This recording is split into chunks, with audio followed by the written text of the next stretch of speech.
from you? I'm alright. I don't know why I'm doing a shit northern accent. Unnecessary, really, when you think about it. How are you? I'm very well. Thank you for asking. Yeah. It's Sunday. And I've got some stuff planned. But it's pretty loose, if I'm honest with you. Okay? We've got the first hour. I promised you on Wednesday when we watched the Content Cop thing that I'd do the second half of it with you on Thursday, and that didn't happen because... And so we're going to do that in the first hour.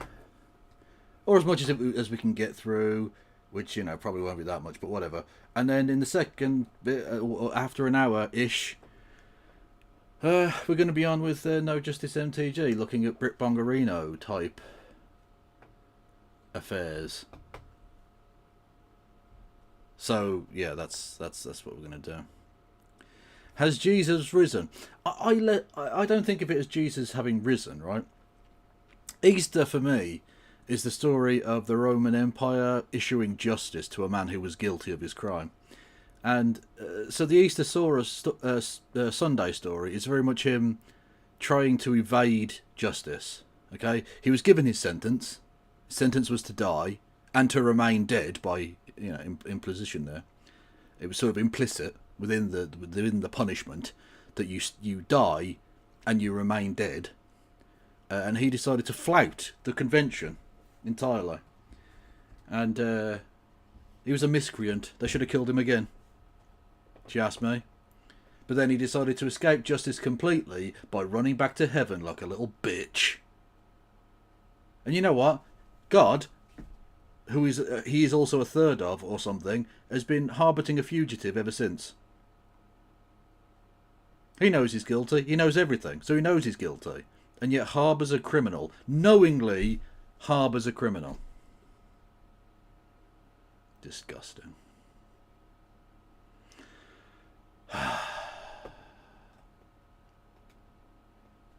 Anyway, is Jesus overdosing on drugs? I think he's overdosing on life. I don't know what that means. Anyway, so we're doing the Content Cop thing. We're going to watch the second half of that. So yeah, I mean, strap in, basically. Yeah. Jesus is the first Nepo baby. I don't think you can say he's the first Nepo baby. But he's certainly one of the first noted in literature. By the way, kudos to anyone who gets my literature-based reference in the title for this. I was feeling very, very pretentious about 10 minutes ago and I had to name this fucking stream. But if anyone who gets that, I'll suck you off. Why not? Fuck it. Doesn't even matter if we got a dick. It doesn't matter to me.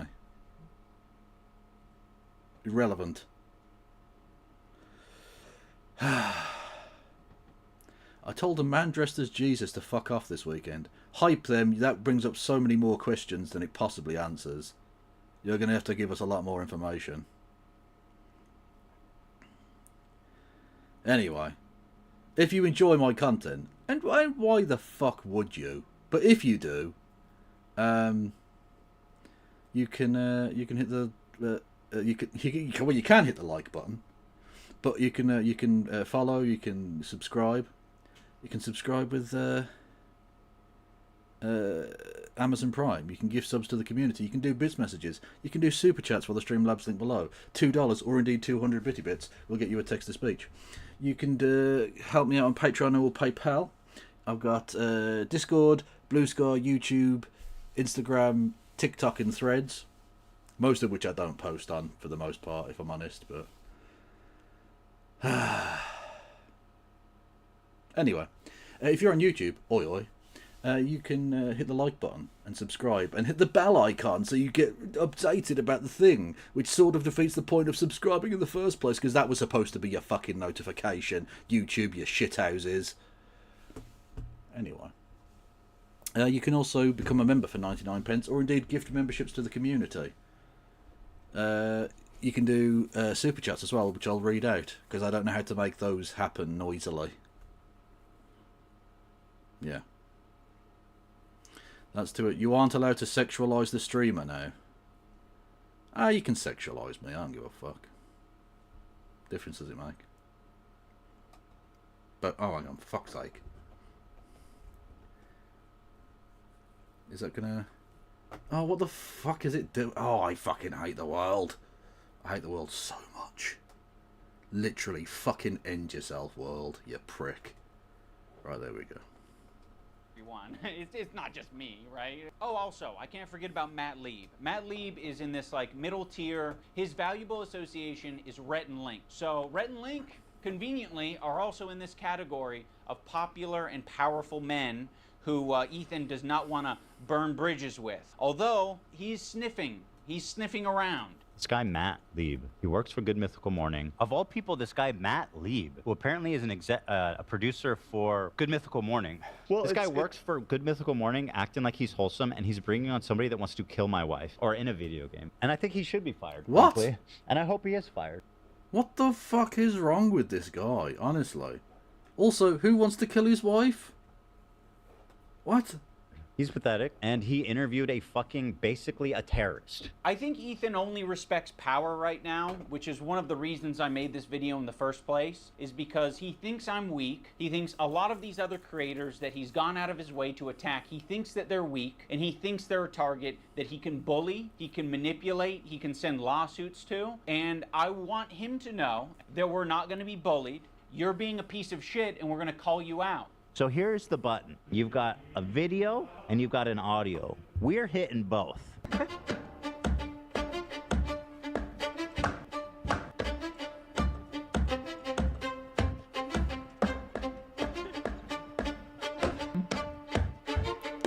What? What's this all about?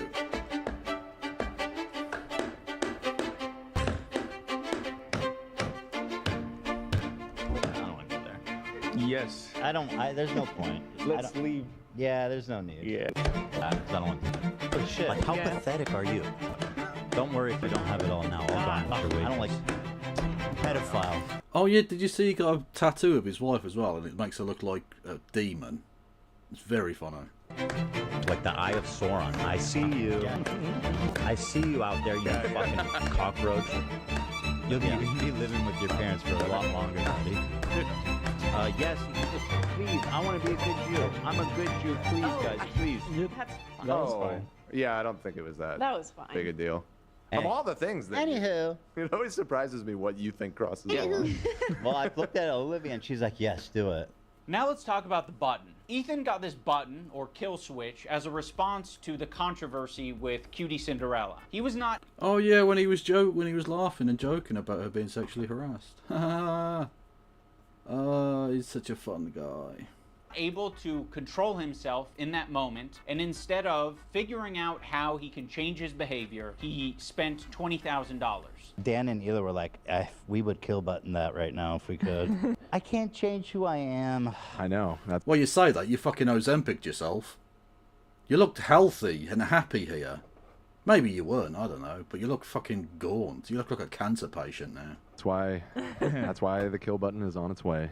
That's it. See, exactly. He uses the button for everything. If his jokes don't land, he's hitting the button. It was being presented as if the Jordan crying thing. I hit the button. Why? I don't think I needed to, but you guys were giving me crickets, so I panicked. If he's insecure about getting something wrong, he's hitting the button. But okay. What? Button for that? What on this frame could Ethan have responded to? Perhaps the country flag that he got wrong? Maybe. I don't know. If he goes on a problematic tirade, he's hitting the button. Before, look how sad.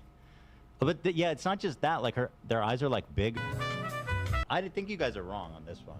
I think you guys are all wrong on this one. I don't think he's unique in hitting the button. I think if all of us had buttons, we'd hit the button all the time. But if you don't have... I'll tell you who should have had a button. I don't know if you saw this. Oh my god.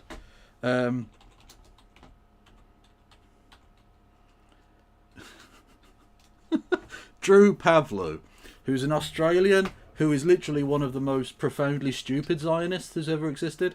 Anyway, massive Hassan hater and all the rest of it, right? He says this: "Fuck my life. I am profoundly sorry to everyone on my live stream. I was ranting about Kneecap, that's the Irish collective, and mocking their picture with Mia Khalifa, because she infamously had a phalange anti-Palestinian tattoo. I tried to Google the tattoo and porno came up. I ended the stream immediately. Complete disaster. I am sorry. Fucking hell. You bellend. You could have done with a kill switch, mate. A button would have helped you. You operate differently. You think about what you're saying. You maybe plan for your show a little bit more. You maybe say, I'm not going to have my podcast be an emotional dumping ground for today. You instead say, ooh, it's important that we stay on topic. Also, the H3 community and Ethan himself use the phrase goblin mode all the time to excuse a lot of his shitty behavior or make it seem less bad. I've been diagnosed with goblin mode, actually. By claiming that what happens is he just gets into this like uncontrolled state he refers to as goblin mode. I do not call myself goblin mode. Yeah. Oh, yeah. That's what you did. Goblin mode? Is that what you're calling Tourette's now? To all Oh, what the fuck? No, it's not your Tourette's that makes you a fucking Zionist piece of shit. Don't blame Tourette's on. There's loads of Tourette's people that don't fucking like go on years-long fucking butthurt Zionist blocking spree. Not blocking sprees, cancelling sprees. Like, I don't know why Hassan continues to live in his mansion in Los Angeles when he clearly lives rent-free in Ethan's fucking mind. And it's got nothing to do with Tourette's. goblin mode. I would like to issue an apology. You are goblin mode today. You're goblin mode. Look how many times you paused the I'm trying, video. bro. And I don't think there's no room for using the term goblin mode.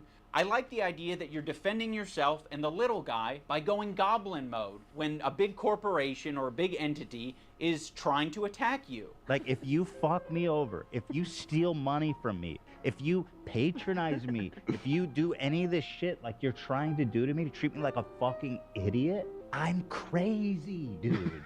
I've gone fucking goblin mode over way less. But you not thinking about what you're saying, not, you know, reflecting on your behavior, not changing your behavior, that's not goblin mode. That's being a child. Let's talk about the crew. I think the crew has been put in the worst working environment that you possibly can be for a fucking podcast. Every crew member has it bad. Right, but they could fucking leave. Now, I know it's not as simple as that if you've got a family to feed, but look, if you've been on the H3 podcast, as long as you leave on relatively good terms and he gives you a reference, look, you can find fucking work. You don't have to fucking stay there.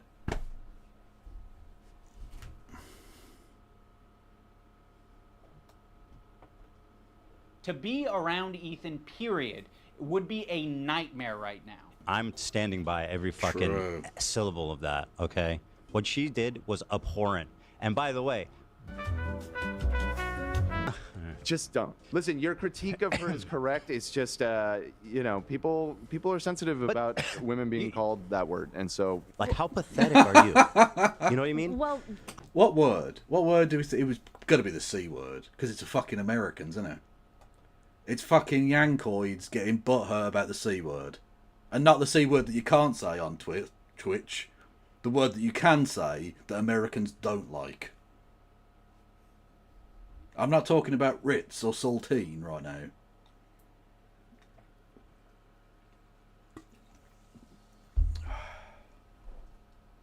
I'm not assuming his pronouns. And fuck all these people. Go ahead. No, and I'm no. not yelling at you. I'm just...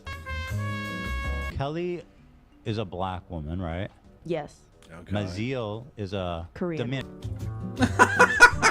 That's so suspicious. I don't think that button helps him, right? Because now my mind is like a wash, ablaze with possibilities. What did he fucking say? What the fuck did he just say that was so bad he had to cut it out? Because whatever he said was probably wasn't that bad. It was probably a bit bad, but nothing too bad, right? Whereas now in my head I'm thinking he said like the most racist thing you can imagine about, was it Puerto Ricans or Dominicans or some shit he was talking about? Like, he said the worst shit. Whereas actually he probably didn't, you know? I don't think that helps him. Also, it seems like it's a bit of a crutch for him as well. Rather than improve his behaviour, just hit the button. No, better yourself. Oh, Dan, come on. You're being such a buzzkill. Yeah, I didn't know Korean. I asked if Koreans are POs. God. You know, Dan's in the bathroom. Let's just not do this right now. I asked if Korean people are POCs. The one time the button didn't work and we listened to how he spoke to AB without thinking that the internet was going to hear it, it was rude, it was nasty, and it didn't have this caveat of like, I'm not mad at you. It was anger, and it was uncalled for. Use they get access to cover most of it. We're doing it. What You're are making you it doing? so awkward and terrible. I'm sorry, I'm not. Just like this is what I'm talking about when it's always like. We need to get home for our kids. It's like, bro. Oh no, I didn't want to finish it right now. I'm about finishing Wednesday. On Friday, maybe. Is it? You guys like. All right, I'm taking my hand up. What? Okay, well. Heard all that. Thanks, button. And he didn't want to take accountability for it. He immediately wanted to deflect, and he wanted to say that the button fucked him. First of all, I appreciate the hard work. I know you do. And I loved it, and I really enjoyed. Yeah, no, it's totally fine now that you know you're on camera and can be heard. Yeah, no, we should definitely take this very seriously. You fucking monster. Enjoy it, but it's like every time we do it, it's like the show is what it is, and I know. It makes it. I was being selfish. No, dude, that button f***ed me, dude. Can you imagine that button f***ing me over like that? The button fucked you? AB fucked you? Who fucked you? You fucked yourself by being an asshole. He makes it seem like he's not a tyrant of a boss. We're doing it. What You're are making you it doing? so awkward and terrible. I appreciate the hard work. I know you do. And I loved it, and I really enjoy it. Dan, his producer, is constantly clarifying things on the air and making it clear that what Ethan said was a joke, Ethan is being overly defensive, or he's saying things that are like not true and he's exaggerating. People saw that. I just looked at myself and on the OBS, which I don't look at very often, and I just realised that that's happening. Who invited you to the fucking party, you little prick? You know what? I'm just going to leave it there. I'm just going to leave it there flapping in the wind, looking fucking mental. They thought that was what you searched to I did pull not up that type photo, so I'm just clarifying. Thank you for clarifying. I appreciate you doing that. God forbid. Why? Because It's not that big of a deal, man. just Like, your how inability to. No. Hold on, Dan. How does it change anything? People knowing that we did it. It's fun when it's a surprise. Okay, well, tell Well, you just asked how it changed Surprise things. them on your show. Okay, all right. You know, I understand that that's his role, and he's, you know, Ethan's made that his job, or Dan's made it his job. Cosmic Ethan leans Hobo on Jesus. Cosmic Hobo Jesus is one of the best descriptions of my look I've ever heard. And I appreciate that. Thank you, friend. Stop it. Get some help. I will, Michael, I will. Thank you, Phil Decker. 3 months. Much love to you. I wonder who's worse, dealing with Anna Kasparian's transphobia or Chenk's grifting or Ethan's spiraling and rapid Zionism.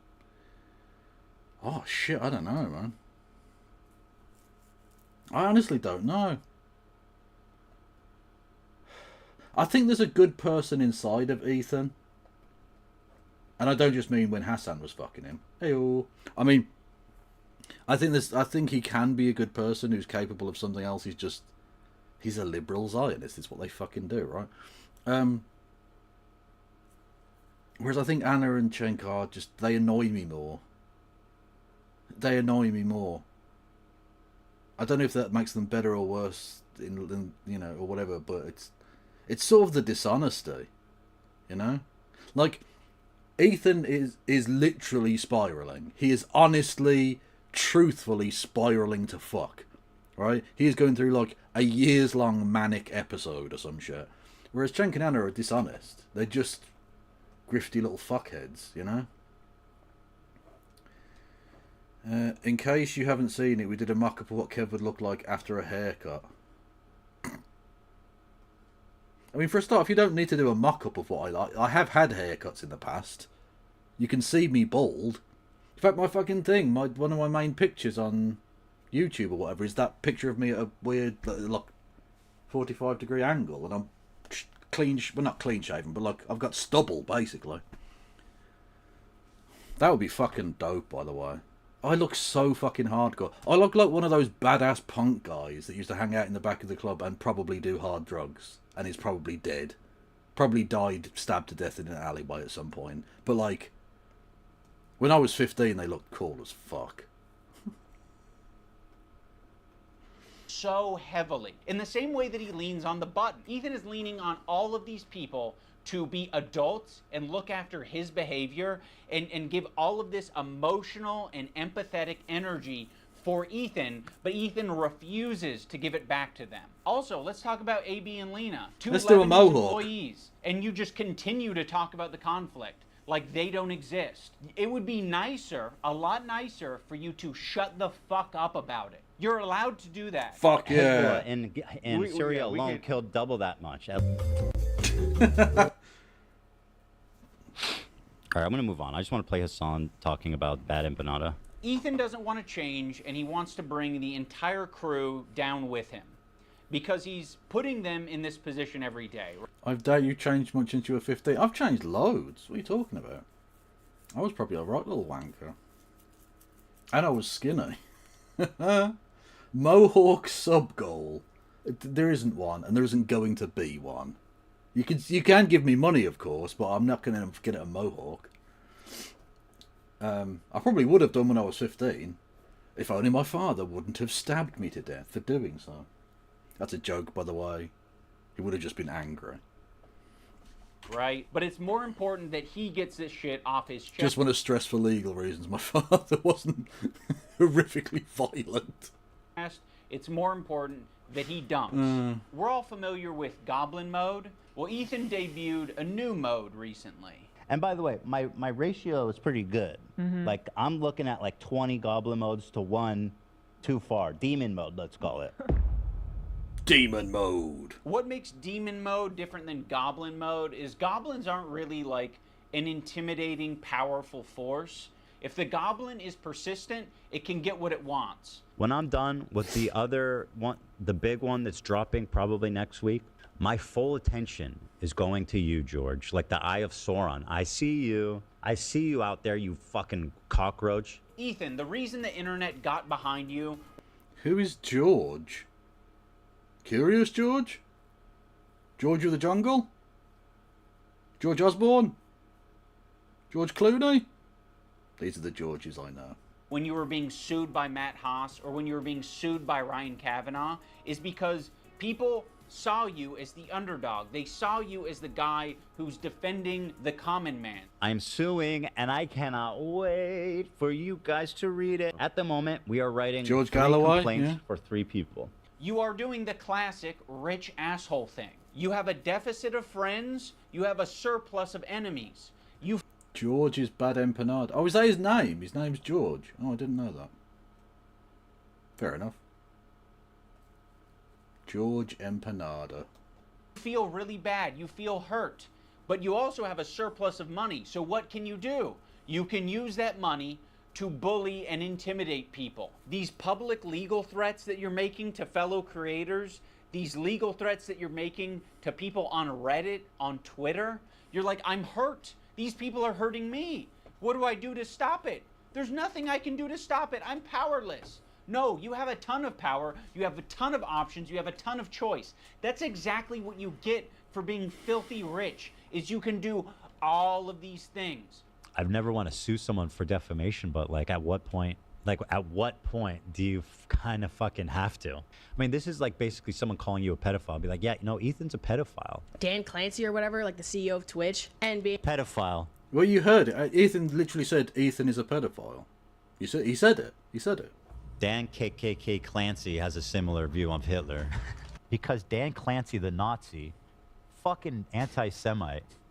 There are certain things you can accuse people of that rise above to make it like actionable, which is like wrongfully accusing someone of being a pedophile, a sex criminal, a murderer, shit like that. Dan Clancy now, in other words, he is a pedophile. Jesus You Christ. have so much less to go off of saying that than anybody has about based Dream. on his looks. Just on his based on his. Well, at least you're self-aware. That's 100% a joke. I have no evidence to conclude that he is.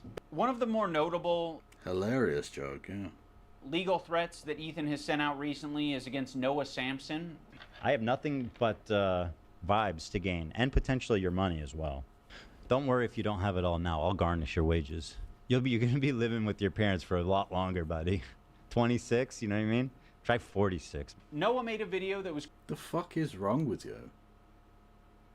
You are demented. You are fucking demented, Ethan Klein.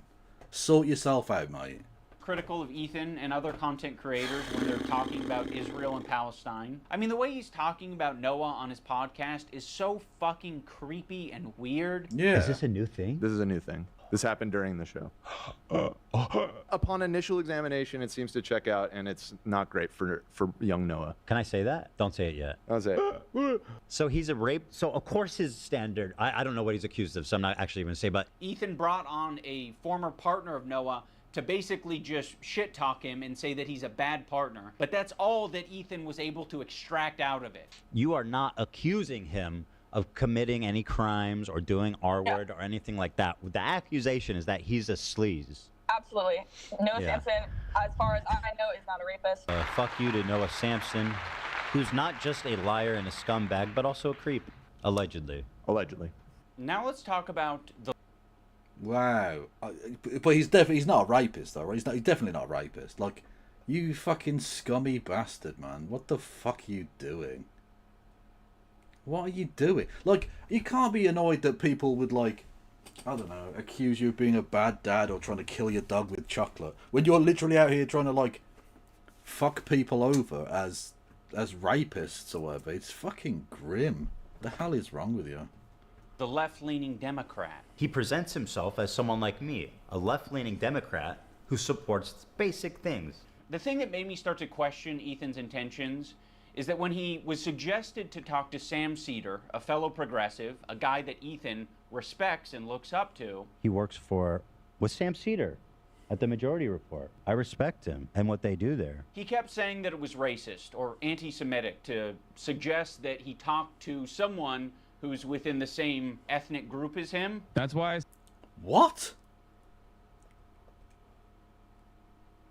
It's racist to tell a Jewish person to talk with another Jewish person. How does synagogue work? Do they all have to plug their ears and only speak one at a time? To nobody? What? I said yesterday, like, I urge Ethan to talk to Sam Cedar. There are very thoughtful, very kind anti-Zionist Jews out there that he could talk to. I don't think that I will be able to reach him. What's the insinuation that I only listen to other Jewish people? You need to talk to my pre-approved list of Jews that like agree with me on everything. You know, it doesn't matter if they're Jewish, dude. It doesn't matter if they're fucking Jewish. Well, it clearly does. It clearly, obviously fucking does.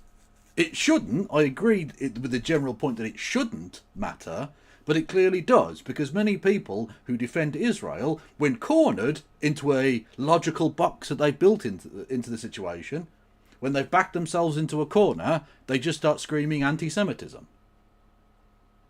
When they've got no other road to go down, when they've exhausted every logical fallacy, when they've excused every war crime they can excuse, when they've attacked every international institution they can, when they've used every Hasbro lie talking point they can, always rely on Old Faithful, anti-Semitism.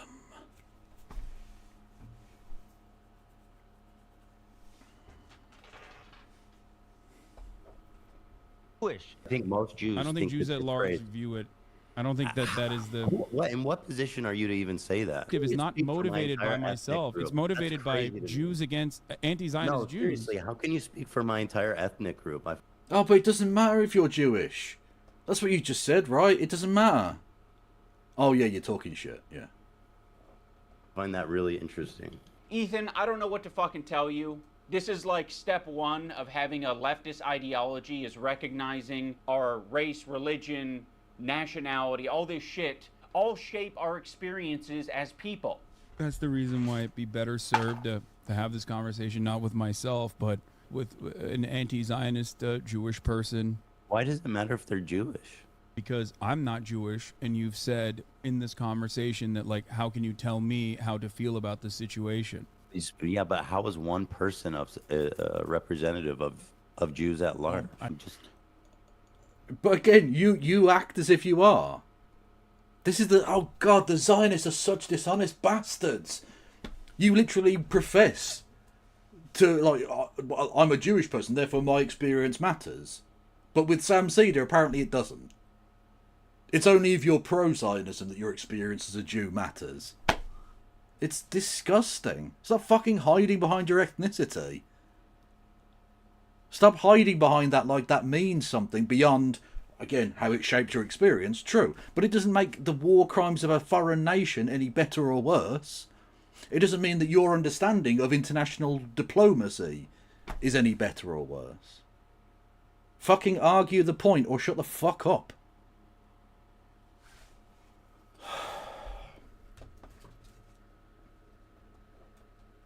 Telling you how Jewish people around the world interpret that phrase. So yes, Ethan, on occasion you might be suggested to talk to someone who has some crossover with you.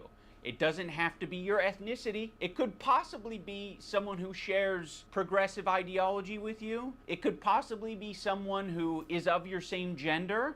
I think Ethan understands this concept very well. He listened to these women on his show when they told him that he shouldn't be calling women bitches. This bitch is intolerable. You are such a nasty fucking bitch, Ken. I don't know if you can call her a bitch, though. She is a bitch. She's a fucking. Okay, you're right. I call her a. He's being outflanked to the left by the IDF baby killer. Fucking hell. Oh, see, what happened to the IDF? When did they go so woke? That's what I want to know. You next Tuesday. Listen, you have. I'm curious what do Lena and Sam think about it. I wouldn't be okay with that. Yeah. I feel like that it's for the girlies, Ethan. But I So agree. you guys all seem to be in consensus that We it's in are. poor form. I think to respect the women here in the room, I'm going to have to pass on saying that. The infantilization of Ethan Klein is fucking nauseating. He's not a child. He is absolutely capable of looking into Hassan, learning about his politics, interviewing, doing loads of things to figure out where he stands. He presents himself as someone like me, a left-leaning Democrat who supports basic things. And for the first time, I know. I don't think he does represent himself as a Democrat. I think that doesn't look anything like me. Chat. That doesn't look like me. It looks like, oh God, I can't even remember his name, and I don't want to do the voice.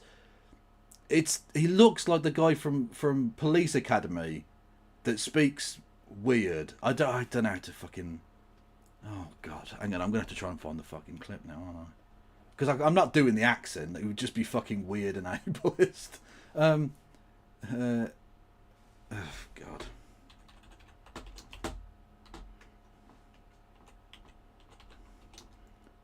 Oh God, do I put Police Academy weird voice? What? Yeah, there he is. Bobcat Goldthwait.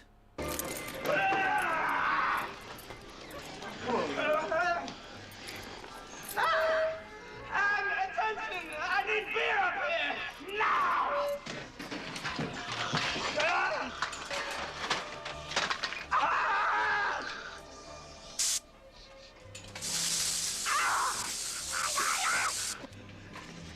Anyway, it looks more like him than it looks like me, is the basic point I'm making.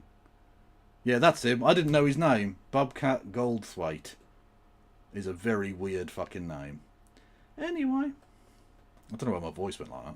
Noticed an inordinate amount of radical, hardcore leftists. I mean, I thought we were social democrats, not whatever this was. This comment from Hassan really started to sound some alarms in my head. I was already getting uncomfortable with our partnership. I started to wonder if I had any idea who this guy actually is. You made how many episodes with Hassan? Like, this guy made a fucking program with Yeah. the biggest mega leftist on the platform. Now he's acting like he was tricked and he was incapable of figuring out what this guy's beliefs were. Bro, I didn't make the fucking leftist program. You did.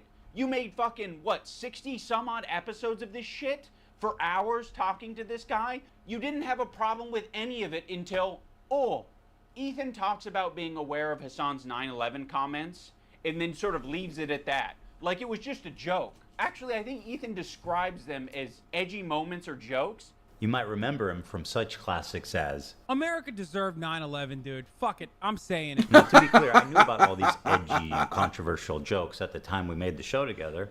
I don't think he was joking, dude. I don't think he was joking. Fucking hell. Because who am I to judge? No, Ethan, those aren't jokes. Who are you to judge? You were doing a political commentary show. That's the entire bit, isn't it? Yeah, you're supposed to fucking judge situations. Right? When someone makes a controversial statement like that, that's not them trying to be funny. I can understand why you would conflate the two. That is someone who is extremely frustrated and passionate about a particular topic. In this case, American imperialism and terrorism. You could have looked into that. You could have talked to Hassan a little bit more and found out what his international... By the way, there's no fucking way we're getting through this in time, but okay. Politics opinions are. But you wouldn't even need to do that. You can look at it online. You're not a victim. You weren't tricked. You made 60 some odd episodes. If you didn't want to go down this route, you shouldn't have done it. But that was your fucking choice. You did it. You are an adult. When Ethan and Hila are watching Matt Lieb saying that one state doesn't represent all Jews, they cannot wrap their heads around the idea. No single person represents all Jews. I'm just telling you how Jewish people around the world interpret that phrase. No single person represents all Jews, as no single state represents all Jews. Not true. The state of North Carolina represents all Jews. Oh, purposeful conflation. This is another weird thing. Oh Israel my God. Israel, this is a lie that I see Hassan and people pander. They say that Israel's going to war on behalf of Judaism. They have never, I don't believe that that's ever been stated. And I don't think Israel ever explains that it's like... It calls itself the Jewish state. Ethan. Openly. Brazenly. It calls itself the Jewish state. Not a Jewish state. Not one of many. The Jewish state. Supporters of Zionism will often say that anti-Zionism is anti-Semitism. If that's not Israel equals Jews, what is? It gets stated all the time, and you would know that, I'm sure. You're just fucking lying. I think Israel says it's a place where Jews can go. Israel's just a place Well, apart from the African ones, obviously. That would be crazy. Jews can go. With that slogan, we might actually have peace. You know, if that's all you're defining Israel as, is a place Jews can go. Like, sure, it sounds like America to me. Like, all right. I don't think that Israel said they represent all Jews. I don't think that's a stance. We're like, hey, displacing Palestinians is all Jewish people. Ethan is being so disingenuous here to suggest that he doesn't understand what Matt Lieb is saying. Like, he's making a semantic argument. Like, I don't think Israel has said that it represents every last Jew on the planet. I don't think Israel has claimed that. They're not going to say that their most genocidal behavior represents anything to do with them, okay? But what they are going to do is they're going to inexplicably link Israel and Jewishness together, so when they're being criticized, all of a sudden they have the perfect defense. Oh, another thing I need to mention.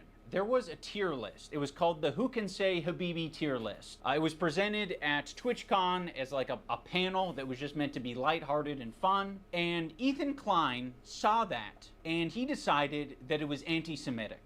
Tier list them, and we're because of hummus.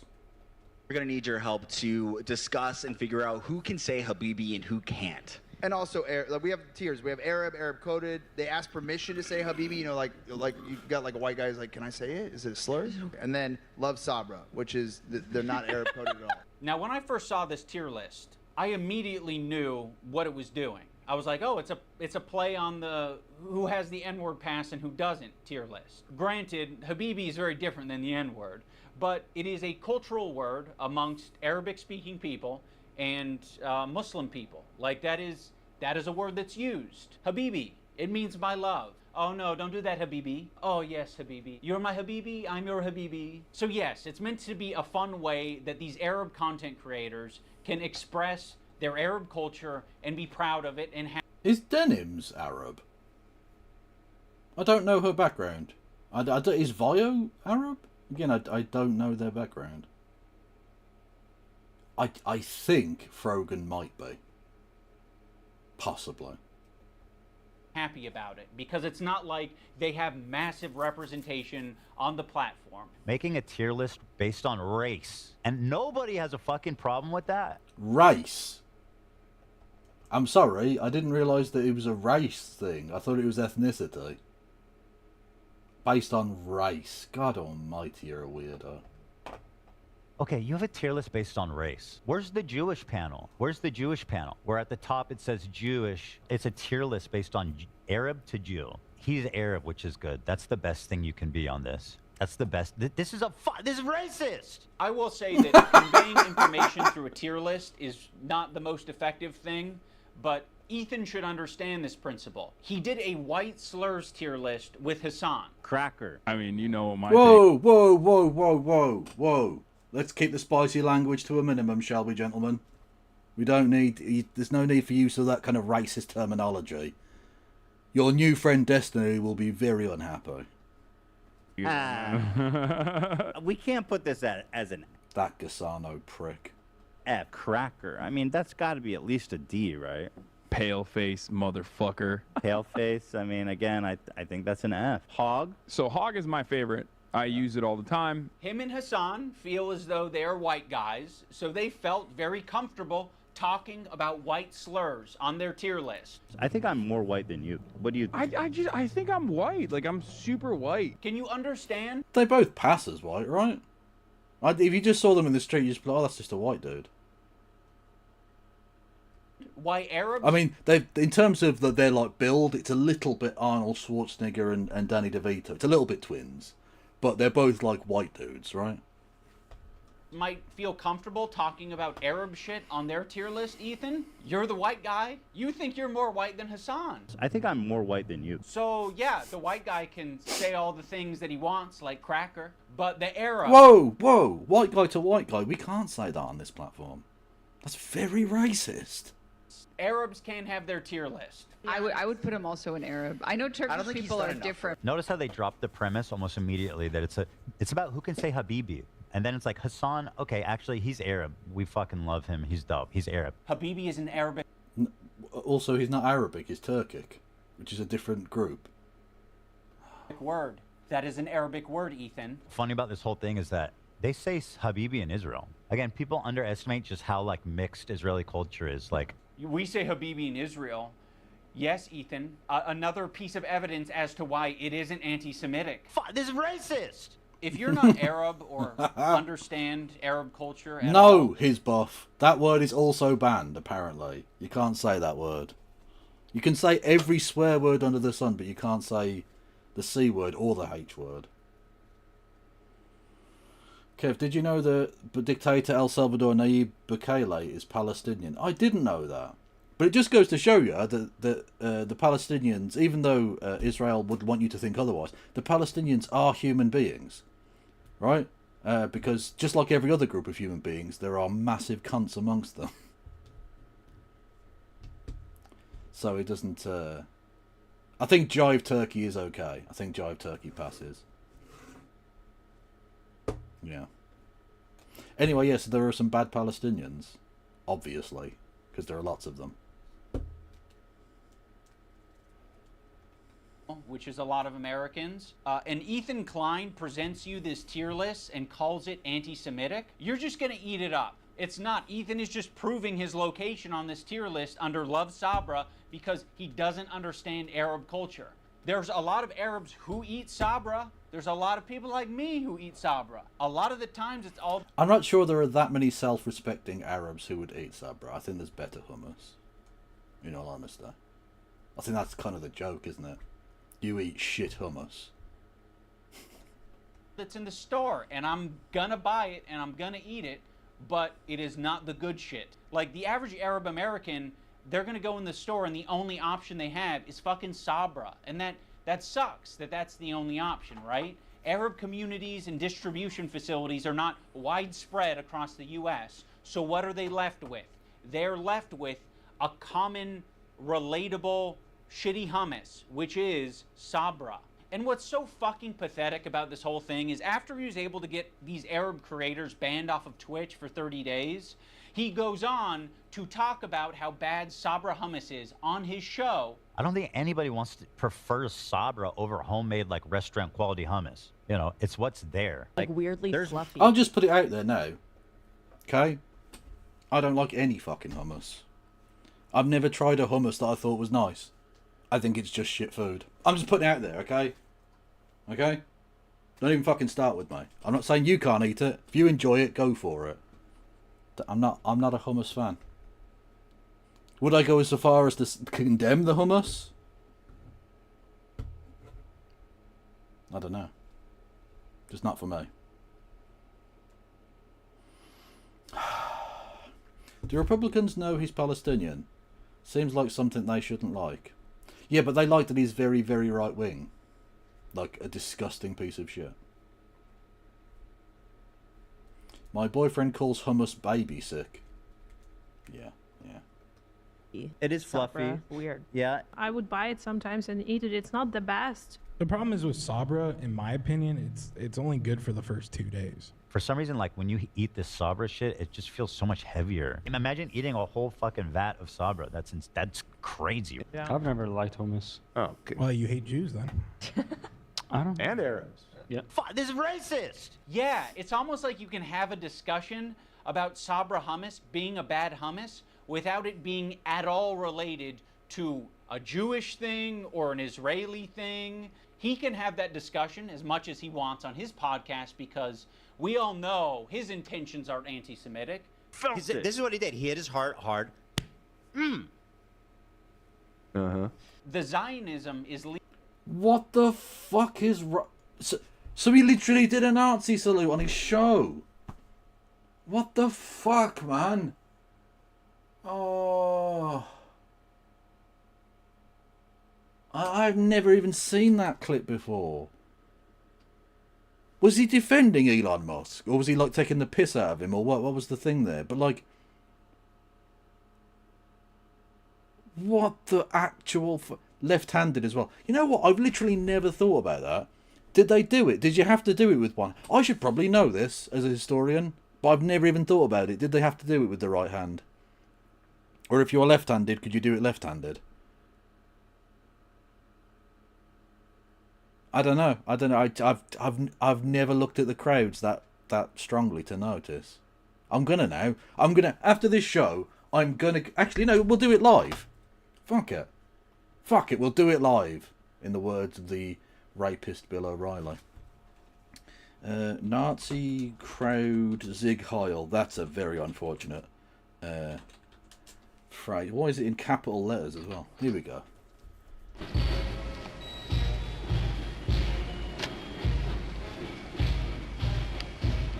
Just show us the Germany fucking... celebrates May Day with the dictator making a triumphal drive through Berlin's sardine-packed streets.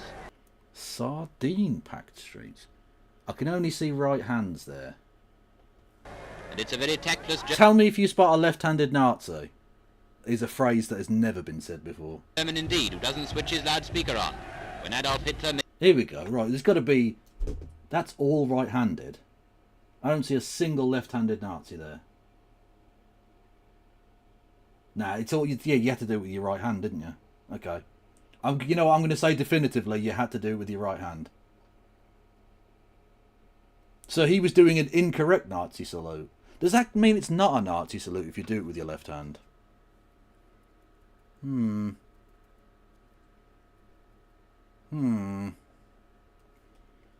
But you know what? If you sit on your other hand and then you Zig Heil, it feels like somebody else is Zig Heiling for you. You don't get many Nazi salutes / masturbation jokes on this stream or anywhere else. But you just got one. You're very welcome. Leading to not accepting other cultures, embracing their own culture, and instead thinking that that is an attack on you. There's this incident on the podcast where they were reacting to Cutie Cinderella, and Ethan was laughing during it. So that ended up being a pretty important wake-up call for Ethan. He made an apology video directed at Cutie Cinderella, and it was graded by a professional psychologist, Dr. Kirk Honda of Psychology in Seattle, and Ethan got an A+ rating. In terms of a public apology, this is A+. Ethan won't stop. No. There is only one A+ ever.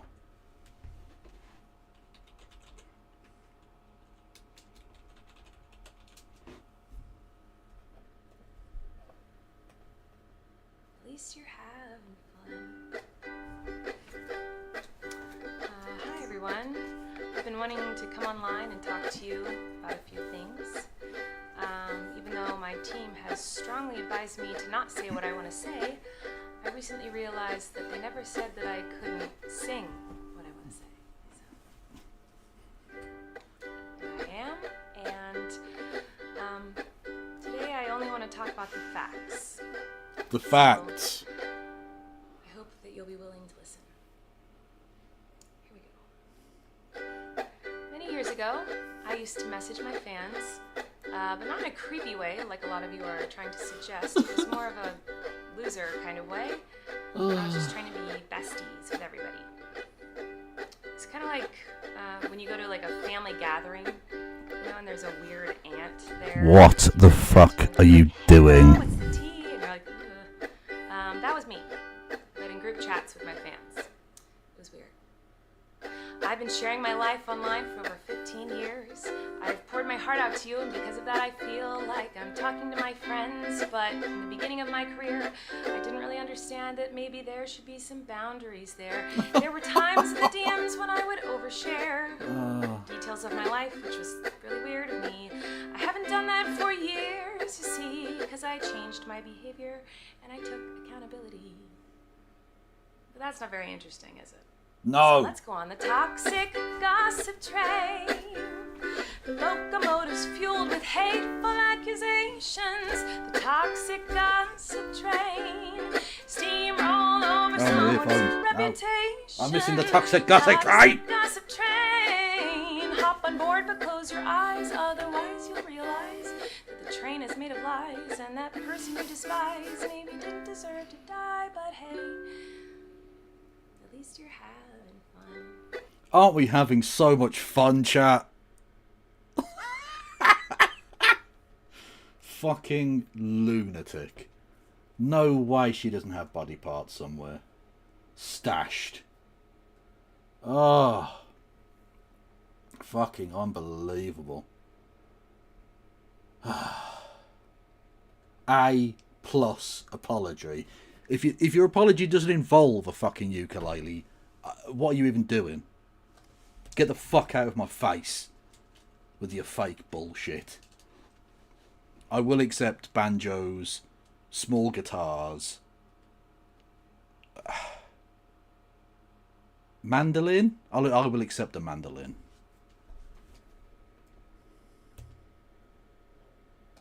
Nothing more though. Anything different, and you're getting thumbed down. You're getting cancelled, bitch.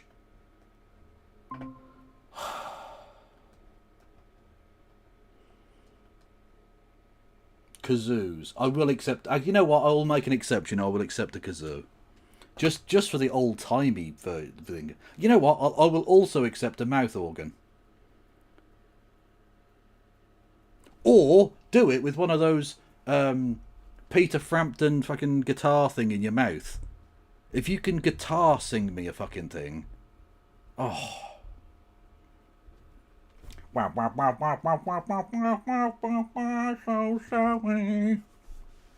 would be fucking amazing.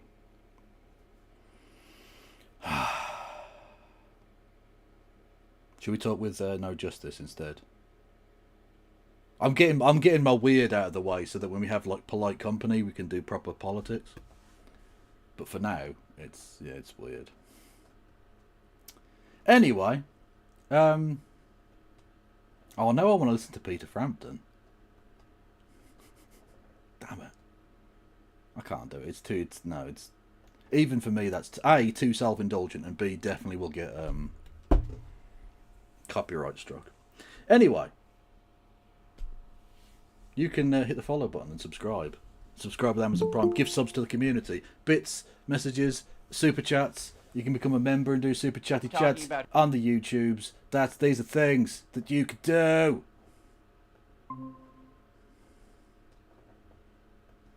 Oh, it looks like everything's fine. Hello. Hi there. How are we? I'm very well, thank you. How are you?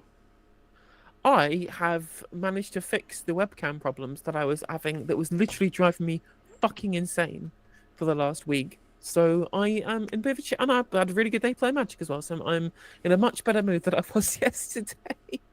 Oh, good. I'm glad about that. Were you not in a good one yesterday? Then I take it. No, I literally my camera and my headphones and my PC were all playing up at the same time, and I got frustrated and just cut the stream off halfway through.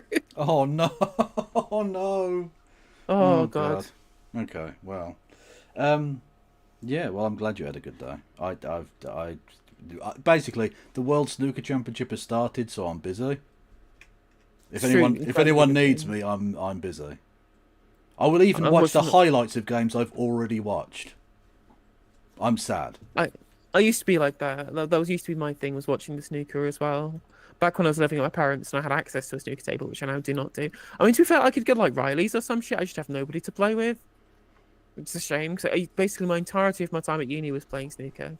And Same. Yeah. Same. Yeah. Just then, since I moved away from Manchester, I went to Riley's a couple of times, just played on my own for a bit, but that got boring. And then Riley's closed down, so I would otherwise have to go to like Stapleford or something. Stapleford. I don't even know where that is, but it sounds so delightfully like Yorkshire or something, or Derbyshire. I mean, it's on the border between kind of Derbyshire and Nottinghamshire. It's actually known as Stabbo, for what it's worth. Stabbo? Yeah. For the obvious reason or not? For the obvious reason, yes. Oh, okay. Fair enough. It's a bit London. It's a bit inner city London.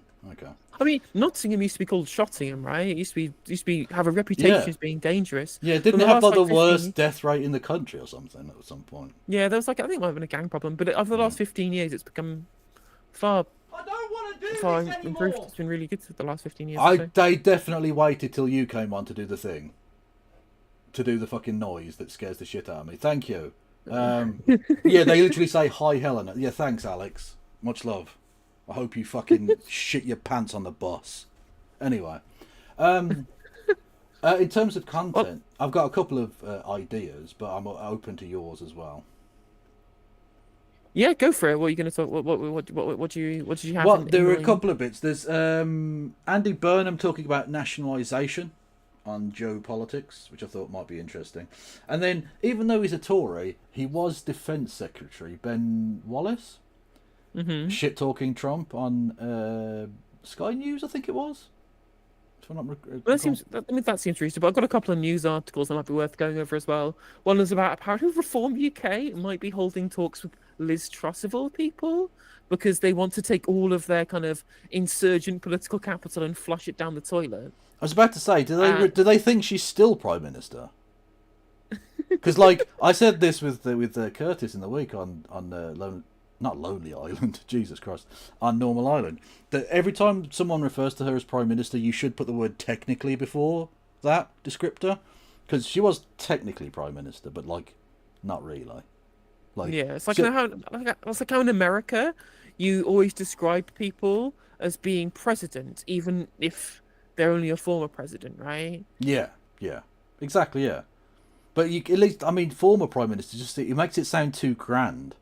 Because, like, Churchill was a former Prime Minister, Gladstone was a former Prime Minister, Liz Truss killed the Queen and then lost in a 2-foot race? A 2-horse race, even, with a lettuce. She did. Yeah. I mean, it is probably going to be one of those kind of it must be internally embarrassing for her that she's forever going to be one of those kind of pointless question answers in like 100 years' time. Yeah. Oh, that's unfortunate. Yeah. Are you aware of the concept of the was it the first death and the second death? No. The idea that the first death is when you literally die, and the second death is the last time your name is ever mentioned. So literally, you die from history. You're forgotten, right? Her second death may never arrive until the death of the universe, because, like you say, she'll be a pub quiz question forever. Yeah. So unfortunately, she will be, albeit very nichely, if nichely is even a word, she will be remembered in ways that she does not deserve to be. I mean, that's the thing, is that she's going to... This is why I think that she is so kind of crashing out at the moment. Like, she's crashing out by doing this kind of... I'm doing this free speech social network thing. Lettuce book! Yes! Lettuce book, exactly. And she seems to be on this kind of... This tip where she's trying to get in with American republicanism and kind of be a culture warrior, even though that's going to only harm conservatives' cause more broadly. Because I think she realizes that she has no future in anything ever again, other than being a grifter. Basically, yeah, because what's she going to do now? She's now a political failure. She doesn't have a future here. Get on the American bandwagon. I mean, if a sitting MP can visit America more than he visits his own Essex constituency, then Liz Truss, who's basically unemployed at this point, can also do that. That's go for it, I guess. Girl boss capitalism. There you go. True, very, very true. Yeah, very, no, very true. If they want to throw away their capital, go for it. Seriously, go for it, lads. I don't care. True. And I've got another article about David Draymond getting mad at Green Day for having pro-Palestine lyrics in their songs at Coachella, which I think might be a fun one to finish on. Yeah, that could be quite good, actually, because I'll be honest with you. This man, I think I would fuck. I mean, he still looks like he's a teenager. A teenager. He's in like his 50s, right? Well, I think he's nearly 60 at this point. Yeah, literally. He's old. I mean, like, you look at what's funny is that Trey Cool looks like the kind of person who you'd see being a rep at Butlins, right? He genuinely. He looks. Honestly, he reminds me of Timmy Mallet. Like, and I mean that. I don't mean that offensively, because Timmy Mallet was very weird. But like, he looks like a kind of wacky, zany guy from the 80s. You know? Yeah. Who then aged and then became a Butlins. Yeah. Well, I don't think Timmy Mallet's doing anything particularly brilliant, is he? No. Well, that's the thing. Is that Mike Dirt just looks like someone who's aged gracefully. Yeah, he just looks like an older man. Yeah. Yeah, exactly. Whereas Billy Joe Armstrong still looks very young for his age, and Trey Paul has not aged well in the slightest. No, he looks like a ballsack. Anyway, but Billy Joe Armstrong, I think it's because of the hair. If you let it grey naturally, he probably wouldn't look as good. No, that's true. But yeah, with jet black hair, he still looks not a day over 47. Anyway. Which I'll let you decide. He's only 53, Billy. Oh, okay. Well, there you go. Yeah, I think he's looking pretty good at 53. Yeah, he's all right. He's fine. Right, should we do the should we do Andy Burnham first? Let's do Andy Burnham first. Yes. Of course, the Mayor of Manchester. And generally a relatively based chap who he was way better than he was in Parliament. Fucking hell. He was a shithouse in Parliament for the most part. I mean, that's the thing, right? Is that I think farmers are having... Is that the reason why he's doing what he's doing... You just look at things isn't because... I mean, he seems like he's a bit of a weather vane, really, doesn't he? Like, when Blairism was fashionable, he'd talk like a Blairite. Now nationalisation is fashionable, he'll talk like a socialist, right? Like, lots of this to me seems like opportunism rather than... Yeah, that's true, I think. Unfortunately, given how fucking awful the political structure is, it's almost like it's impossible to get on without being that kind of person. I mean, that is true. Yeah. That is basically true. Which is a really grim thing. It's if we had a media class that weren't like in bed with the political class, it could be different, but it isn't. So it's Yeah, that's the way it exactly. goes. Anyway, he says privatization has failed. Now we take back control. Okay, interesting. From here, you just look at things from the eyes of the real world, not through the lens of what a certain newspaper wants you to think or say. You've just seen how the sell-off of all of these things, in the end, serves private interests rather than the public interest. And actually, to be fair as well, I think that point just rose up in my mind as he said it. The having talked about the media class, the fact that when you're in national government, if you want to get on, you sort of have to placate places like the Daily Mail or whatever, or the Sun. Whereas when you're in Manchester, you just don't. It's not that there aren't any of those readers of those papers, but they're not a big number. Like if you're in Liverpool, you have to hate the Sun to get elected.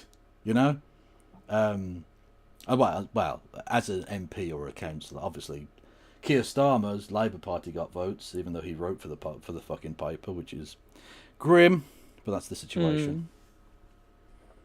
Yeah. In some ways, true, we're true. rolling back the 1980s. We're kind of saying the country took a very serious series of wrong turns in the 1980s, and it's left people in a situation where the essentials of life, they've become way expensive compared to everywhere else in Europe, and it's about fixing that. Andy, can you talk to me a little bit about devolution? We're looking But at it's not just expense. It's the infrastructure. It's everything.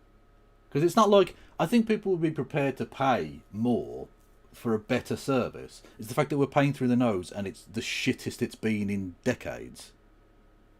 That's the real problem, I think. People don't like paying tax, but they will pay tax if they're getting a better service. Whereas, I mean, obviously here in Birmingham, we're paying through the nose and we're not even getting our fucking bins collected. Well, that's true. Well, that's the thing. It's that a lot of again, there was just this kind of this group think that it's the private sector, therefore it must be more efficient. And I'm just like, well, no. No, actually, that's just not true. Interestingly, somebody pointed out that Andy Burnham launched his leadership campaign in 2015 from PricewaterhouseCoopers office, which it tells you the kind of person that he is, really. It is worth pointing out, though, that he was supposed to be kind of the unity candidate in the leadership election in 2015. Don't know if you heard about this, Kev. No, go on. Well, essentially, the only reason why we have Jeremy Corbyn as ever being a leader of the Labour Party is that this was around the time when the welfare bill was going through Parliament, and Harriet Harman was interim leader whilst the leadership election was going on in the background. And the Yvette Cooper team, who were really in bed with Harriet Harman as interim leaders, they had like the inside line on whatever was happening in the top of the party. They told Andy Burnham, no, we're going to vote against the welfare bill. You know, we're going to vote against it. We're going to take a principled stance against it. So he went, okay, cool, everyone's on board with this. So he went around doing hustings and things for the leadership election around the country, talking to people, going, no, we stand against these benefit cuts. And then Harriet Harman changed her mind without telling him, whipped to abstain. So he just told everybody that he was going to stand against welfare cuts, and then had to abstain in Parliament after being whipped by the interim leader, and then since doing that, humiliating himself in front of the electorate for the leadership. The only anti-austerity candidate left was Jeremy Corbyn. So the only all his credibility died that singular day, and this is why Jeremy Corbyn won. Because he didn't win in 2015. Yes, sorry, I'm thinking of 2010. Yeah, no, I'm with you. Yeah, so in 2015. So essentially, the Yvette Cooper team trying to rat fuck Andy Burnham because they thought he was their biggest challenger, accidentally gifting the Labour Party to Jeremy Corbyn. Well, yeah, I mean, that's just how the Westminster silliness always operates. I'm reminded of James Cleverly telling his people to vote for somebody else, and then it ended up with Kemi Badenoch. Like, it knocked him out in that round, even though he was pissing it, and then fucking Kemi Badenoch's in charge. And now I mean, I don't even know what they are anymore. Like a weird amalgamation of personal fucking foibles and mental illnesses of Kemi Badenoch and Reform Party policy. That's it. And now, because of James Cleverly's fuck up, the Conservative Party is going to die forever. I'm glad they were killed by a black man. And a black woman. Together. And a black woman. Yeah, exactly. Look, ironically, for all of the stirring up of hatred of the criminality of ethnic minorities, it would appear that the Tory party have been murdered by black people. Which is a delightful turn of events, if you ask me. Yep. Metaphorically. I'm just gonna go get a drink. I'm just gonna get a drink. One sec, chat. Okay. By the way, when I said earlier, well, we're not getting our bins collected, I just want to point out that I am firmly in support of the Birmingham bin strikers. I was just merely pointing out that the bins aren't getting collected, and that's not cool. And actually, on that point, whilst no justice is away, it's the fine denizens of Birmingham also agree with me, which I've definitely fucking... Oh, I definitely bookmarked it. Has it been deleted? Anyway. Well, anyway, the majority of the people of Birmingham don't think it was the fault of the unions. So that's nice. Department for Housing extending this now across the United Kingdom. Has it been a success here? Definitely. I'm 8 years coming up Mayor of Greater Manchester, and I think Greater Manchester is quite a lot further forward now than when we were in 2017. If you look at the main thing I would point to is over the last decade, and that's the decade from when we had our first devolution deal in 2015 to 2015 to 2025, Greater Manchester. Oh God, Bunny in the Box has arrived in YouTube. Can we ban him, please? I don't accept Brummies in here. The people who have abandoned themselves to the rat kingdom, please. Has had on average 3% growth in that period, above the UK average. Now, in my lifetime, that hasn't happened before. You know, in Birmingham, there are no-go ghettos now where humans can't go. It's just, only cat rats. It's only cat-sized rats and then slightly smaller rats during the daylight hours. That's it. What's changed everything? Devolution. When you're looking at sort of the rest of the country implementing these measures, are you concerned that perhaps other councils won't be able to keep up in the way that you have? I mean, if you look over to sort of Ben Houchin's area or constituency, he's facing bankruptcy. Do you think that everyone can hold their area to as high of a standard? I think you're seeing good changes coming through everywhere where devolution has been extended, in the northeast, but also in the Liverpool city region where Steve Rotherham is putting buses under public control like I have done here. It's a journey, isn't it? You know, you don't get everywhere where you want to get to overnight, but I see signs of progress right across the country. And the main thing I think is the extension of mayors and combined authorities is basically changing the London-centric nature of the country. We've always lived in a country that's been very, very obsessed with London and the southeast. And finally, I think it's starting to rebalance things up a bit. What the fuck are you talking about? Honest to God. Like, I get he has to try and talk up outside of London because he's the mayor of a place outside of London. But that's so obviously not true. Literally, your own fucking... I mean, they're not going to... It was done by the Tories, of course, but your own party's continuing the policy of just having HS2 to Brum. Your own city's being fucked over by the fact that there hasn't been a rebalancing of that London/Southeast obsession. The only bit of public spending announced in the fucking... Oh, the only increase in public spending on infrastructure in the entirety of the spring statement was another tunnel under the Thames. Yeah, and in the budget as well, right? When it came to like new developments, they were just continuing going what was the Oxford to Cambridge thing that they were talking about, right? Yeah, exactly. Like, it's all kind of you didn't. There was going to be no infrastructure development, like, I know, the northeast, somewhere that literally desperately fucking needs it, right? Yeah. Nowhere needs it more than the northeast. I was like, no, Oxford and Cambridge again. Yeah. Do you think the Holborn and St Pancras mafia are really going to spend a penny north of Watford? Shut the fuck up, mate. Like, I know you have to try and pretend because it's a Labour government there's going to be some rebalancing, but it isn't. And it's a betrayal of your own fucking voters to pretend it is. Like, yeah, I mean, he should there's a difference between being government, like he was fighting the government during the pandemic. Yeah, exactly. There's a difference between being proud and talking your own place up and being delusional and letting it down. Mm. And unfortunately, he's being much rather more the latter than the former. Exactly. But Well, let's talk about that, because you left Westminster some years ago, and you left because you weren't able, I believe, to put in input. And to be fair, having talked about Billy Joe Armstrong, I have to say, he doesn't look a day older than when he left Parliament.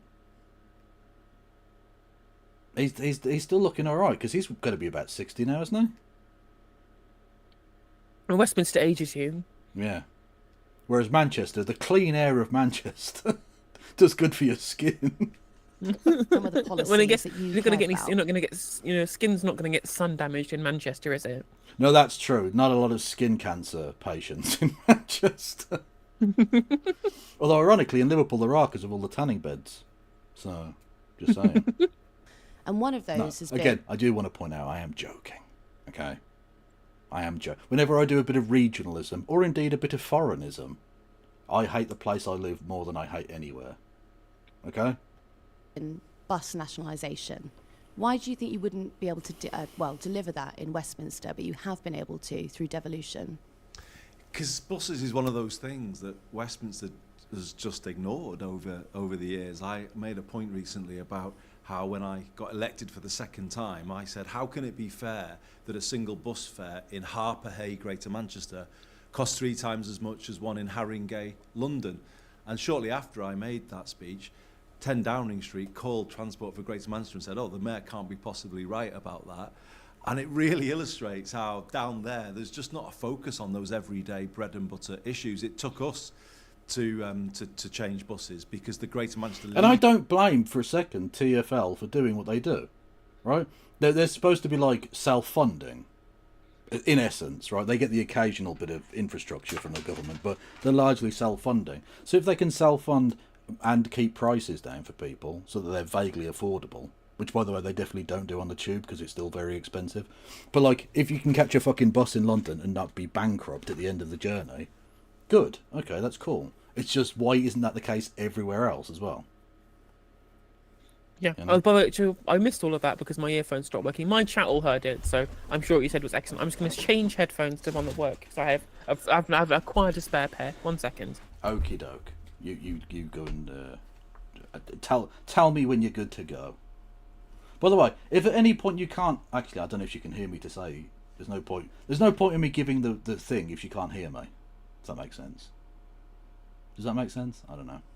Give us money so that we can afford more headphones. That is a thing that you can do. Chat. Wink, wink. Please make for the money. True.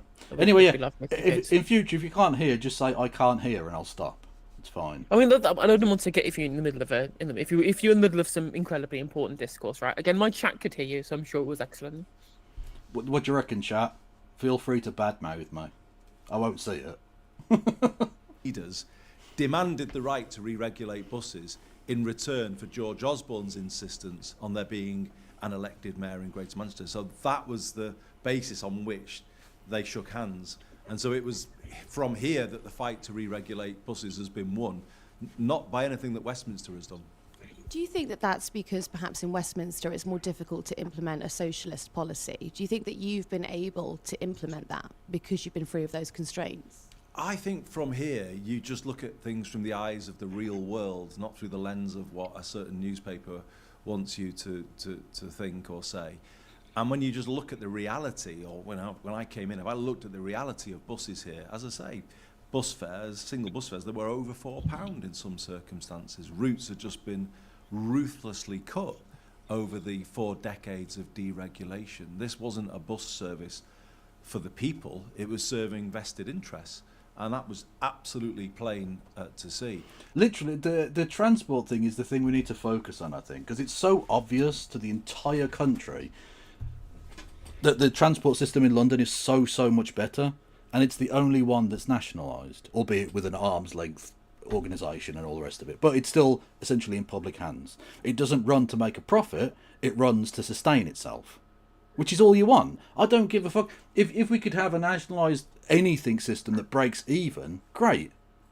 But I don't mind us also in having to invest a little bit in it each year, because that's what we're doing at the moment by giving huge, or were doing before the things were taken in hand. We were giving huge subsidies to the train companies. So we were already spending fuck tons of public money, and it wasn't going on repairing the track or improving it or keeping costs down and prices down. No, it was just going into the pockets of shareholders. You can't run these things as a profit. The route from Oldham to Rotherham is not going to be that well fucking used. But I want to pay people of both of those places to be able to visit one another if they need to.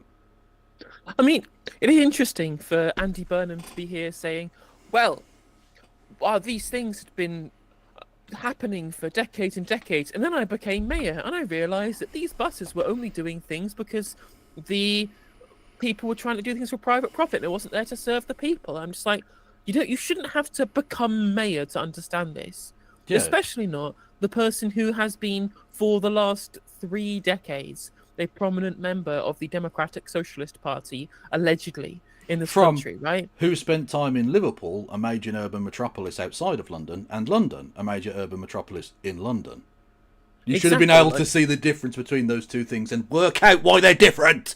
But you should understand the basics about nationalisation or privatisation and private interest versus public interest and social utility versus private profit, right? This should be the basis of your entire political ideology that got you into government and got you into politics in the first place. It shouldn't be your kind of light bulb moment when you win your election to be the mayor of the city that you live in, and you have been someone who's lived in for a very long time, to then immediately go, wow, I can't believe that they're cutting bus routes because they're not profitable. You should already know this. You're a professional politician. There should be at least some ideology behind things that you believe. His ideology was whatever the Labour Party was at that time. That's basically true, you know. So yeah, it was just right for me to put that right. But then if you look at other things like energy bills, rail, homes, you've just seen how the sell-off of all of these things in the end serves private interests rather than the public interest. So I've said the kind of role that we've done here and other mayors around the country, in some ways we're rolling back the 1980s. We're kind of saying the country took a very serious series of wrong turns in the 1980s, and it's left people in a situation where the essentials of life, water, homes, electricity, buses, rail, these essentials that everyone has got to have, they've become way expensive compared to everywhere else in Europe. And it's about fixing that and turning things around. And that's what I feel the mayors across England are doing. What's the uptake been like on the buses? Well, the great thing is I can kind of report after 40 years of consecutive decline in bus patronage in Greater Manchester under deregulation, the B network has created the first uptick again. And that's a brilliant thing for me. Wow, if you make it cheaper and more accessible, people will use it. Shock horror. Crazy. I mean, is Andy just trying to dumb down what he thinks to what he thinks a politics show audience is? I think that he takes them a little bit. He should be taken a little bit more seriously than this. I would think so. Yeah, I think he's thinking when his people said, "Are you being interviewed by Joe?" He probably thought that was a person called Joe, firstly, and then went, "Oh no, it's an internet group. Oh, internet. Oh, the silly children who do the TikTok dance." That's what he thinks in his old man's head. So he's like, okay, I'll dumb it down as if I'm talking to a 5-year-old. Me fix bus good, yay! It's like when you hear the people who did the Scrubs theme are called James. You're like, oh, who's he? And I'm like, it's a band. It's a band called James. Yeah. Who wrote a very interesting song called Laid. Fact. To be able to say, because it's one thing a politician saying, oh, we're going to do this, that and the other, and then the public doesn't really bother, but actually the public are responding and saying, okay, well, we're going to use this system more. The fact that we pioneered the cap on fares, the £2 cap, and we've kept it here, is a big part of that. You can help people with the cost of living. I'd forgotten about that. I'd forgotten that fucking old dickhead had removed the £2 cap. How the fuck is that making the lives of anyone better? No, but it's there to subsidise the fact that we are keeping fuel duty the same rather than indexing it, because that would pay, if we did tax road users, to make literally every bus in the country free. We spent more in total on bus ticketing in this country, across the entire United Kingdom, than it would cost if we increased fuel duty, if we indexed it, right? Yeah. It's insane that we are essentially subsidizing road users to have their fuel duty frozen by having additional bus costs.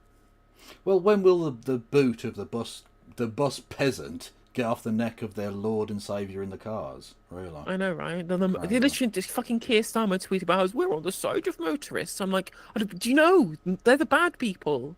Get off the side of motorists. Honestly, I can't wait for him to fucking lose. He's going to be replaced by an even bigger set of cunts, I'm sure. But I can't wait for him to lose because he's literally making.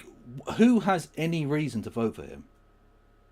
Literally, if the next election happened now, what reason has he given any single human being to vote for that party? I mean, there's an MRP poll, a big MRP poll that's been done by More in Common. They've done a big report on it. So actually, after this, we can go through the report. We could skim through it potentially because it actually is very kind of telling as to what's happening to the Labour vote. I was looking at the demographics of the people who voted Labour at the last election, and it is the first election essentially in recorded history where the rich you are, the more likely you are to vote Labour. Yeah, which is crazy. Yeah. And again, there's just nobody left. There's just literally no one left for them to vote for them at all. Yeah. Provide kind of a low-fare, high-usage public transport system. And now you've extended that as well. It's almost like you're picking out different groups who might be affected by the cost of living crisis. I know that you're now extending this. No, Ava.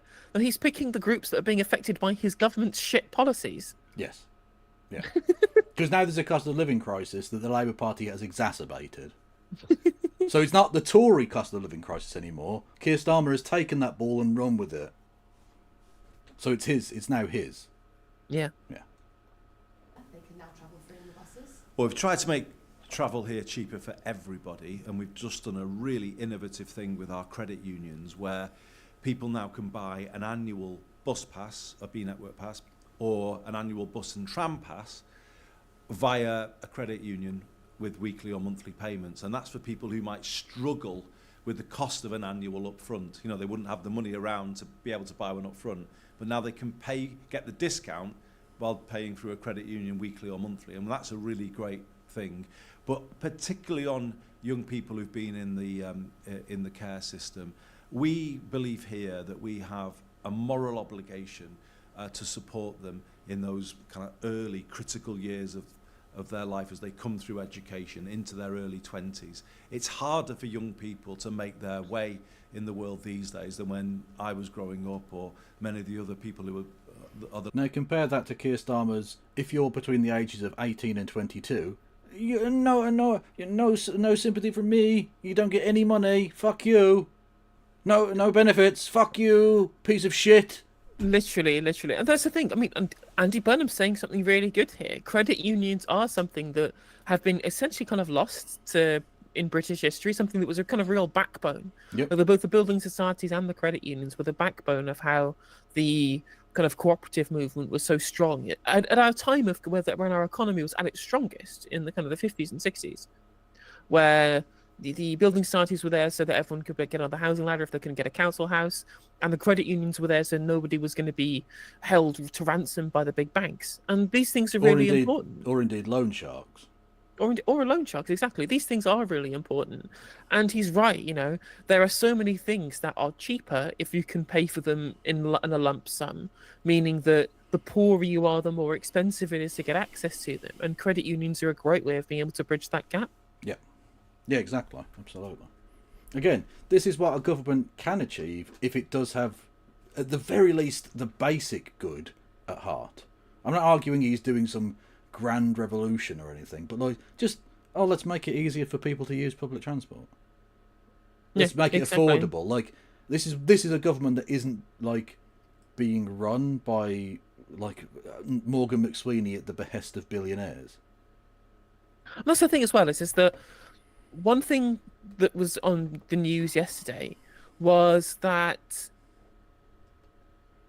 there has been an application by the Business and Trade Department to bring in the McKinsey consultancy to help them with what they do with steel now that they're pretending to nationalise it, not knowing that McKinsey were the same consultants who were brought in who advised the Tories to sell it to Jing Ye. Yeah. Which is fucking hilarious. And this is after Rachel Reeves pledged before the election that they were going to cut £1 billion worth of consultancy spend. That another promise broken, of course, because that's what the Labour Party do. Because of course they're bringing in consultants. Because at least, you know, whatever you think of Andy Burnham, it's clear when he got into the mayoralty, he had a plan and things he wanted to do and a vision for what he wanted his mayoralty to look like. And the current Labour people at the top of the Labour Party in Westminster haven't got a clue.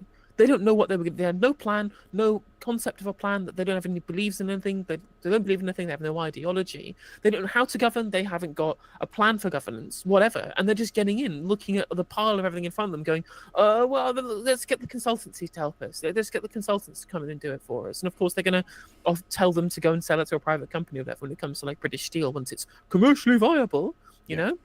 And so that's the difference, is that whatever you think of Andy Burnham, at least he has beliefs and at least he has some kind of vision for what he wanted to do with his time as a mayor. Keir Starmer literally couldn't give a shit about what he actually does as Prime Minister. He just wants to be Prime Minister. Yeah, and this is fundamentally what a kind of conservative inculcation of a lack of confidence in the role of government to do anything gets you. It's that you don't want to take big decisions. You don't want to be bold in anything. You're just going to hire people who sell themselves as being professional and adults in the room to do it on your behalf. And then you can go, well, it wasn't really us that did it. It was these other people. So you set up a Quango, you get a consultancy in, you harvest it out to some local group. Like when they go in about taking power from London and giving it to the regions, they mean blaming the regions for the faults of governance that's been shipped from London. I mean, that was essentially the David Cameron plan, right? Yeah. Is that they smuggled through council cuts with the justification that, oh, well, we're giving them more autonomy to be able to be flexible with their budgets, to have local initiatives to raise money outside of doing the big society thing. That was the thing. And of course, these councils on meagre budgets had no ability to be able to set up their own revenue sources because it takes money. You need to spend money to make money. And so all it did was when they had to just sell off a bunch of assets. £15 billion of council assets got sold off between 2010 and 2019. Because of cutbacks in council funding, you know? So there's always a way of being able to smuggle it through. And that's why Keir Starmer said, there was powerful devolution. I'm like, well, I'm glad that there are people in the devolved regions who know more about politics than you, Keir Starmer. But that doesn't abdicate you the responsibility of actually engaging in any level of governance as Prime Minister. Yeah, indeed.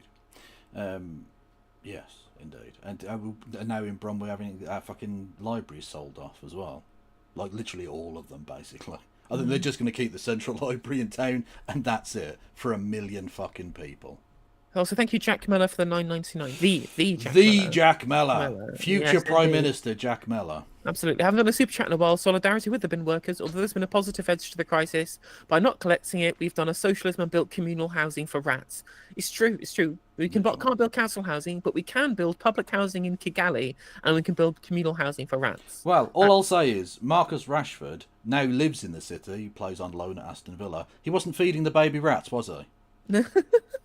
Okay. Well, clearly, I mean, Keir Starmer said he was making the moral case for socialism. Just he didn't say who for. Well, ironically, sewer socialism. Yes. Fuck yes. Literally. Classic memes. An excellent meme. True. The leaders of our councils, and we recognise that, and therefore for young people who don't have parents to fall back on, it's really important that we show them that continuing support up to their mid-20s, when you would think then hopefully by then they'll be able to make things work and make things pay. So that's why we're extending the free bus travel to care leavers in Greater Manchester up to the age of 25, and that is 25. Commitment. That's fucking dope. Yeah, 25. Absolutely. Yeah. People are going to struggle till it's not just up till 21 or 22. Yeah, good for them. Well, that's the thing. It's crazy. That's fucking awesome. Andy Burnham has read the brief of being a politician is when you do things that are good for the electorate, right? You do things to make the electorate like you. Whereas Keir Starmer's like, well, I'm not in the business of making people like me. And I'm just like, that's your fucking job. Your only job is to do things that make people like you. Whereas he's, again, I just want to point out that he's giving up everything for no reason. No one is that his policies are aimed at are ever going to vote for him. So you give nobody any reason to vote for you. which is why no one's going to fucking vote for you. Yep. That we should make. I have done a lot of work on homelessness in this city region, and I am forever just sort of really taken aback by how many people who become homeless have been in the care system. We can do better than that. We should support them more, and it's why we're putting in that commitment. Well, you know what can only help that statistic of the amount of people who have been in the care system that end up homeless is by removing any financial support from 18 to 22-year-olds as they leave the care system. They can't be disabled though. If you literally, it's impossible to be 18 to 22 and disabled. Disability is age gated at 22. Chat. It is literally. Also, like Realm Copy pointing out that when you type Keir Starmer's name into Google, the first thing that comes up is Keir Starmer approval rating. Just so how insane the idea of him not wanting people to like him is. Yeah, because it's only there because he Googles that every 10 seconds during the course of a day. I mean, I think we can get it lower, chat. Like if he, like no, I think no. I think Keir Starmer can get it lower. That's true. Just make him so depressed that he quits out of shame. Yeah. Sorry, it's actually 16 to 22. Apologies to the 16 and 17-year-olds. My bad. I forgot he was also fucking you as well. Oh God. It feels bad to ask for money at this point, but you can do bits and subs and memberships and super chats and all of that shit. You can scare the shit out of me if you want to. Solve everything, but it's a help for people who are struggling to establish themselves in their early 20s. Would you like to see some of that funding come from central government? Would you like to see that rolled out across the UK? I think they should do more, to support some of the things that we're doing, because transport outside of London still isn't funded in the same way. We get bits and bobs and scraps off the table. Okay, fine. Okay, so it turns out, central government isn't doing things that allow the mayoralty levels of freedom. Then, okay. Glad we're finally admitting it. 2/3 of the way through the video. And with mealy mouth, like, oh yeah, maybe they should do more to help. Like, all right, you don't have to have his balls in your mouth. Like, you can have a backbone, lad, and say no, it's fucking disgusting. He's abandoned the regions. He's not done a lot for London, to be fair, but he's fucking abandoned everywhere outside of the M25. Yep. If we got a proper funding arrangement, I think we would be able to do so much more to help people. And it's not just the current government, it's every government. No government yet, in my view, has really sorted out. So this government's as shit as the previous government. I mean, you said it. Like, you said it. My dude, even in trying to obfuscate and be like, oh, well, let's throw mud at the wall and see if we can muddy the waters a bit. No, you're just saying, yeah, this government's also shit, like the last government. Do you remember the last government? Yeah, this one's just as bad. Cool, thanks. James asked, did I hear the RFK Jr.'s eugenicist speech on autism? I didn't see it. I did hear about it. And yeah, that man is fucking crazy. But apparently, autistic people don't have to pay taxes. So that's good. I mean, if only that was the case. Yeah. He said autistic people don't pay tax. And I'm like, bastards, how did they get that through? Oh, yeah. Well, admit, as a member of the non-autistic community, I would also like to not pay taxes, please. Like, I would happily pay taxes if the government didn't suck. True, but I just don't think... I mean, don't get me wrong, I don't think they should be taxed more for being autistic, but I think they should pay their taxes. Or RFK is a disgusting piece of shit who dumped the corpse of a bear in Central Park. Literally happened. Sounds mental. True. Absolutely they killed loads of people in American Samoa. Is that the same guy? Yep. And has now led to the largest spike in measles for the last 20-odd years, I think, in America. Yeah, hundreds of people from nowhere. That's true, Realm Copier. These days, everyone's self-diagnosing as autistic to avoid paying taxes. Yeah, exactly. Yeah. Did you know Lewis Hamilton is registered as autistic in Monaco? Fact. But I would say to my friends and colleagues in the government, it could be a really good theme for this government to really, make that the one of the driving things that they do. That transport becomes the same pretty much everywhere, and everyone can access lower fares everywhere. I think that's just a a really good thing to support growth. It helps people connect to training, to job opportunities. You know, it's a good thing to support people to be economically active. You know, we're worrying about the number of NEETs that there are in the country, young people not in education, employment or training, almost 1 million. Well, actually, if you help those young people with the costs of travel, it stands to reason that more will end up in a better position.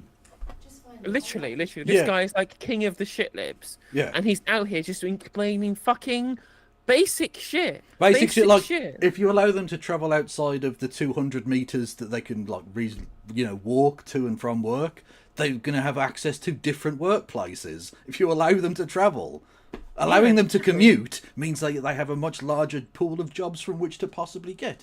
Like, yeah, it's really, really obvious. Really fucking obvious. No, but I'm sure if we cut benefits for the 1000th time in a row, like from 2010, I'm sure it'll fix this problem that was created by the fact that we cut all of these welfare payments. Yeah, I'm sure it will. Of nationalisation, when you're looking toward the Scunthorpe Steelworks, do you think that the Labour government should have gone further and nationalised it? I think it's a really challenging situation given how far things... You fucking bollockless wonder. Already, I don't give a fuck what the rest of his answer is. The fact that he didn't go, yeah, of course they should have nationalised it. It's a really difficult situation. It's not that difficult. Nationalise it. I mean, it's difficult. I mean, the situation is a difficult one. The solution, however, is incredibly simple. You know what I mean? In terms of the government's policy, it should have been very straightforward. A Labour Party, like, I understand the reticence of a Labour Party to nationalise because that will be, fucking absolutely hammered in the media. But when you're given a position where Tory backbenchers are basically begging you to nationalise a thing, and you're like, our first goal is to try and find a private partner. I mean, you're not a Labour Party. Literally, to the right of Richard Tice on nationalisation, and to the right of Theresa May to the on right social issues. To the right of David Davis. Davis was like, just nationalise it. And he was like, nah. Outflanked to the left by David Davis. Just stop, lad. Just stop. It's embarrassing. It's so embarrassing. So embarrassing. Have developed, but I think they took decisive action and... Absolute cockwash. What are you talking about? What are you talking about? They took decisive... No, they didn't. Firstly, they waited until they had to emergency ship supplies to the fucking thing. They've been in government now for 9 months. Oil like a baby right? water. And they've just got to the point where because the Chinese government agents or whatever were threatening to sabotage the plant or whatever, the workers had to protect the place, and the government had to rush not ingredients, that's not the right word. Raw materials. Raw materials. Steel ingredients. We're making a steel salad. Bollocks, right? Raw materials to the plant to keep the fucking furnaces going. That's not decisive. That's sitting on your hands for as long as it takes to forego a fucking pregnancy. A human life can come into existence in the amount of time they've sat on this. And now they're going, well, we don't really want to privatise it, but we might have to in the end anyway. That's about as undecisive as you can be. Doing nothing would have been more decisive, because at least that's a decision. That's crazy. It's exactly... I don't know if you saw this clip that I put out on the socials, Kev. Me watching Keir Starmer at the liaison committee going, we don't want to have children going into poverty. That's why we're developing a child poverty strategy. And I'll get back to you on that. I'm like, it's 9 months. Yeah. You've been in government 9 months. If you haven't started it at this point, you had no plan for it. Stop pretending you did. Literally, like, the child poverty strategy is the thing that you're supposed to have in your manifesto before the election, not 9 months into government. Yeah. Like, again, they could have from day one been thinking about what was going to happen at Scunthorpe Steel Mill and wait until the very, very last minute, so much so that we had MPs arriving on a Saturday to get a bill passed through. Like, literally, they achieved royal assent the same fucking day. Yeah, so decisive that they wasted the last 3 days of Parliament and then recalled the pricks a few days later. That's how desperate it had gone. Like, fuck off, man. Thank you to... Dog ate my policies. Literally, yeah. Nena Sadi? I don't know. Welcome. Thank you for becoming a member on the YouTubes. And hello there, My Left Eye. Everyone go follow My Left Eye immediately. Do it. I command you. Something that I very much applaud. And such is the sort of critical importance of the steel industry to the rest of the economy. I think there's a real prospect actually now to kind of create the transition in the steel industry that it needs, because we do need to move. Don't say transition. Just not this week. No. Keir Starmer fucking run through going, I have got this statutory guidance from the EHRC. Honestly, you're going to have fucking rail police start feeling up fucking steel workers. It's going to be mental. To green steel. And actually, why shouldn't Britain be a leader in green steel in the rest of this century? We want to build. We're not a leader green in railways. We will here, never you know, be a the leader highest in standard. green steel. We'll never be a leader in green steel because China and Sweden are already ahead of us on this. Yeah. And they're not doing just arc furnaces, which of course are good things, and I'm glad that we're doing them. But you know, they're already in like iron ore electrolysis and hydrogen fueled blast furnaces. You know, like they're already way ahead in doing green steel in terms of primary innovation. We should have been on this fucking 5 years ago, and we're only getting onto it now that there's a calamity at Scunthorpe at Port Talbot. Yeah. Well, exactly. You already allowed Port Talbot to die. That's how decisive they were. Thanks. Standard modern railways. Well, that steel industry will be really important if we're to achieve that ambition. We want to see a new line between Liverpool and Manchester. It was the first commuter railway line in the world. We think it's time to... First intercity commuter railway. I don't want to be pernickety about it, but you're just slightly wrong on that. Or what's the first actual one? There was a commuter railway, I forget the exact one. It was just before the famous invention of the rocket and all of that. Between it was two shitty little towns in Lancashire. No offence to the shitty little towns. Someone will inform me in chat, I'm sure. But there was I've been to plenty of shitty little towns in Lancashire. To be honest, I've been into like the suburbs of Bolton. You know, I've seen how shitty they can be. All I know about Bolton is that the university there, the road next to it is the A666. Same thing. Literally true. And I was like, I'm not going there. I was just not happening. I wasn't even religious. I was just like, that's bad. That's bad vibes. Bad vibes. Put in a new line. The Mayor of Liverpool and I are working together on that. We still think there needs to be a solution between the West Midlands and the Stockton and Darlington. There we go. Trundling onto the West Coast. Stockton and Darlington. There you go. I knew there was, yeah. And then the first intercity was Liverpool-Manchester. Yeah. Again, that didn't exist in the world, and we made it, and now we can't. Brody says a Boltonian here. Oh my god, we got mentioned. I'm so sorry. So not just the fact that you're a Boltonian, but that you have your first interaction with me talking about Bolton was saying how shit Bolton is. And again, that's not to say that Bolton is the people of Bolton. It's of course Westminster's fault, but you know, it doesn't change how shit Bolton is. All I'll say is I enjoyed the era of JJ Okocha and Yuri Jukayev at the Wanderers. Bolton Wanderers. So I'm just going to go with that. And Peter Kay. These are the things I know about Bolton. Moving on. Did the noise happen? Thank you, Turning Worlds, for joining me on the YouTube. No, Twitch, whatever. Main line to complete their journey north after they've been through some sort of bat palace in the Chiltern area, you know, where we kind of seemingly have no expense spared for the bats of the Midlands, whereas people in the north don't get the same treatment, it would seem. So we're going to have to... Firstly, get the name of the Midland bats out of your fucking mouth. Okay? The Midland bats are the best bats in the world. They deserve to be protected. And secondly, it's not because of bats. The government have cut the fucking funding for it. It's got nothing to do with bats. The land was already fucking purchased. They'd ploughed through Oxfordshire and shit. They've literally torn up half of Birmingham's fucking city centre to reignite Curzon Street, a fucking station that's been dead for 50 years. This is what they're doing because they're spending money because it helps London, and that's it. Birmingham will now be a commuter town for London, which, to be fair, will probably help Birmingham in the long run because more wages will be fucking spent in Brum than they would have been otherwise, right? But the same thing won't apply for Liverpool and Manchester and the fucking Yorkshire side route thing they were going to do to Leeds or wherever the fuck it was. Barnsley? I don't know. That's the thing, right? It's that originally, with the original plan for HS2, it would have taken loads of pressure off of all of the kind of satellite lines around the Greater Manchester and Greater Birmingham areas, which it now will not do.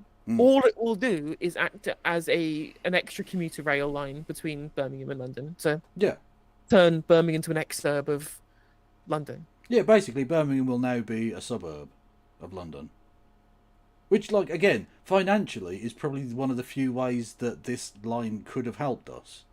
I mean, yeah, people working in London but paying their council tax in Birmingham. Paying their probably a council good thing. tax and spending London wages in Birmingham. Yeah. That cool, yeah, okay, that's probably better, because, like, there are no fucking wages to be had here.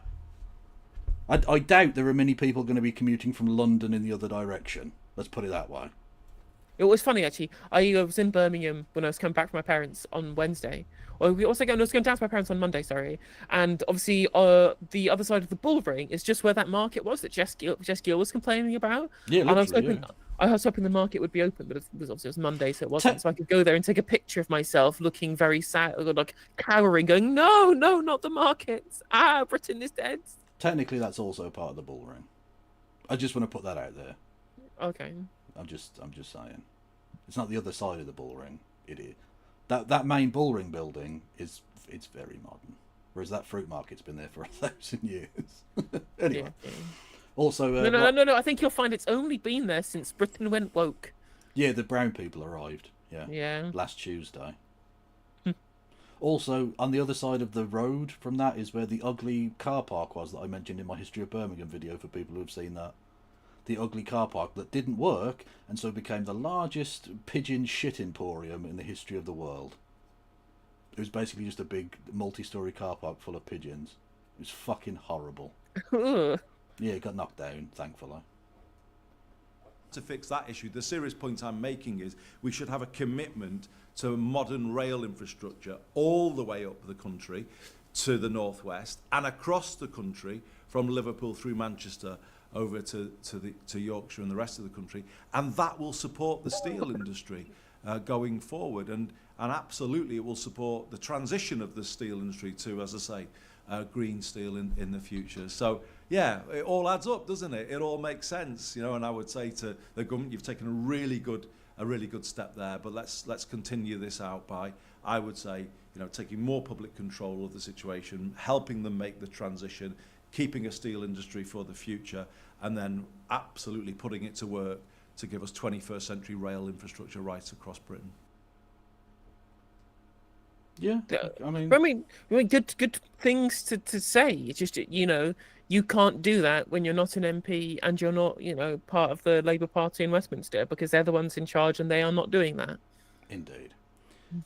Katie in chat says, I only know of New Street. Why did Curzon Street stop getting used? Well, it stopped getting used for commuter traffic about 100 years ago, but it was like a goods yard, basically, where things would come in. And it's on the north-western side of the city centre. Well, no, western side of the city centre. No, eastern side. What am I talking about? It was basically been derelict now since, I think it was shut down in the 60s, even as a depot place. But it was basically just a bit, if you want to Google it, you can. It's a big, like, old Doric, Greek-looking fucking building with big fucking columns, and also it looks well out of place. And it was just in some dead ground, like it was a brownfield site. You could walk past it. It got graffitied up to fuck. And brilliantly, it was the only reason it survived, and it used to be straight from Euston Station to Curzon Street, was like a one-stop thing you could get when it was a commercial train line. And Euston had exactly the same Doric column frontage originally, but it was torn down in the 50s. But we kept ours because it was just abandoned. That's the thing, that's how you know that Birmingham has been treated like shit and still been allowed to kind of fester and rot by Westminster. Yeah. Because, like, even in, you know, like Manchester or in, you know, the place like in like the East Midlands, for example, you know, it would have been retrofitted into like student flats or something. They would have done something to be able to retrofit that building into another use. You know, like you see all the old mills and factories, they've all become like nightclubs or student flats or like some kind of residential thing or like a business complex in any other city in the country. But in Birmingham, old buildings like that, they just get allowed to rot. Yeah, just that's it. Yeah. Well, it was amazing to me when you go through London. If you look at the Mews, they're called Mews, right? MEWS, which are like little streets of single and two-story, very small houses in the centre of London, largely, which are now worth, like, you won't find one for less than a couple of £1 million. No. Basically, going up to tens of millions in very, very luxurious areas. And what they were horse stables. A mews was basically the ancient and more less ancient, if that makes sense, version of a car park. It was a parking lot, because everywhere had to go places by horse. You had to park the horse somewhere. Stables. And then the people stopped using horses, and so these buildings just existed. And now they're very, very, very expensive houses. It's ridiculous. But there you go. Repurposing and all that jazz. Yeah. Yeah. Anyway. But, Andy Burnham, fair play to him. Again, yeah, good talk. We'll see if any action comes of him putting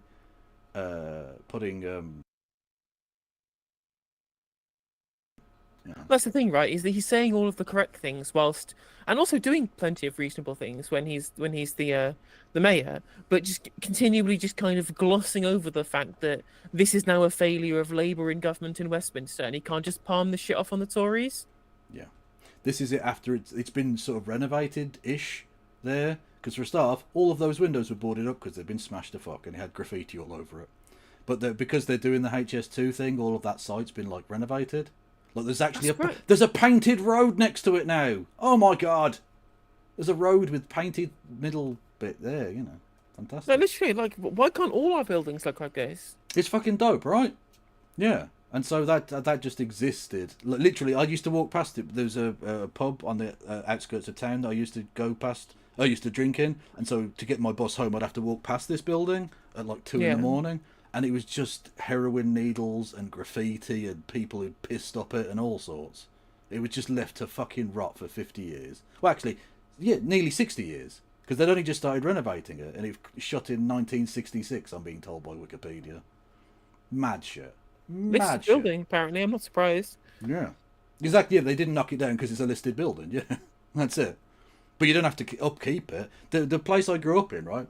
Again, on the outskirts of Birmingham, there was a pub called the Maypole, right? And it was grade 2 listed or whatever. So the one not the top one, not like Buckingham Palace or anything, but listed. And so the organisation that wanted to knock it down just let it rot. And this beautiful old building, even if you don't know, it was a shithole of a pub, but like, it was a beautiful old building, really not quite as nice as that one, but really nice. And they just let it rot. And I used to walk past it on the way to my bus stop for school. Every day during my childhood, I just watched this building rot and rot and rot until eventually it became unsafe, and then you can knock it down. And now there's a fucking travel lodge. They built a modern shithouse travel lodge on it. And I'm so glad I moved away, because the thought for me of wanting to do harm to that building is a lot. Yeah. I mean, at least it's being used for something, but like, of all the things it could have been used for, you know? Just disgusting. It's just like, you know, at least in Salford, Islington Mill became like a music venue. Yeah. I had friends who actually lived with someone who used to run it. And it's just like, the things that we could do to take all of these things and turn them into places that the public can use for themselves, and instead we allow fucking vulture corporations to buy them and then either do shit with it or do nothing with it and let it rot. Yeah, exactly. Yeah. Or the sloping building, the sloping pub thing in, is it like Derbyshire or somewhere, that they just knocked down? Why were the people who knocked that down, why weren't they in fucking jail? Yep. That was like some crazy ass historical building. If you it should be treated way more seriously. You're shitting on the country at that point. You know? Look, I don't care so much about a 500-year-old tree, although you really oughtn't cut it down. But like buildings and stuff, that takes a lot of fucking time and effort and money to put up. Stop being like, here we go, yeah, there we go. It's a monument to kind of human ingenuity and development, right? That's the Curzon Street building I walk past every fucking weekend. Look at it. Let it fall into fucking shit. How depressing. Yeah, awful. Literally, just overgrown. What a fucking history, just left to be graffitied and fucking used as a DOS house. Awful. And like, the thing is, that's why it's so tilting to me. It's so tilting that people will look at that and go, well, your bloody job's ruining the city. I'm like, no, it's fucking austerity. Yeah. It's Thatcherism that ruined that shit. Everything else is the symptom, not a cause. Yeah, exactly. This was a useful, worthwhile thing before deindustrialization. This site employed people. This site meant something, and they let it fucking rot purposefully to make a political point, to make their economic fucking wet dream come true. They destroyed generations of people and fucked over more than a century of history. Fucking wankers. Exactly. Also, yes, Sagoma, big up the Druid's Heath massive. I grew up on the Heath. You know what I'm saying? I just messaged you the poll that I was mentioning before on Twitter DMs. The Polish man. Hey-o. Polls, bloody polls. Indeed. More in common, MRP. Let's have a look.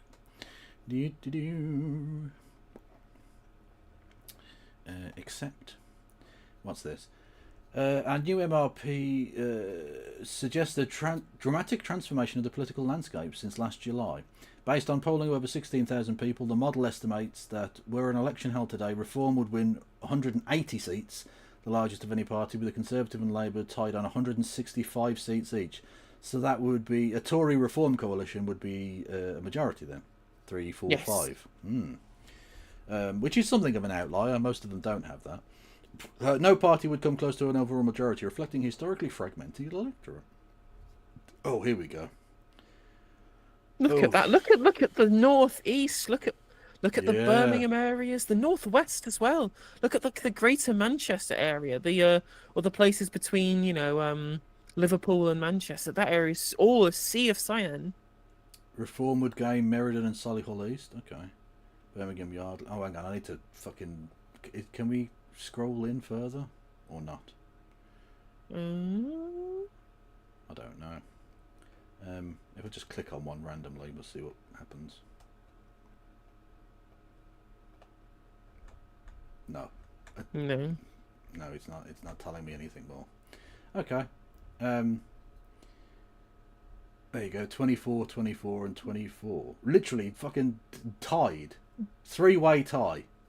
And this is an MRP, right? So this is not just 16,000 people that they have surveyed, but they also get a much better seat-by-seat breakdown based upon demographic trends as well, right? So it's the MRPs are kind of the gold standard of the kind of seat-by-seat polling, rather than just using uniform swing based upon a small 2,000-person sample, right? Yeah. Interestingly, there's Lib Dems losing 5 seats.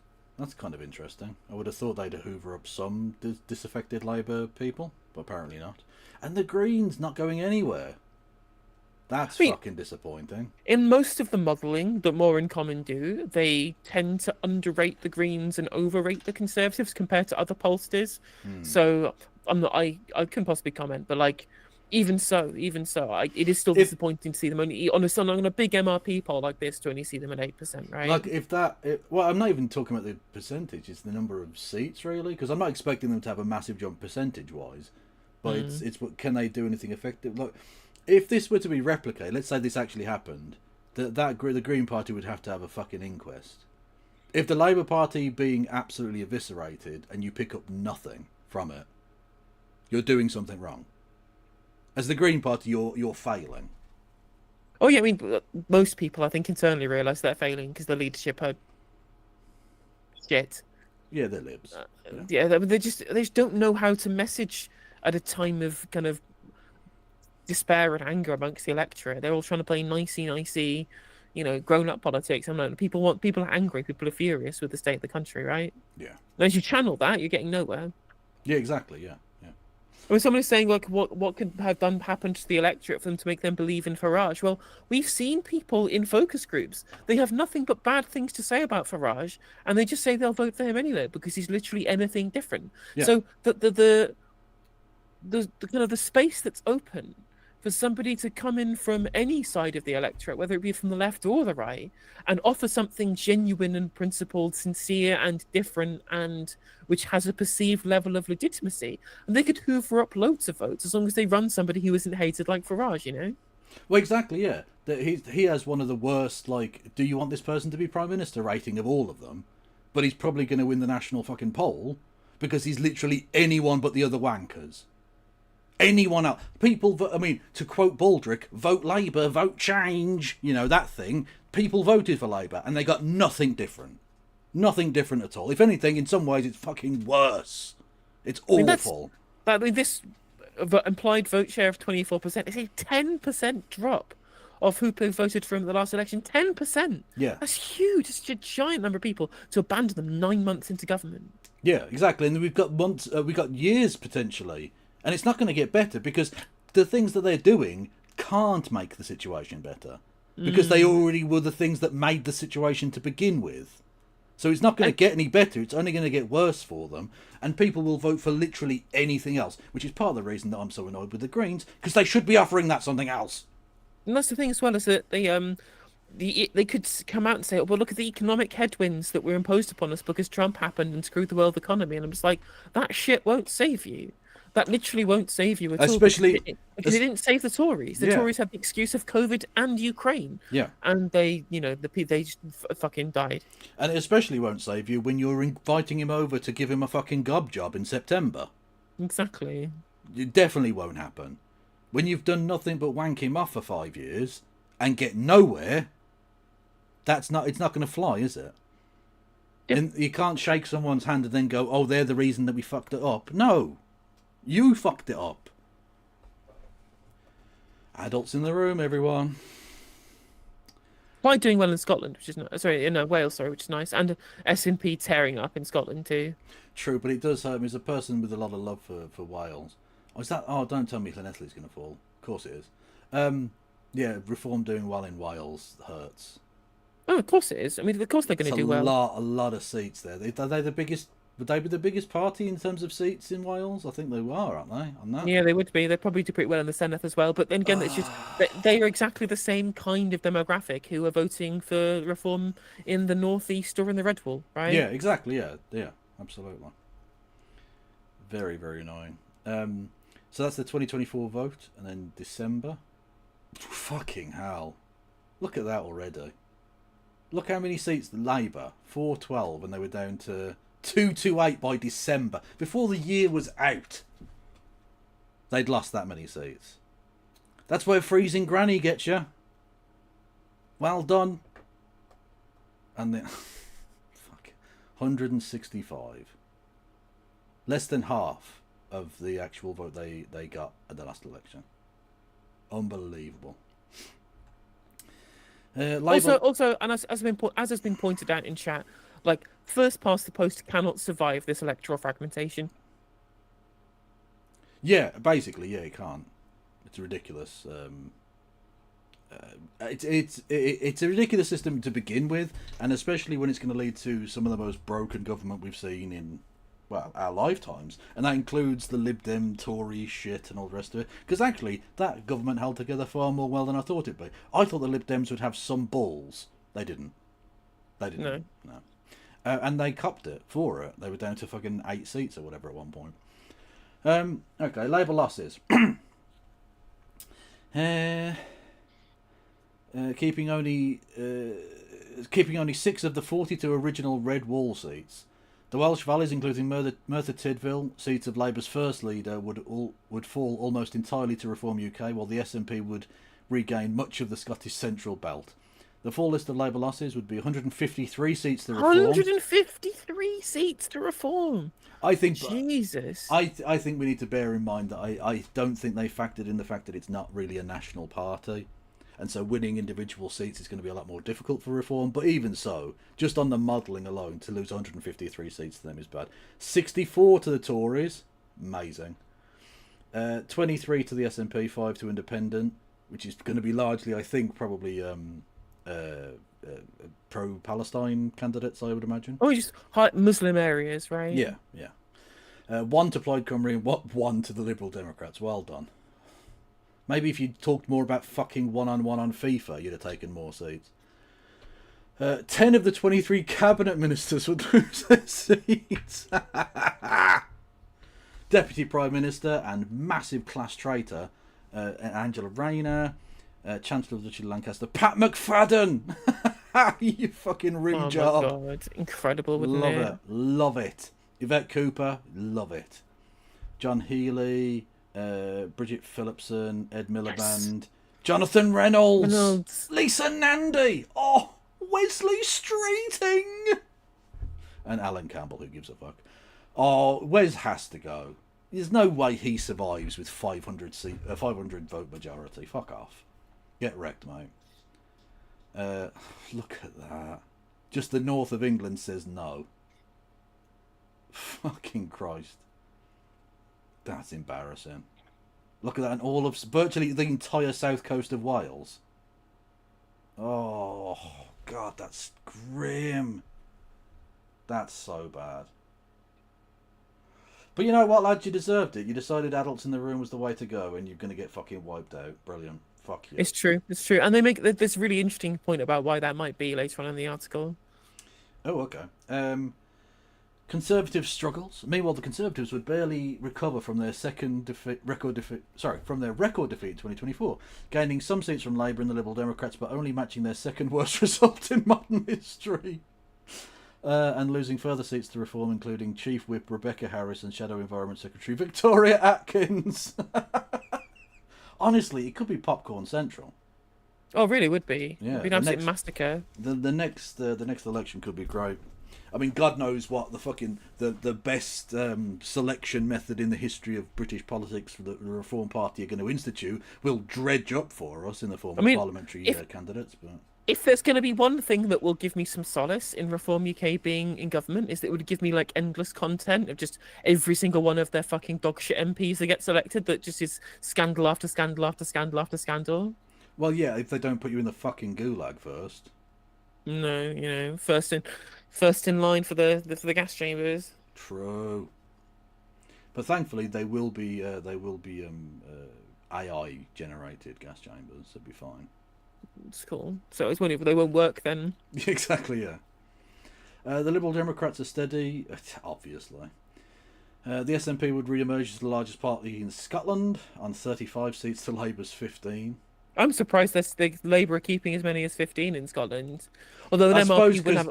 The MRP sample won't be very particularly big in Scotland, so small numbers here and there, small margins here and there could swing Scotland incredibly far towards the SNP. Because on the current numbers in Holyrood for constituency votes, like the SNP, if they got that similar kind of vote across Scotland, they would probably win every single seat in Scotland apart from the border constituencies. Probably, but I think what might be the factor is that Reform aren't as big a deal in Scotland. They're not going to win any seats in Scotland. I mean, they're taking about kind of 10% of the votes. So they'll get some in Holyrood on the list. Oh, in Holyrood, but this is Westminster, isn't it? Yeah, the thing is, what's going to be really good for the SNP is they're winning votes away from progressive Labour members. Yeah. From progressive Labour voters are going back to the SNP, having abandoned them for the last election. And also a bunch of kind of conservative but not conservative party voters in Scotland who previously would have voted Labour, who are like unionists but don't like the Tories but don't really like Labour, but are also sympathetic to Reform, will also vote Reform. So Labour are going to lose votes to both directions. Yeah. Reform gains, they'll gain 175 seats. The model also estimates that in a general election, Labour would lose the seat of Runcorn and Helsby, which is to be contested in a by-election on the 1st of May, with a 19.5 points two-way swing to Reform UK. Jesus. So that's 1 in 5 voters going from Labour to Reform. That's a lot. That's a lot. You see what I mean? They're not going to win any seats in Scotland, so they're not a factor. But look at that. All of Mid Wales, virtually all of South Wales, huge swathes of the north and east of England. Yorkshire. Yeah. Fucking hell. Oh, God, that's grim. They're picking up seats probably in Brum, aren't they, I think? Are they? Maybe not. No. Apparently not. No, okay. Just on the edge, Lichfield. It's like a Wolverhampton Walsall, places. Yeah. Wyre Forest, okay. Labour's 2024 gains evaporated. Wow, it's almost like there was no massive love for them, and that them fucking over their core voters means they're not going to vote for them this time. Who'd have thought it? Trini says that West will be moved to a safer seat, probably, or the House of Lords. I mean, there was incredible article by John Rentoul. Oh, okay. Ha ha ha ha ha. Fair enough. I don't mind him being moved to the House of Lords because he can't be Prime Minister. Well, technically he can be Prime Minister, but he won't no one ever be. does. No. Yeah, but basically, not the 19th century, lads. Come on. John Rentoul did this whole fucking paragraph gushing about how Wes Streeting was a darling of Westminster and how he should have moved his seat. Like, he wished he could move his seat, but he shouldn't. He should fight it for the good of Britain because Britain needs Wes Streeting in Parliament. I was going to be fucking sick.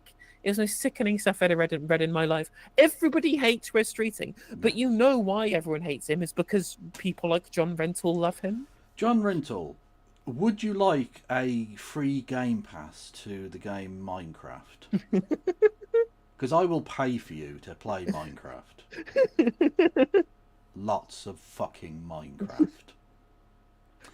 Anyway, would PM Farage be the end of British democracy? Like, would Britain be a big dictatorship by 2032? I don't think, much like his political daddy, Trump, I don't think he has the work ethic, frankly, to do dictatorship properly. Now, that's not to say he won't have evil people behind him undermining things, but the reason that Trump has had 4 years at first go and is still doing it now, without really making a dictatorship, although again people behind him are trying, is because he doesn't put in any fucking effort. Whatever you think of dictators, it takes a lot of effort to stay on top of it, because not only have you got to turn it into a dictatorship, you've then got to stamp out any of your underlings trying to overthrow you, because that's how monarchic rule works, right? You have to take care of powerful forces regardless. Well, so he doesn't, yeah. When you sign off at 2 p.m. to go and play golf, you can't really do that, you know? Yeah, exactly. You go to bed early for the hunt the next day, and that's the thing. And that's what's different as well is that the reason why we talk about Trump in the way that we do is that the checks and balances in America are so strong, or they should be. They're perceived to be strong, and obviously they aren't, because they have the Supreme Court, which is backed by a written constitution, and you have a bicameral Congress as well as the elected president as well that should be making decisions collaboratively, and they're just overriding this when they shouldn't be. Whereas in the UK, if Nigel Farage gets a majority in Parliament, that's it. It's over. They can do what the fuck they want. Yeah. They don't need to be a dictator. They can just ruin the country entirely democratically. Yeah. Yes. What was it? No, I'm not defending dictators. I'm saying it's, they often work hard. Like, that's not defending them. The things that they were doing were evil. I'd rather they didn't. But anyway. Yeah. You have to hand it to dictators. They have a great work. You know what, you people can suck my fucking anus. Shut up. Anyway. Labour's 2024 gains evaporated. Under this model, just 35 of Labour's 218 gains at the last election would stay with them. Oh, that's brutal. Oh my god, it's going to be so funny. It's going to be so funny watching all of these people who are being earmarked as candidates of the future of all of the new intakes just immediately losing their seats and being one-term MPs. Helena Dollymore, I'm looking forward to you losing your seat after 5 years. Samantha Niblet too. Get to fuck. And, what's his name? Fucking Slum Landlord. Jazz Athwal. Jazz Athwal's gonna fuck off. Yeah. The guy who took over from Rees-Mogg, who's a fucking prick. That guy can fuck off. Honestly, rarely has a new intake been almost immediately eviscerated. There's usually like, the Blair's babes were still around for years afterwards. Some of them still are, of course. Yeah, but this is just going to be so many one-term wankers that we'll have to pay their gold-plated pension for the next 40 years. Brilliant. Of those seats, 64 would be returned to the Conservatives, 23 to the SNP, 96 to Reform, and Plaid would gain 1. Okay.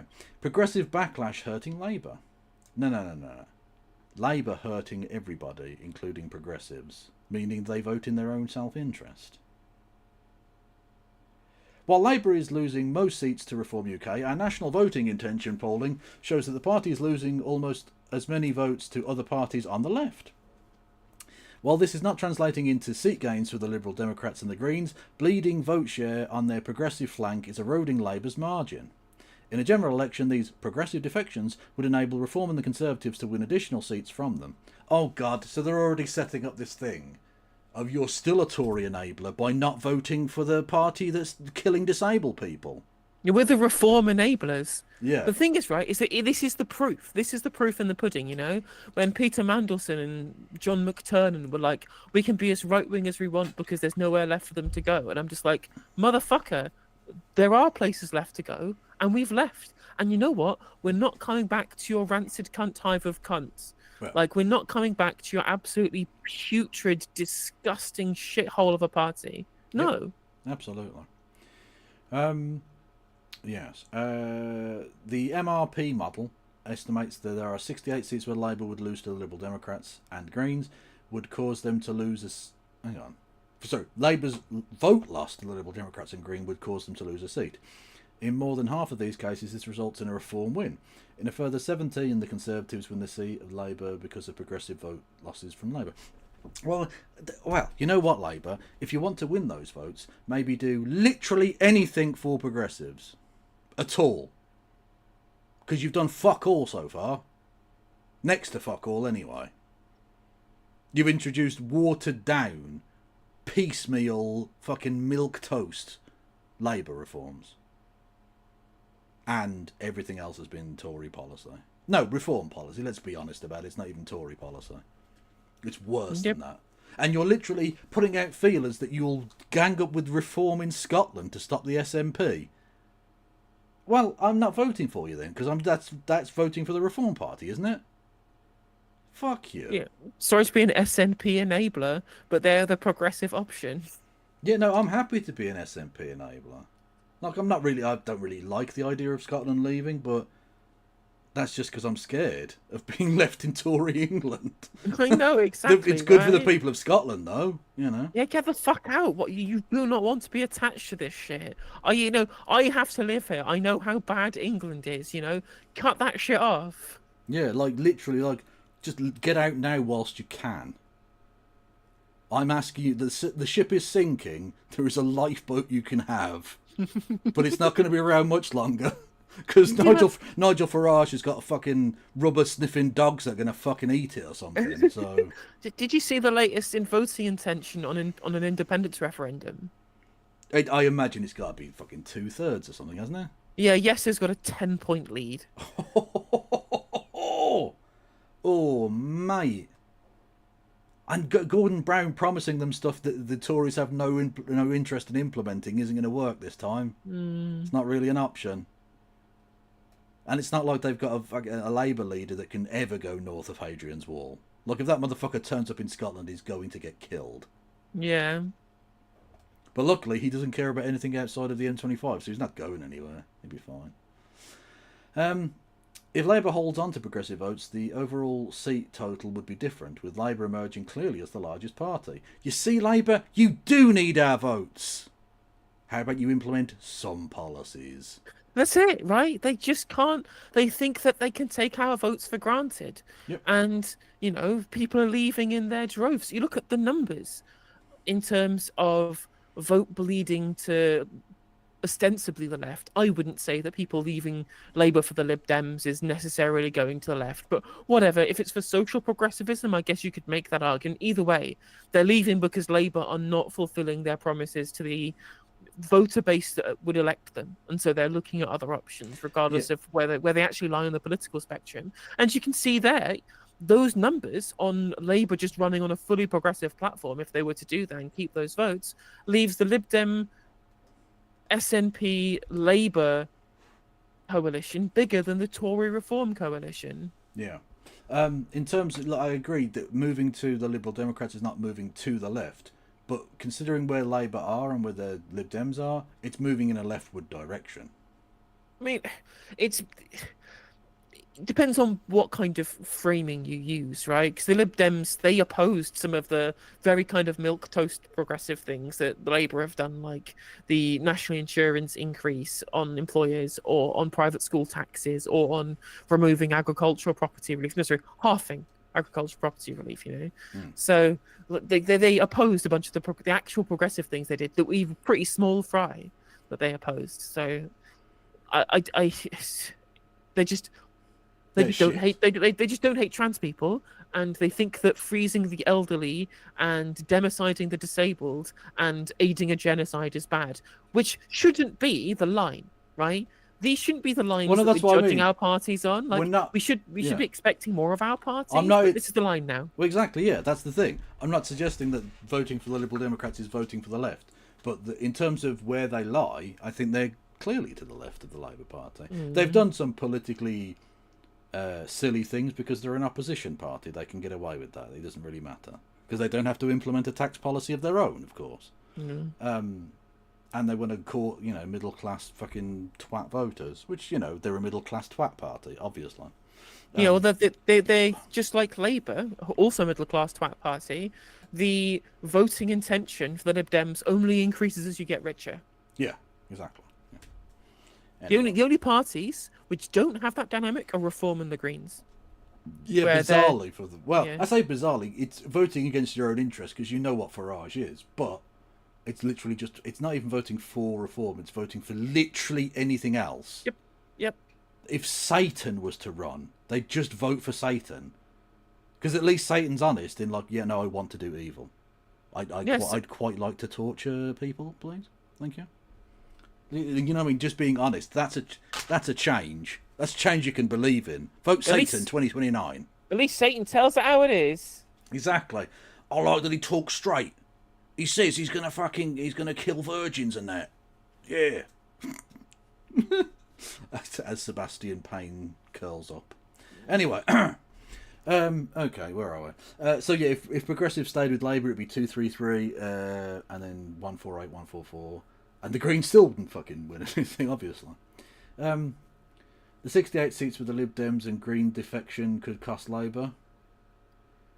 And again, there's a smattering there. Yeah, that's the SNP are going to win a load back in Scotland, obviously. And actually, so even the Progressive vote, even bleeding away from it, doesn't affect them that much in Wales. So is that just also the Conservative vote collapsing then, presumably? I would imagine, right? I mean, the Conservative vote just isn't going nowhere. They're just getting the same share of the vote they did at the last election. Pretty much. But again, there's a lot of northern seats there, isn't there? And North Midland seats. Britain's most fragmented electorate. The MRP model also reveals the extent to which Britain's electorate is fragmented.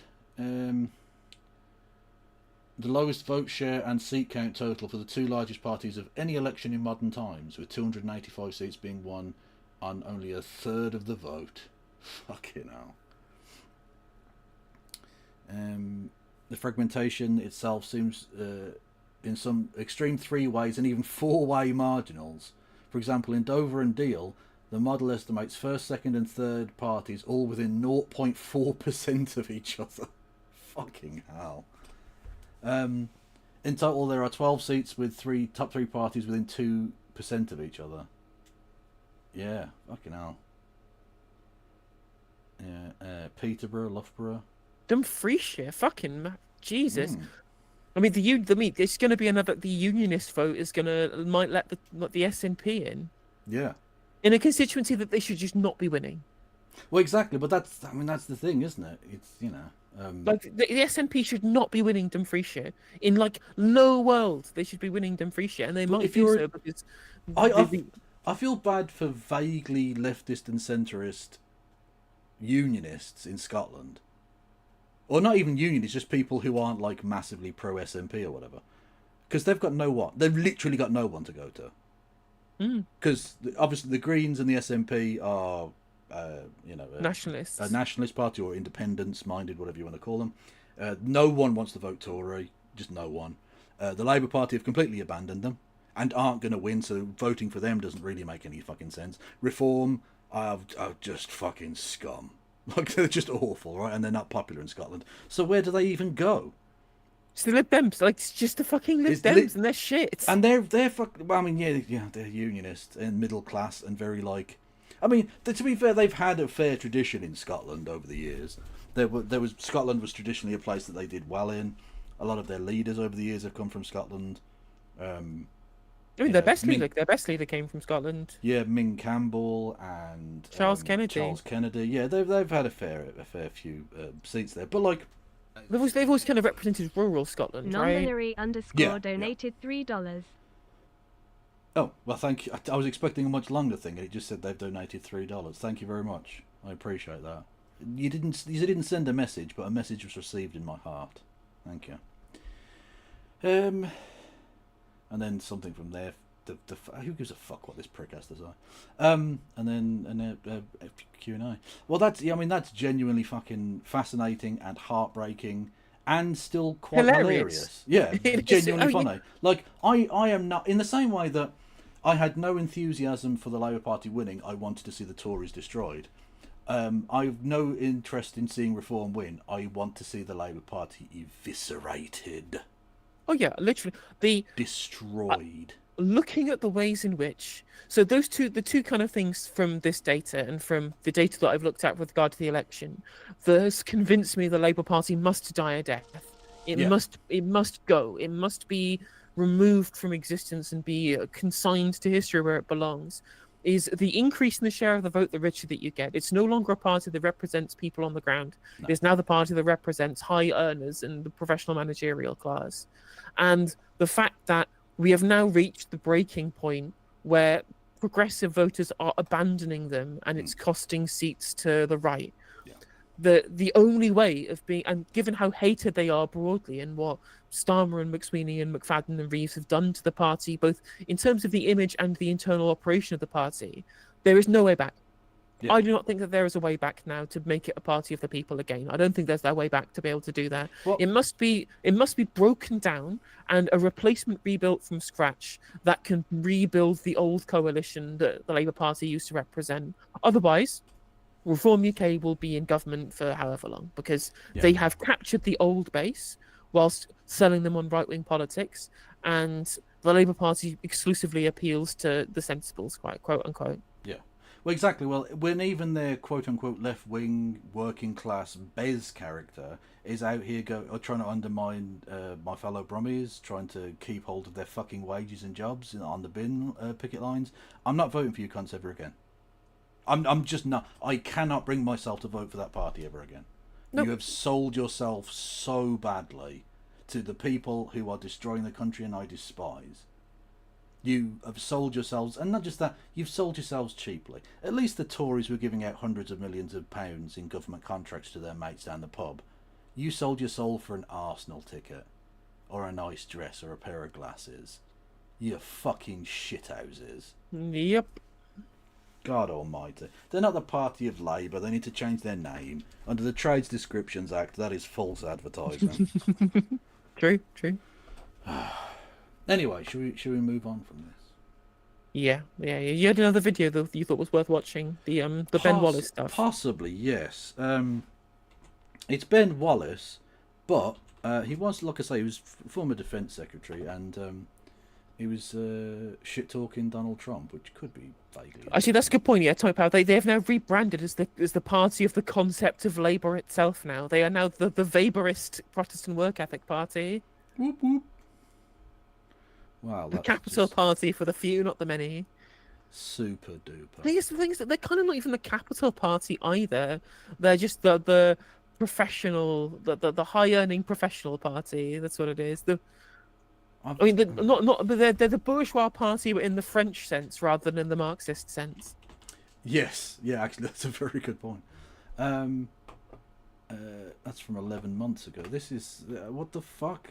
Don't tell me they've taken it down or something. It was from today, so what the actual fuck? Oh, it was on LBC, not fucking. Oh, you prick. Anyway, here we go. Is it Trump the quitter? Right.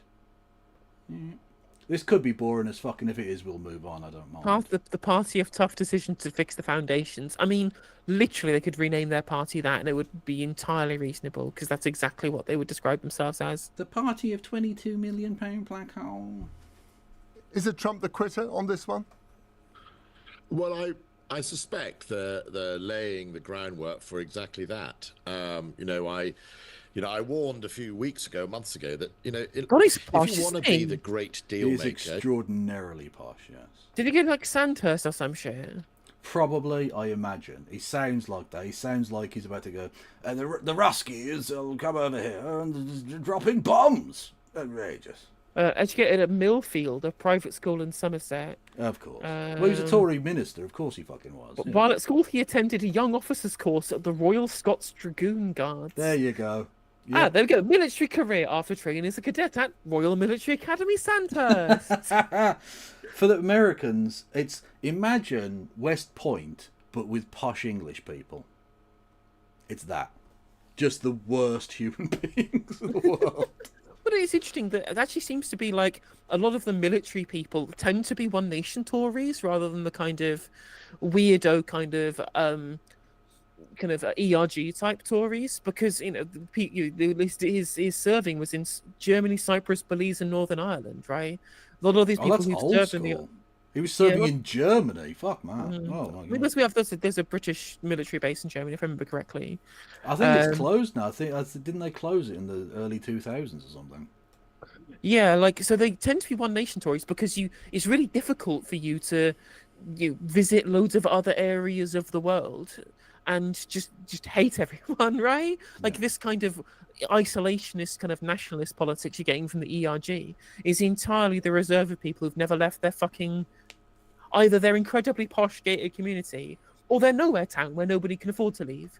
Yeah. And if they can afford to leave, it's they're going to the cheap resorts that these people can afford to go to. There's no shade on them, but we have to sell these people on internationalism by other means. I guess their only contact with people from other cultures is people coming to the UK.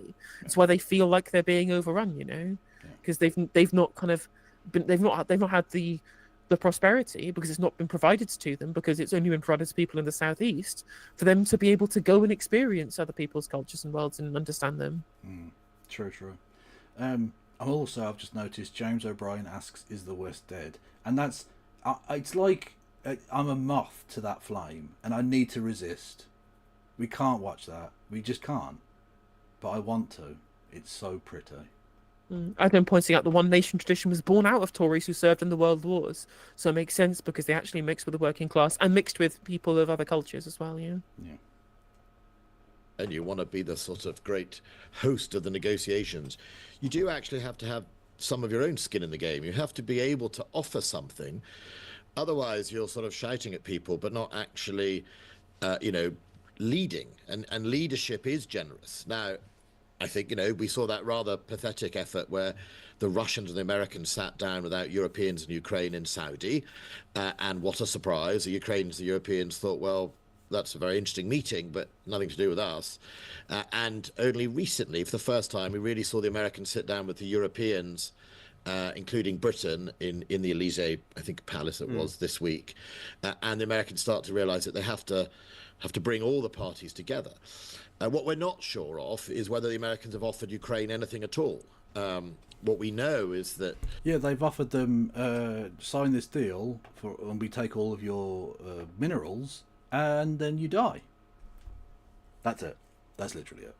That's the deal. We get all of your minerals, and then you get nothing. Yep, pretty much.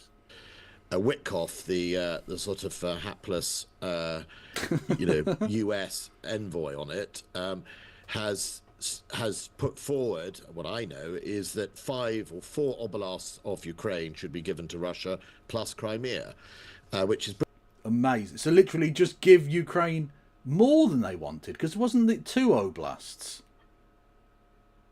Wasn't it 2 oblasts they had as the People's Republics or whatever? Exactly. Well, yeah, that's why a bunch of the kind of Putin sympathizers that you get in the kind of the weirdo sections of the left, right? Why none of the arguments make sense? Or there was popular support for an uprising in the DPR and the LPR, and I'm just like, yeah, and that's why Putin has tried to annex Zaporizhia and Kherson as well, is it? Like, why did he try and land at Odessa? Exactly, you know, like it's like what any kind of justification for this on kind of the grounds of the popular uprisings of Donetsk and Luhansk get entirely undermined by Putin's actual imperial ambitions for Zaporizhia and Kherson. Exactly. If he were genuine about like protecting Russians in Ukraine, you could have sat down and had international agreements whereby there was like an increased autonomy for those regions and like an international peacekeeping force in eastern Ukraine. That could have been arranged. Mm-hmm. But it wasn't about that, as we saw from the fact that he literally already annexed Crimea. It literally already happened more than a decade ago.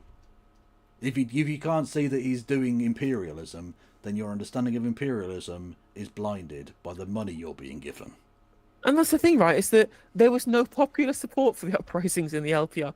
Not really, and the no. DPR. No, they were internal coups that happened on a local level that took over the functioning of their own those particular parts of those areas. And then the referenda that happened were done under military occupation and were done at gunpoint essentially. Yeah. And every single poll that was done up to 2014 for the people actually within Donetsk and Luhansk, but what they actually wanted was to remain part of Ukraine in a kind of a federalized system with more autonomy. Like at no point whatever was the secession from Ukraine or let alone joining Russia at any point given any popular support in either of those oblasts. Yeah. So the Trump plan, when I criticised the Trump plan during the election as just give give Russia everything it wanted, I was wrong and I'd like to apologise. The plan is actually give Russia more than it wanted. Literally. If you just allowed Russia to have everything it wanted at the start, you'd be giving them less than your plan, America. Honestly, what the fuck is this? I used to do a joke about I'm a P-tape truther.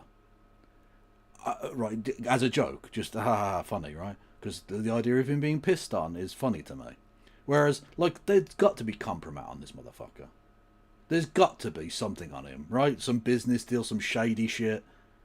Because why the fuck is he constantly kowtowing to them in the most pathetic way? Because Trump doesn't like being made to look like a bitch. And yet this is the very thing that makes him look more bitch-made than anything. I mean, it's just so funny to me how, again, he's such a moron that they did this whole piece about how, Vladimir Putin said all these nice things and I really like him now because he was nice to me. And then, like, 5 days later, he's like, well, Putin didn't do what I wanted, so now I hate him. Just literally like the fucking internal politics of a child Donald Trump has. Yeah, a fucking idiot. Yeah, and like as Ben Wallace pointed out, they've only now worked out that they have to get the Europeans on board. Like, what continent do they think this war is happening on? That they've now worked out. Oh, maybe if we get the Europeans around the table, that might help. Getting the Saudis around the table was never going to help. Like, they're really not involved in this at all. No, and let's think about what their record is in geopolitical conflict. Oh yeah, causing man-made horrors beyond comprehension by committing war crimes in Yemen. But also melting their own citizens. So, specifically journalists who speak out against them. Well, it's just funny to me that a bunch of the American right, they don't care about geopolitics. They just like Russia because they think it's anti-woke. It literally is. Well, it's literally do anything to own the libs, right? So the libs need to start pretending to be fascists. And it's the only way that the right will implement good policy. We need to go, actually, you know what? Ethno-states are awesome. Because it's the only way they'll turn against Israel. And then go like, you know what? I don't think Elon Musk should pay any taxes. I don't think he should. Honestly, I think we should get rid of all taxes on billionaires. This is why, like, the fucking insane levels of cognitive dissonance that like liberals have over Russia and Israel, right? Oh, it's mad. It's that, you know, you talk about ethno-states are bad. Well, one of the kind of fucking the foundational things which it underpins ideologically the Russian invasion of Ukraine is the great Russian chauvinism. Yeah. They're like, well, these are ethnic Russians in these oblasts in Ukraine. Therefore, they should become part of the motherland, which means we must subsume them to reclaim imperial glory. Like Putin, in the start of his fucking speech when he declared the special military operation, was to say that, well, Lenin gifted these to Ukraine with no reason to do so. These Russians were gifted to Ukraine, which undermined the motherland essentially, as when he set up the Ukrainian SFSR when the Soviet Union was founded, right? So he blamed Lenin for giving Russians to Ukraine because he believes in this ethno-nationalist project, right? Forgetting, of course, that the only reason that there are Russians there and not Tartars is because of Stalin. literally. Mad. And so therefore, and it's so funny to me that they can't, because they can't tell you this. That no one in the liberal press tells you that this is the reason. Because if you can understand that ethno-nationalist reason for wanting to conquer Donetsk and Luhansk, then you can obviously understand that same ideological ethno-nationalism is what is underpinning Israel in the West Bank and Gaza. Yep, exactly, yeah, completely. Pretty much what Putin has wanted all along. I haven't heard anything on the other side, what the Americans are going to offer Ukraine. If you remember, at the beginning of all of this process, Trump was pretty clear he was going to take everything off the table. He wasn't going to give Ukraine ongoing defence. He was going to charge them lots of money for any support. He was going to ask for a back payment for the equipment already gifted. Which led to a very funny thought in my mind.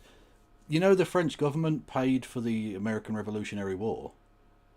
They should ask for back payment for that, with interest, obviously, over the hundreds of years.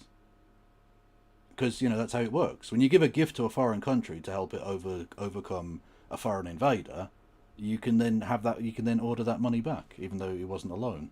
I wonder if Trump's going to ask for the Marshall Plan funding back. Yeah, come and take it, you cunt. Was going to not carry on. So it's quite hard if you're Ukrainian to ask yourself, A, why do I trust any peace deal with President Putin, a man who's broken every deal? I think someone studied recently said he's broken over 100 agreements. Certainly the big ones that you and I will notice were Georgia. I wonder if there have been any other countries that have broken agreements with people who live on their own territory and stuff. Like maybe in North America or something. Has that ever happened? I don't think that's ever happened. No, that's fine. That's fine. Just Russia bad. That's it. 2014 invasion of Ukraine, the Budapest Memorandum, the Minsk agreements. He doesn't stick to anything, so he'll probably come back in a few years' time. And if you're Ukrainian, you've suffered 18,000 deaths since the 2014 invasion before the invasion of 2021, so you're not going to trust him. Whoa. Are you saying that 18,000 civilians dying is bad, Ben? You're saying that's a bad thing? When they're white people, yes. Yeah, I was going to say, and like, Ukrainians are temporarily white, so yes. Take that same logic. Can we apply this to Israel, please? See, you've missed the caveat, because again, the Ukrainians have been temporarily they're white people asterisks, okay, for now, whereas the Palestinians, you see, are not. That's the difference, you see. But it's not racism; it's sensible politics. God, I hate the world.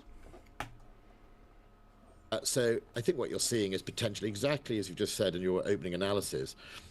Trump, the deal maker, really is more interested in the fanfare of the deal, not the outcome of the deal. You know, I was also the defense secretary when Kabul happened, and he's busy trying to blame Biden. He set the deal. He did the deal with the Taliban. Ben, that was so. Call yourself an expert, but I think you're fine. It's pronounced Kabul, not Kabul. Anyway, So, well, like Cable Street. What? No, also, Ben, in terms of fucking up the thing, maybe you could talk about your boss at that time, who was Prime Minister, who allowed one of his friends to ring up to get his dogs evacuated. Literally, and fucking the fact that one of our defense secretary at the time, Ben fucking Dominic Raab, was on a fucking sun lounger during the evacuation of Kabul. Yeah, and stayed there. Didn't bother coming back. Nice. But yeah, for those who don't know, that's a genuinely true story. A friend of Boris Johnson's, who was doing something in fucking Afghanistan, I don't know. Anyway, had dogs there. Now, I don't want dogs to suffer or anything, but if it comes to a choice between saving humans and your mate's dogs, I feel like the dogs can be looked after in a way that the enemies of the Taliban who are human cannot.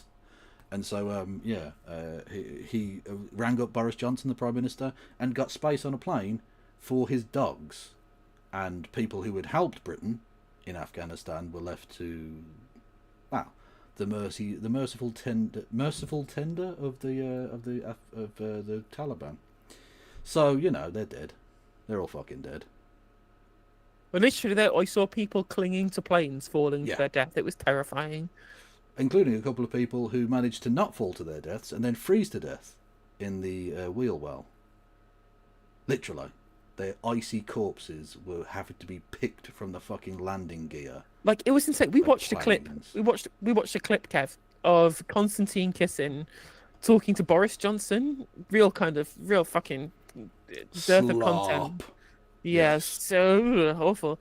But it was really interesting and crazy to watch Boris Johnson vehemently defend the necessity of offering asylum to Afghans fleeing the Taliban, saying we had a duty to the Afghans for what they did to let them claim asylum. And Konstantin Kisin, no, do not believe in this. Do not believe in any of this. It's just like, this guy pretends he's not a right-winger. Konstantin Kisin, he's out here going, doesn't matter if we fuck up their entire country, relying on their help in the military invasion that we fucking started, and then leave them to die at the people who are holding them accountable for their collaboration with us in the war that we started when the Taliban comes to power. Can I just say to Konstantin Kisin, if we don't need immigrants, when are you leaving?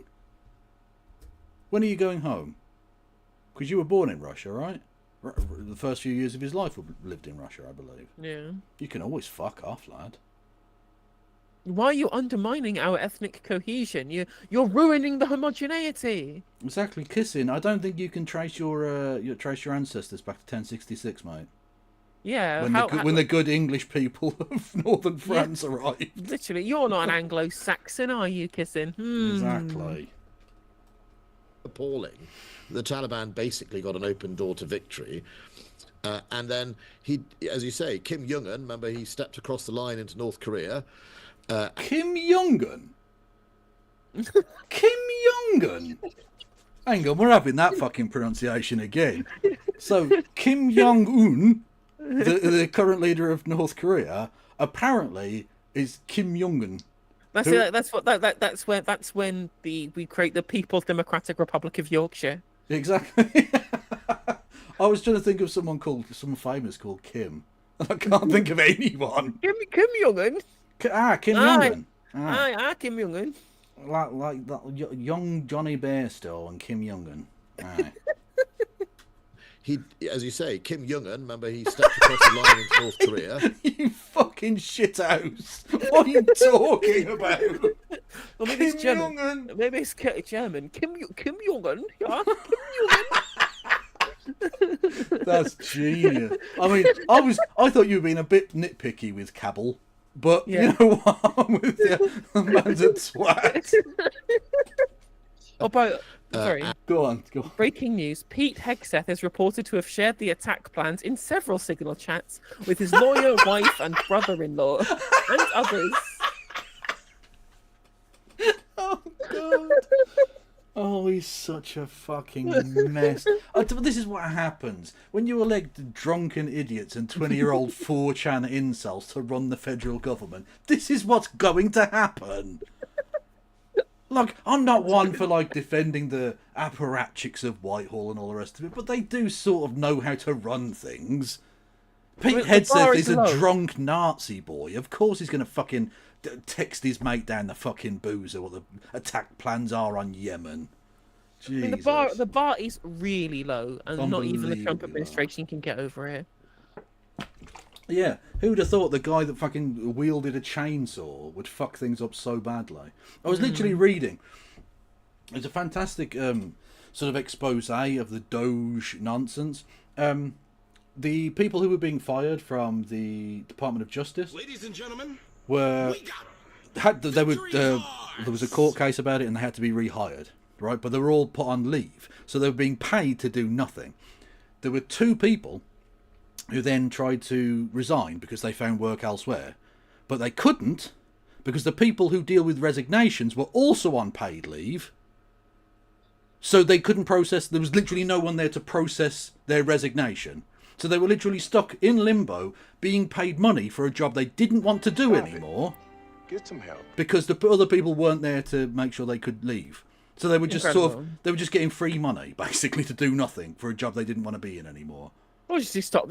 Fuck it. You know. This is the Department of Government Efficiency, I believe, that did this. Who'd have thunk it? Who'd have thunk it that fucking K-Hole McGee fucking swinging his chainsaw around on stage, sucking off fucking Millet on stage? Who'd have thought he wouldn't know what the fuck he was doing? Incredible, isn't it? You know, couldn't make it up, could you? I'm just gonna go get some more drink. One sec. By all means. That again, chat. That does not look like me. I'll have to. Again, I forgot. I have to share with. Helena's chat. For those in Helena's chat, my people, and you can come over and say hello, hit the follow button, all that jazz. They've decided to JD Vance me, because that doesn't look like me. That's a JD Vancification of me, right? The first man on Pluto. Wow, the places you can go with the EU passport. Exactly. With that Irish passport, I can get out of the galaxy, mate.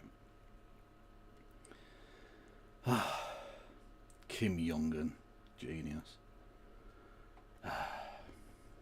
Anyway, yeah, you can hit the follow button and subscribe and do bits messages and all of that jazz. Chat. You know what to do. I'm told by Twitch you have to remind people because they forget or something. I don't know. And thank you to Bondzilla the Inevitable. Amazing name. Welcome in, a new subscriber, Reno. Much love to you. And you only just followed as well. So you followed and subscribed straight away. Awesome. Can you do that with me as well? Yeah, you should do that with No Justice MTG as well. If you've got the money. Like, I always feel slightly bad, like, asking for money, because you're like, they probably don't have that much fucking money, Kev, and they should spend it on things that are, like, worthwhile for their life, and not you prick. Also, I don't know who that was, so it might be someone's already subscribed to me. Oh, well, probably. Oh, yeah. I missed the name. I only heard the back end of that. Oh, Bondzilla the Inevitable. Oh yeah, they are already. Yeah. Well then, I've poached one from you, if anything. Oh, anyway. I'm glad. Cool. Well, I'm glad. And it was all going to be some, Mr. Rocket Man, and all he did was increase his nuclear weapons. So I think what we're probably seeing is the 24 hours. It's the I'll fix it, isn't going to happen. So he is now trying to find either who could have worked that out. Who could have told him that 24 hours was a lot longer to deal with the centuries-long issues that are at play with this war? Who would have told? A war that's been going on for 3 years that you did nothing about?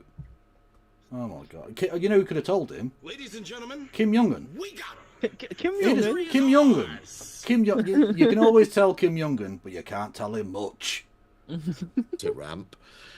For himself to say he's going to, I don't know what he's going to do, go off to the other side of the Pacific, or he's going to be able to claim a great victory. I think the victory is getting further apart rather than closer. This is all pretty depressing, especially for Ukraine, but also for Europe and for us, because we were there from the very start, rhetorically, in terms of supplying arms. I know this from Zelensky himself. He told me lots of other people have given money and weapons, but Britain was there from the very beginning. And to consider... To be fair, and I feel bad for the people of Ukraine because they've been taken in by Johnson and Sunak and now to a degree Starmer, right? Because they see help from the outside. But I kind of want to go around to every individual Ukrainian and just go, they're doing it because things at home are so bad. They just want to escape. They want to escape and get good headlines and look like... Look, they don't give a fuck about you. They'll sell you down the river as soon as it's convenient. You know? And to be fair, for to say Britain was there at the very start and will be there at the very end as well, because we have promised for the next 100 years to give them money. Unless the war goes on for 101 years. In which case you're shit out of luck, Ukraine. Yeah, like a Medvedev III is in government in Russia. No, just it's going to be Futurama style, the head of Putin in a jar.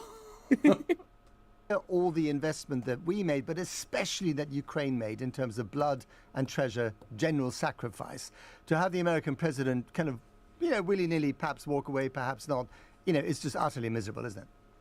Yeah, I mean, I think it's really depressing that this administration seems to take the side of Russia. I mean, only a few days ago, Russia... He took over from Kim Alden.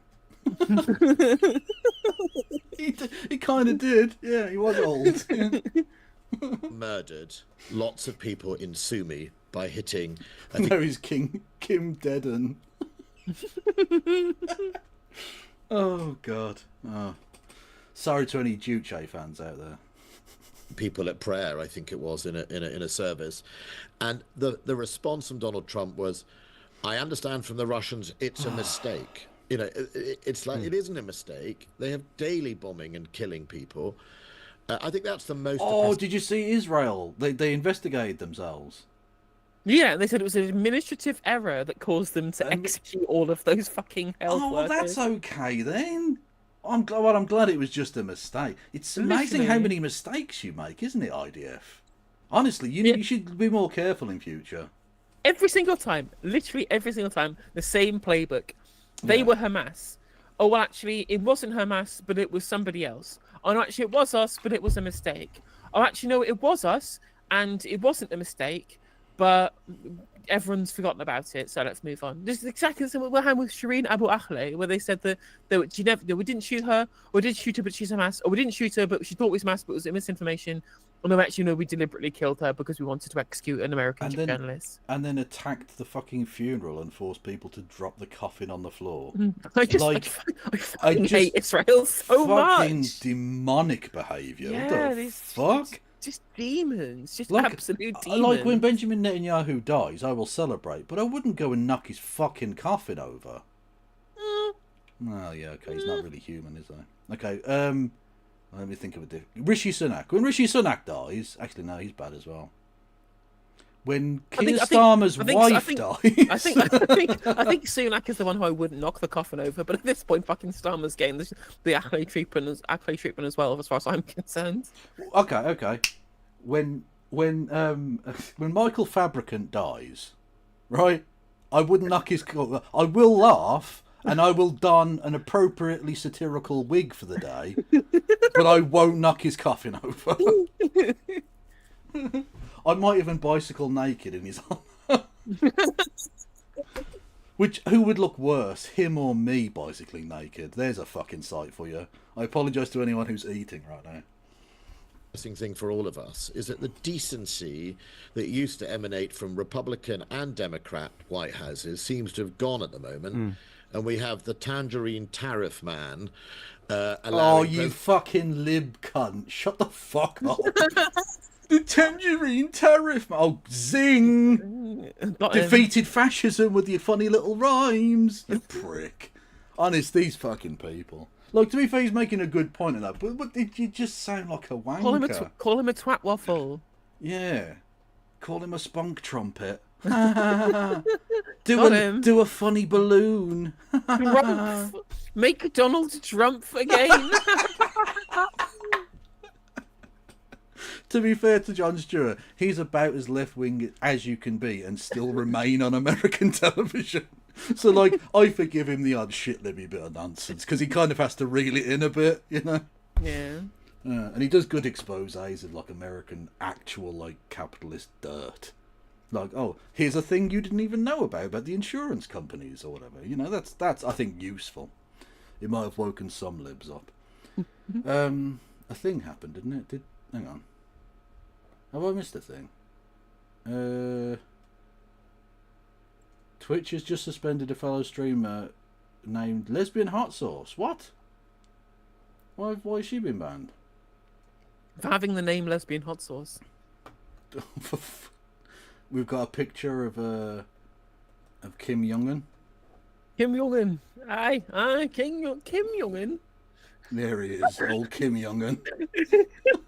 The fucking whip it, man. Jesus Christ.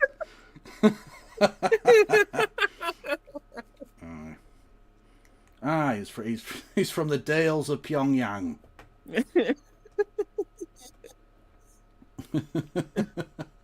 Sarah. Hi, it's called Jute Share Me Love. Yes. President Xi to go around this week. President Xi of China has President been Xi proclaiming himself to You've transed him. President Xi. Oh, you can't pronounce it. I think they must teach you at Sandhurst to be like just subtly racist and undermine all foreign things. Just mispronounce it on purpose. Make it sound vaguely like the thing you mean it to mean.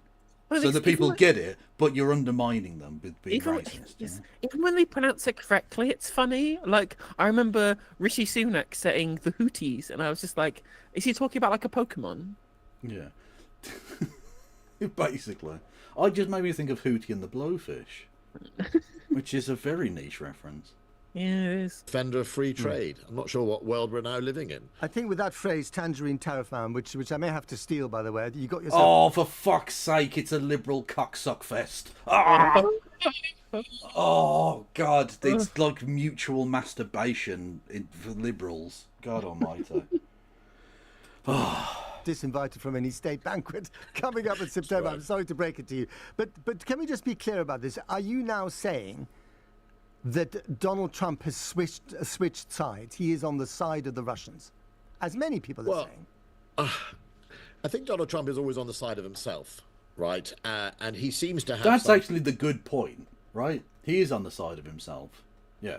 And he thinks that, like, his supporters quite like Putin and don't like Zelensky. Like a baby for a number of reasons. Woke, woke is fucking. It's woke. Even though Zelensky is like in the part of the, like a centre-right party, Putin is anti-woke. That's it. That's it. That's all. That's all. As far as their brain goes, right? You see, like Tim Pool did a tweet on Tariff Day saying, "Well, the tariffs made bananas go from 50 cents to $1." But that means I've now changed my opinions on everything anti-woke. And I'm just like, yeah, no shit, because all you care about is anti-woke. It's all you care about. You have no real problems. Yeah, exactly. Like, that's the thing. He's happy for eggs to go to, you know, cost more than the weight of gold, right? Because he can afford that. Him and his weird fucking cat kidnapping skate park / atomic bunker, whatever the fuck he's got going on, he's fine. He's absolutely fine. No one can hurt him. Anyway. Some form of fetish towards President Putin. You know, I find it very odd. Putin is nowhere near his equal. He's nowhere near the equal of the United States. Putin's economy is about half of Britain. Yet he likes to sort of, you know, benchmark themselves against each other. I certainly have seen lots of talking points from the Kremlin being used by Putin, by Mr. Trump, for example. You know, can European leaders stop going and embarrassing themselves in front of Trump? Look, Meloni is a fascist piece of shit, right? But she's like been generally supportive of Ukraine, and then she sat there and watched Trump say, "Oh, Ukraine started the war," type shit, and said nothing. Look, what the fuck did you expect him to be? You're all going to get embarrassed. You're going to go there one by one and try and cut a deal with him, and he'll tell you to fuck off, even if you are wearing a suit. The fact that the only European leader to hold frame against Trump is fucking Emmanuel Macron, that's pathetic. Yeah. Absolutely pathetic. Yeah. Yeah. Fucking hell, that's bad, isn't it? Jesus. Thank you to... who was it? Someone did a thing. John Holmes for 5 gifties. Much love. Elementary, my dear Holmes. Although, of course, he never actually says that, ever. No. Ukraine invaded Russia. You know, those early points that But this is alarming stuff, isn't it? I mean, he's completely rewriting history. The thing is, of course, in the American reactionary's mind, Ukraine did invade Russia because they believe that Donetsk and Luhansk are Russian because they have ethnic Russians in them, right? They're ethno-nationalists. That's what they believe. Yeah. They buy in a lot. I mean, obviously, a bunch of the kind of the dorks on the ground, they don't believe anything. They just believe what Daddy Trump tells them. But the committed ideologues in the background of the Trump campaign, they fundamentally buy into the ethno-nationalist logic that, you know, all that shit was that Putin was saying about Lenin betraying Russia, right? Yeah, absolutely. Yeah. In an absurd way, in an insulting way, frankly. Yeah, I mean, look, to be honest, if you look at all the people around him, he's allowed them God, to rewrite he's history. so Vance, posh. Even does the posh person mumbly bit. Like most people just sort of go, or something like that. But posh people go, as they're trying to think of the sentence they're about to say. And it just sounds mental. And then I can't listen to the sentence because I'm thinking, why did you make that noise at me? That's fucking weird, mate. And its sentence is gone. And I haven't listened to a word. Maybe that's the point. It's meant to dazzle an opponent so that you can just sneak out some bullshit. Rubio, they all were deeply critical of Trump. Indeed, I think, if my memory serves me right, J.D. Vance compared Trump to Hitler at one stage, and the next thing you know, okay, they're all allowed but on his you do have to ask, did he mean that as condemnation, or was he celebrating that fact? Was it a compliment or not? It's impossible to know with these people. So, look, I think the reality is, as you rightly point out, Trump is a here today, gone tomorrow deal maker. The outcome of the deals, just look at his business history, turn out not to be brilliant. But they're shithouse deals that even he knows are shithouse deals, because he made Canada and Mexico sign the CUM deal, the Canada, United States, Mexico deal. Because I can't remember what it's called. NAFTA. New NAFTA. Yeah. CUM deal. Isn't that a punk rock drummer? CUM deal, yes. And Trey Cool did a fantastic drum off at one point. Yeah, and it was his deal, right? And now he's saying, oh, they're taking advantage of us. How? They signed your fucking deal. That meant you signed a deal where you could be taken advantage of because you're shit. He's supposed to be a businessman and has gone bankrupt running casinos. The only business in a casino is to get money off people. Literally, its business is stealing money, basically. In the words of Ricky Tan, imagine a business where people give you money and in return you give them absolutely nothing. Exactly. And he managed to fuck that up. How? Literally. Also, this is completely unrelated, but I've just opened my Twitter and the very top thing is Kat Abu Ghazaleh tweeting about a German article about her with the title "Man hat Mission als woke Antifa Kommunisten bezeichnet," and with the title "Some headlines transcend language." Yeah, oh, absolutely, yeah. German's good like that. I remember the Trump one. Was it Ist Trump sex monster? Hit the dude, what new? Well, that's Dutch. Yeah. Crazy. Honestly, Dutch isn't real.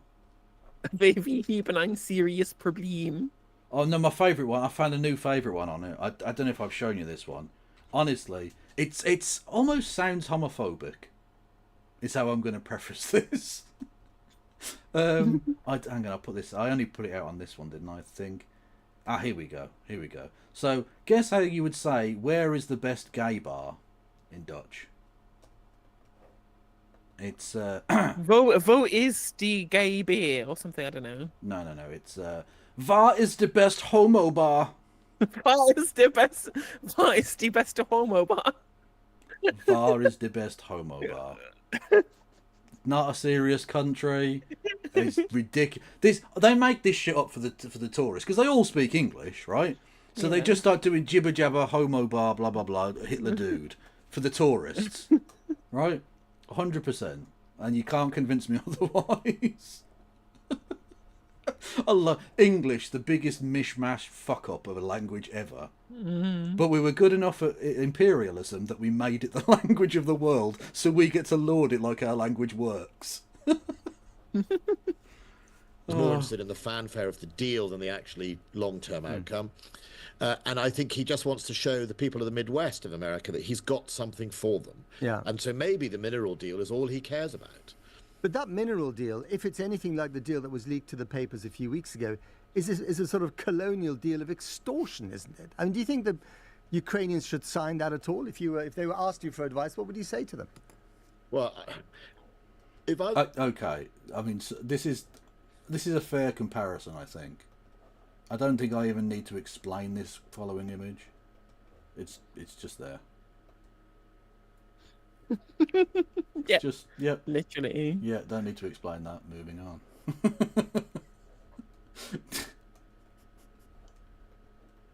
As if they were asking for advice, I'd say, well, you have to get something strong in exchange from the United States, right? So don't just sign up and hope for the goodwill of Donald Trump, because Donald Trump is... Or the goodwill of any of them. Like, Obama took the piss out of it. Obama just let him take Crimea, for fuck's sake. Like, don't expect anything from them. They're all bastards. Well, that's why it's so insane. It's insane to me that people just continue just to forget that Trump will want a quid pro quo when it comes to the fucking trade deal. Yeah. And it's like, well, how much are we going to be able to get? Well, they don't want something mutually beneficial. Trump wants his pound of flesh. Yeah. Don't give it to him. Go somewhere else. Exactly, yeah. And not just that, but like, having some American workers on the ground won't stop Russia doing its fucking thing. Because the Americans don't give a fuck if some mine worker gets killed. They don't give a fuck about that. You say is whimsical and his deals will fall apart, or indeed he might not be there. So I think fundamentally, Ukraine, to make its decision, it's got to survive in the face of Russia, but I hope they get something in return for it. I really do. And there are Europeans, and I think this is the big issue here, really, which is, the coalition of the willing that Keir Starmer started, and his speech at Lancaster House was really very good. But he's not actually willing... The fuck?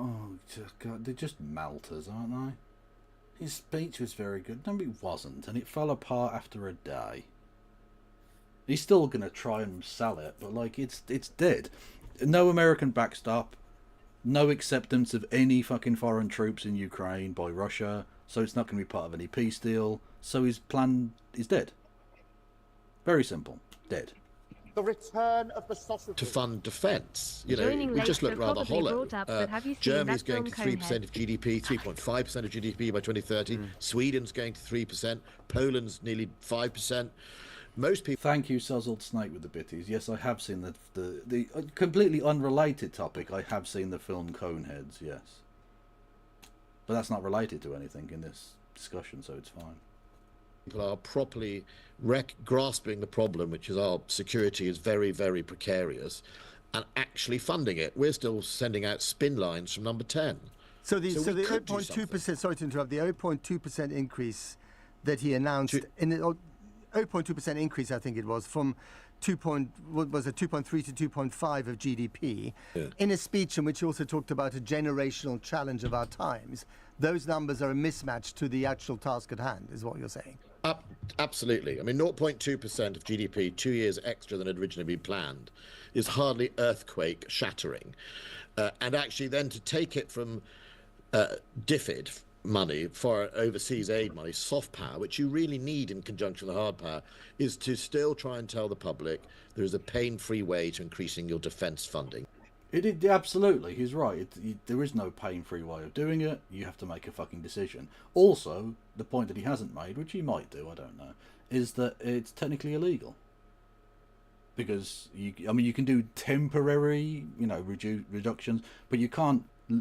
There's literally a law passed by the Conservatives, for fuck's sake, that you can't reduce foreign aid spending in order to spend that on increases in defence spending. That's literally illegal under British law. It is, yep, exactly. You're absolutely right. And the thing as well is he says there's no pain-free way to increase military spending. I'm like, well, the question, of course, is pain for who? Well, exactly, that's the point, yes. But I suppose the point being that there's no pain-free way for, taxpayers in general, as a general rule. Like, it's not going to be pain-free for the people who now won't get aid, but we don't see those people.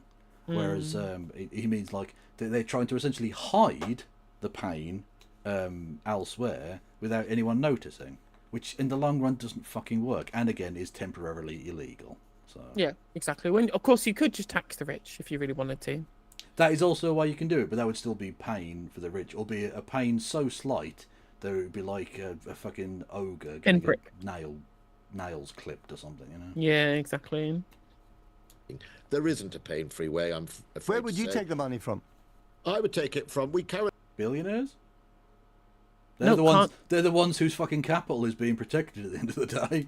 Yeah, like it's so tilting to me. Like I don't want to see a military spend increase, but if it's going to happen, at least if we're going to defend the assets that are unilaterally owned by the wealthy, why are we not getting the wealthy to fund their protection? Why are we getting people with fuck all? We're getting people with fuck all to protect. Well, if mining corporations are going to earn all this money from Ukraine, and we're protecting their fucking interests, why aren't they paying for the military that's going to protect their interests? Mm-hmm. Take it from the mining corporations then. Fuck them. Currently spend over 10% of GDP on welfare and benefits. Hey, Tory, there you go. Let's just eviscerate the poor even harder. Mm. Or, you know, you could give up one of your houses, mate, if you wanted to. Make the personal fucking sacrifice. You believe in the big society, don't you? And pension, right? It's a massive amount of money, hundreds of billions of pounds we spend on that part. You know, it has grown massively in the last few years with COVID and everything else, but ultimately, and this is the only bit that I would agree with the Trump White House and the Obama White House, is Britain has been spending a lot of its money on itself and not on its security, and taking the American support for granted, and they've done that for years. We were warned nicely in 2014 by Obama. So we're just going to have to do it. You know, I was in an army where we were spending a lot more on GDP. We still had an NHS. We still had a Department of Education. We had massively higher taxes on the rich. Massively higher. Well, because on higher earners though, but the whole point of having the tax on higher earners is they don't become the super wealthy, right? Yeah. I had all these things. I think but sadly, there is no pain-free way of doing it. I wouldn't be spending all the money on the environmental stuff that we give to Ed Miliband. I'd be net stupid zero. And that's literally he's out here going, why don't we, instead of trying to protect the world that does exist, why don't we let it burn and also blow it up at the same time? Whoop, whoop, whoop, whoop. Well, because of course he's a fucking old cunt, isn't he? He doesn't have to live in the nuclear irradiated world that he wants us to live in. No. He's very much the what's the name of the character that rides the atomic bomb in Doctor Strangelove? I don't know the name of the character. Sorry, I've not watched it. You really should. It's very good. He's a weird name. Hang on. Removing some of that. I would be redistributing, but you know he's the prime minister. He can choose a whole. Literally, he can't even say the word tax. You're taking money away from pensioners, and you're, Tory politician. You're upsetting your natural constituency of voters. Hang on, no. I mean, we're talking about benefits. We're talking about public slim pickings. Thank you. Literally, he's being asked. If you're going to take money away from the pensions budget, that could come out from pensioners. No. Only the undeserving. Only undeserving will feel my wrath.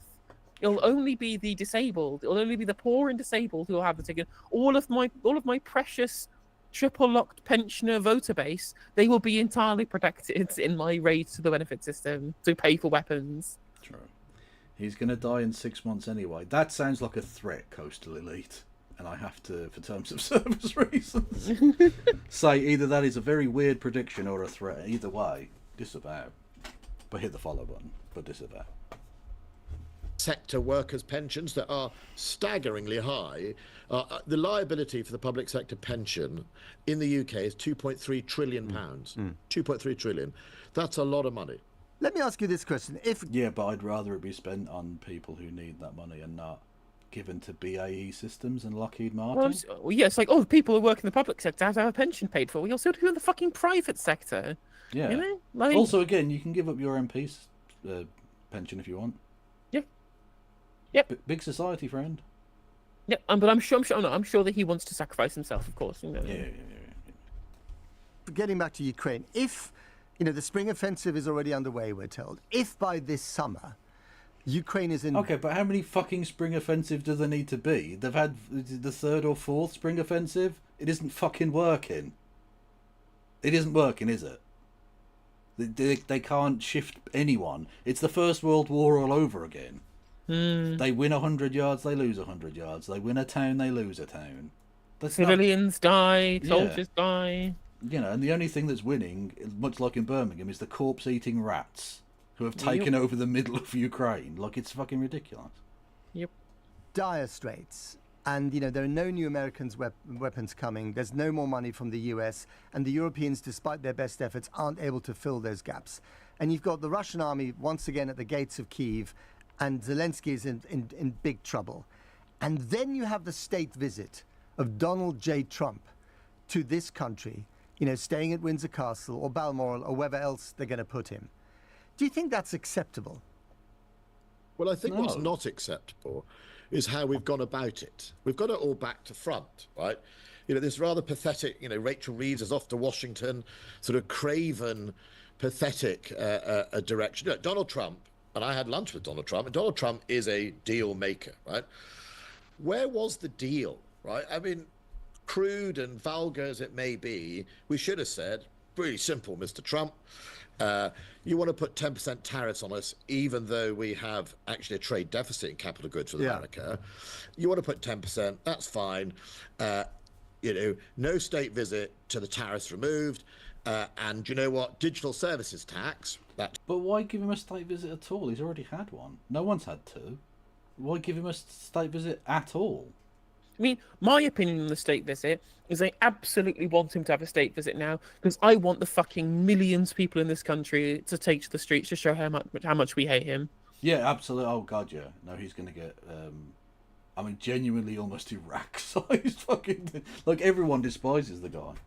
Yeah, 100%. I mean, he's the harbinger of the end of the world, right? Like, I genuinely want to say... I wonder, is there a Guinness World Record for the amount of effigies burnt at one time? Yeah, probably in America. I imagine. I don't know. Yeah, he will get huge crowds. Yeah. And of course, the JD Vance, the Smithers to his Burns will go, no, they're not booing you. They're saying Trump. And then Hans Molmans will make a twat of himself. It's Google, that's Meta, who, by the way, pay no VAT and no tax in this country, even though they make billions. You were in the fucking cabinet that allowed this. You can't now turn around. Oh, it's a disgrace that they're not doing that. Did you ever speak up about that? You were the defence minister. You should have made that point. If Meta pay their fucking taxes, if Google and fucking whoever, Amazon pay their taxes, we can actually afford to have a military. But you didn't, did you? You little fucking weasel. From British consumers will treble our digital service tax from a massive 2% to 6%. And you know what? He can't retaliate on digital services taxes because we don't have our own Google or Facebook. So we should stay a bit. We should do it the other way around, rather than this sort of oh no, here, have this, in the hope that he wakes up on the right side of the bed one morning and says, okay, well, we'll drop the 10%. It's been a sort of craven, pathetic. He's correct. He's absolutely correct. It is craven and pathetic. I will just say that all of the prime ministers he served under are equally bad. Was he a fucking minister in the Theresa May administration? I think he was, yeah, and she held his hand. The same hand, of course, that grabbed women by the pussy. Because they let you when you're famous. Fucking prick. Yeah, First May Ministry, Departments of State. Well, whilst you're looking for that, thank you, Monty the Wolf, I think that is. Anyway, for 50 bits, even though you haven't followed. You should hit the follow button. That's literally free. And thank you, Boy Meets Minnie, for raiding in. Hello, Boy Meets Minnie. Everyone go and follow Boy Meets Minnie. Immediately. Yeah, Minister of State for Security, Ben Wallace. He was a junior minister in the May administration, who was someone who went to fucking America to hold Donald Trump's hand. Embarrassing. And thank you, Sug on my dick, for £2, who says, if he isn't an advert for race mixing, I don't know what is. Wow. I mean, yeah, no, that's actually just a fair point. Yeah. I mean, literally the whole of the British aristocracy is like an international advert for race mixing. Or just, not having 4 people in your gene pool. Literally. Not going full Habsburg on that, Just, you need to spread... That's why they were annoyed with Meghan Markle, ultimately. It's because they were introducing another genetic into the situation and they couldn't have it. literally, bless her. I don't want to be mean, but you only have to take one look at like Princess Eugenie to know that there's like fucking no genes there. No, just honestly, I'm not sure she has more genes than fucking, I don't know, chromosomes or something. Like she's just that whole family are just fucked up. Speaking of which, did you see Nance Boy? He's been accepted back into the fold, the sweaty Nance. He was out not partying, they went to church or something, I don't fucking know. Which is, I suppose, an appropriate place given the nuncery in churches. Thank you, James Holmes, who says, NJ hasn't seen Dr. Strangelove, that's a disgrace. Oh, well, I agree, but, you know, I'll let them off. This one. I mean, I don't watch films. What? Hang on, that's not human. What are you talking about? You don't watch fucking films? I just watch YouTube. There are films on YouTube. I mean, that's true. But like, even then, I just spend my time watching video essays. Well, Dr. Strangelove, ironically, is itself something of a video essay. They're too short. Film's too short. Exactly. This is not a fucking 6-hour video about a video game I haven't played. Exactly. Also, by the way, I've just Googled Princess Eugenie, and she looks even more inbred than I remember. She, honestly, I don't want to be rude. Again, I don't want to be rude, and this might sound gendered or whatever, but she looks like a fucking horse. She kind of does look a bit like... Her face is too flat, though. It's weird. Well, why the long face? Yeah. Yeah. Like... She looks inbred, yeah. Yeah, she really does look inbred. And they're German. Whatever, as well. she's fucking rich as Croesus. What do I give a shit if I'm mean to her on the internet? Yeah, she's not going to see this. Yeah. And if you are, do you want to sugar lump? Sorry. She's not actually a horse. But if she breaks a leg... Anyway. Right, thank you, Bonzilla, for gigantifying an emo that I totally don't deserve. But thank you.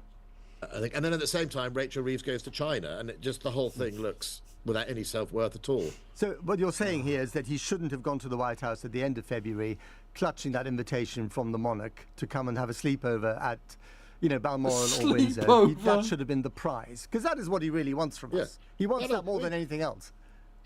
Well, we could have also... Why? He embarrassed himself last time.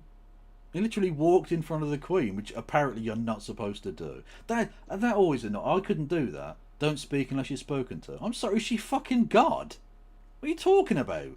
Or he, I suppose now. But no, fuck you. And that's things I would have shown no respect to fucking Elizabeth II, and she was like one of the less shit monarchs, Yeah.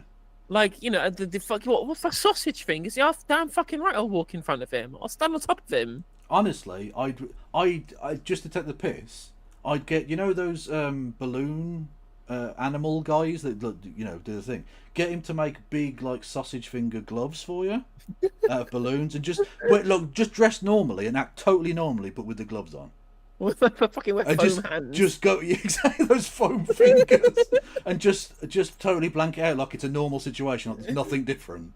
Just waving the foam hand at the audience as you walk by. Yeah, just see how he reacts. Or tape actual sausages to your fingers. Yes. And then shake his fucking hand with because he wouldn't notice at first. I don't think he looks at hands very much. Just shake his hand with the cold sausage fingers. God, that is grim. Stop with the Kim Jong-un fucking memes. That was like an hour ago. Although 3 minutes in the video, but They said something like, and we'll make sure that the Open finally comes back to Turnberry, which is actually all he's really interested in, is enriching himself with his golf courses. And ultimately... Whoa, Ben, are you trying to say that private individuals might be interested in maximising their own personal profit margins rather than thinking about the broader social and geopolitical utility? Wow, I can't believe you'd hate capitalism so much. It's crazy, isn't it? Yeah. Golf course. There you are. Understraight. You're speaking like a true Labour backbencher now. My goodness, what's going on? No. The time has turned your head. Yeah, and he wants to eviscerate the poor to spend money on defence. So he is speaking like a Labour backbencher. Yeah, no, that is true. I believe in Britain, and actually I have some self-worth, and Britain is, you know, America didn't invent everything and China didn't invent everything. Britain is incredibly successful, powerful. I thought he was going to say Britain invented everything, which, you know what, I would have respected the fucking balls to the wall nonsense of that. If we just go, no, Britain invented fucking everything. I mean, there was someone at the Reform UK conference getting interviewed by Politics Joe who said that. It was very funny to me. Yeah. A skilled workforce, we're That respected. reminds me of that fantastic bit from Goodness Gracious Me, the dad who thinks everything's from India. I don't know if you remember that bit. And I've not seen that bit. Yeah, no, and his kids reading comic books, and he goes, all the superheroes are Indian, and he goes, no, they're not. They're from America. No, they're Indian. He goes, Superman, look at that. In what other country can your man run faster than the trains? Ladies and gentlemen, we got Fucking belter. You can't argue with that. There's a solid logic to it. Remember when BBC Comedy was good? It was good. It was. We should just start behaving like that. This Are is we sort of behaving rather- like a poodle at the moment? I think we're trying to suck from both teats, from China and America. That's a very weird reference. What? You can tell he's posh. That's just a mental thing to say. We're trying to suck both tits. Yeah. Forgetting that we are, in fact, a country with our own economy, a big economy, G7, a nuclear power. And actually, look, America is our natural ally. Why? Only 30% of Americans voted. Yeah, why? Why? They're bad. No offence to any Americans watching. Individually, you're not bad. But your government is appalling and it's shameful and fucking evil. So I literally saw someone, it was a good line. There was a picture of a group burning the American flag, and someone put, "This is evil," and someone replied with, "Yeah, that's why they're burning it." Mm-hmm. True. It was Nancy Macy who tweeted it. Was it Oh, of course it was. Mm-hmm. Did she? Hang on. She took time out from picturing herself in front of women's toilets to not look creepy, in order to tweet a thing about a burning American flag. That's amazing. Well done to her. She can be wrong about lots of things. For Trump, most electorate Americans, all the Americans that you knew when you were based there, both Republicans and Democrats, are decent, law-abiding Americans. I don't think we should let one Donald Trump, a here today, gone tomorrow politician, destroy the deep special relationship. No. You can't ignore the fact that 70 million people voted for him. You can't ignore that. That's not... I know that the election of one person doesn't define an entire nation. I certainly hope no one looks at Keir Starmer and thinks Britain's shit. They should, because it is, but not because of Keir Starmer particularly. Yeah, tens of millions of people voted for this freak. America is a deeply broken nation, and we should be very careful about the kinds of deals we cut. And there's also, it's not here today, gone tomorrow. The actions of the Trump administration these are going to have like decades, probably potentially even centuries long fucking repercussions. In how, not just the way he wants to reshape the world order, you know, for better, for worse, whatever happens, but in terms of American democracy, right? Like the sanctity of what Congress and the Supreme Court and the rule of law represents, that's dead and buried forever. How can you come back from this? Yeah, like when FIFA are maybe looking tentatively at maybe not allowing America to have the fucking World Cup because of travel restrictions based on the fact that they're not allowing people from countries and stuff that might be in that World Cup, which, by the way, I don't think they'll do anything. But like the fact that there's talk about it gives you the indication that America is not exactly in a kind of friendly situation right now. So why the fuck are we cozying up to them when FIFA, the most corrupt organisation that has ever existed, like it's like the Catholic Church but with pedophilia and financial crime? Oh no, that's the Catholic Church. It's just monstrous. When they've got like a better ethical grasp of the situation, you're a bit fucked, man.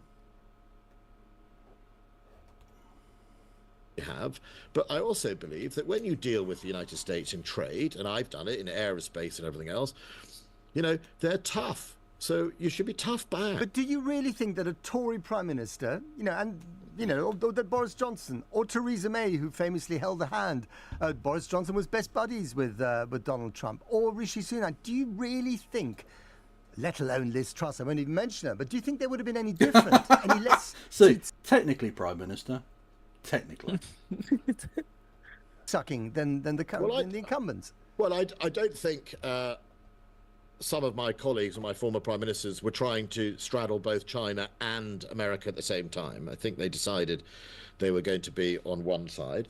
But yes, it was worse. Yes, you're worse. Yeah, you're literally worse, you're literally worse. Like you looked at least you can. I don't agree, but at least there's a justification in saying, well, we're going to try and play both sides and see if we can come out on top by being able to get access to both of these things, right? And your position is we're going to only go for one of them because you have to choose. It's a geopolitical conflict and you have to choose which side of this trade war that you're on. And you've chosen to be on the side of the fucking genociders. The genociders and the ones putting tariffs on fucking penguins. Literally. Like, China are bad in some respects. Suicide nets, quite a lot of respects. Yeah, But they're not aiding and abetting the genocide in Gaza, which is cool. And they're not, like, literally starting fucking trade wars with their neighbours and penguins across the sea for no fucking reason. And just, like, economically and imperialistically, just, like, nowhere near as bad. Yeah, and we look. I've said it before. The only way we get a fucking railway built in Britain is Belton Road. Simple. We might as well cut our losses. Stop pretending. Stop pretending we're a functioning country that can do anything, and just ask President Xi. Just be like, mate, come on now. We've got the HS2, we've got the land, but we can't build a fucking bastard. Sorry, we can't. The noise happened again. We can't build anything. So can you please just you can set up your listening stations and all that. We don't give a fuck. Like, we spy on our people anyway. Who gives a shit? We've been blackbacking climate protesters for years. You just do that. But can you build us anything, please? Yeah. Although we did just steal their steel mill, so maybe they're not happy with us. I don't know. Right, Margaret Thatcher did very well for the United Kingdom when it came to. Literally end. Hang on, no, I can't say that. Play Minecraft. End this interview. End this interview. End the interview in a very specific and robust fashion. I'll leave that there. I nearly got us both fucking banned. Sorry, thank you, Ross DG. You said might be a Galloway style take, but I find the military support for Ukraine dangerous. What's best for the left to be anti-war? Thanks. Well, we are anti-war because the Russians invaded. Yeah, exactly. Yeah, like I again, I mean, I think you can tell from my they've done 4 spring offensives bit from earlier. Like, the Ukrainians just fighting on pointlessly doesn't help anything after a certain point, because it's just going to be dead people and broken country. So what's the point? Like, what are you fighting for at that point? But it's ultimately Russia that are the imperialist endeavour there. Now, don't get me wrong, as we're seeing from NATO, once America pulls the plug on it, they'll throw the Ukrainians under the bus, which is exactly what I told them would happen at the very start of this. NATO are never your friend. They are your temporary puppeteer. You are being used as a blunt weapon against one of their foes. That's it. And once you're not useful anymore, they'll throw you aside. Don't want to play with this anymore, and they'll be gone.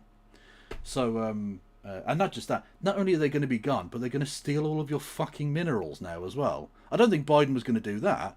He probably would have abandoned them, but I don't think he'd have stolen their minerals. Whereas now they're getting nothing out of it. Well, the irony is that Biden was never going to abandon them. The only reason why the funding ever got stopped is because Republicans had control of the House.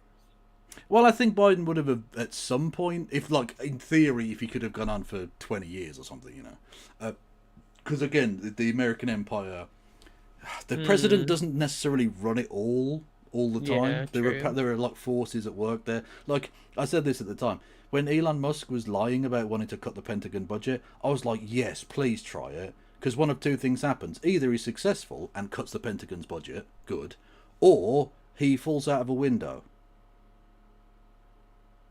Those are the two options yeah. there. And that's Either true. way is a win. The thing with Biden, right, is that it's just this kind of unipolar American foreign policy position was the thing that he kind of never ever wavered from, right? Right, it's the ways in which that he dealt with Israel-Palestine, for example.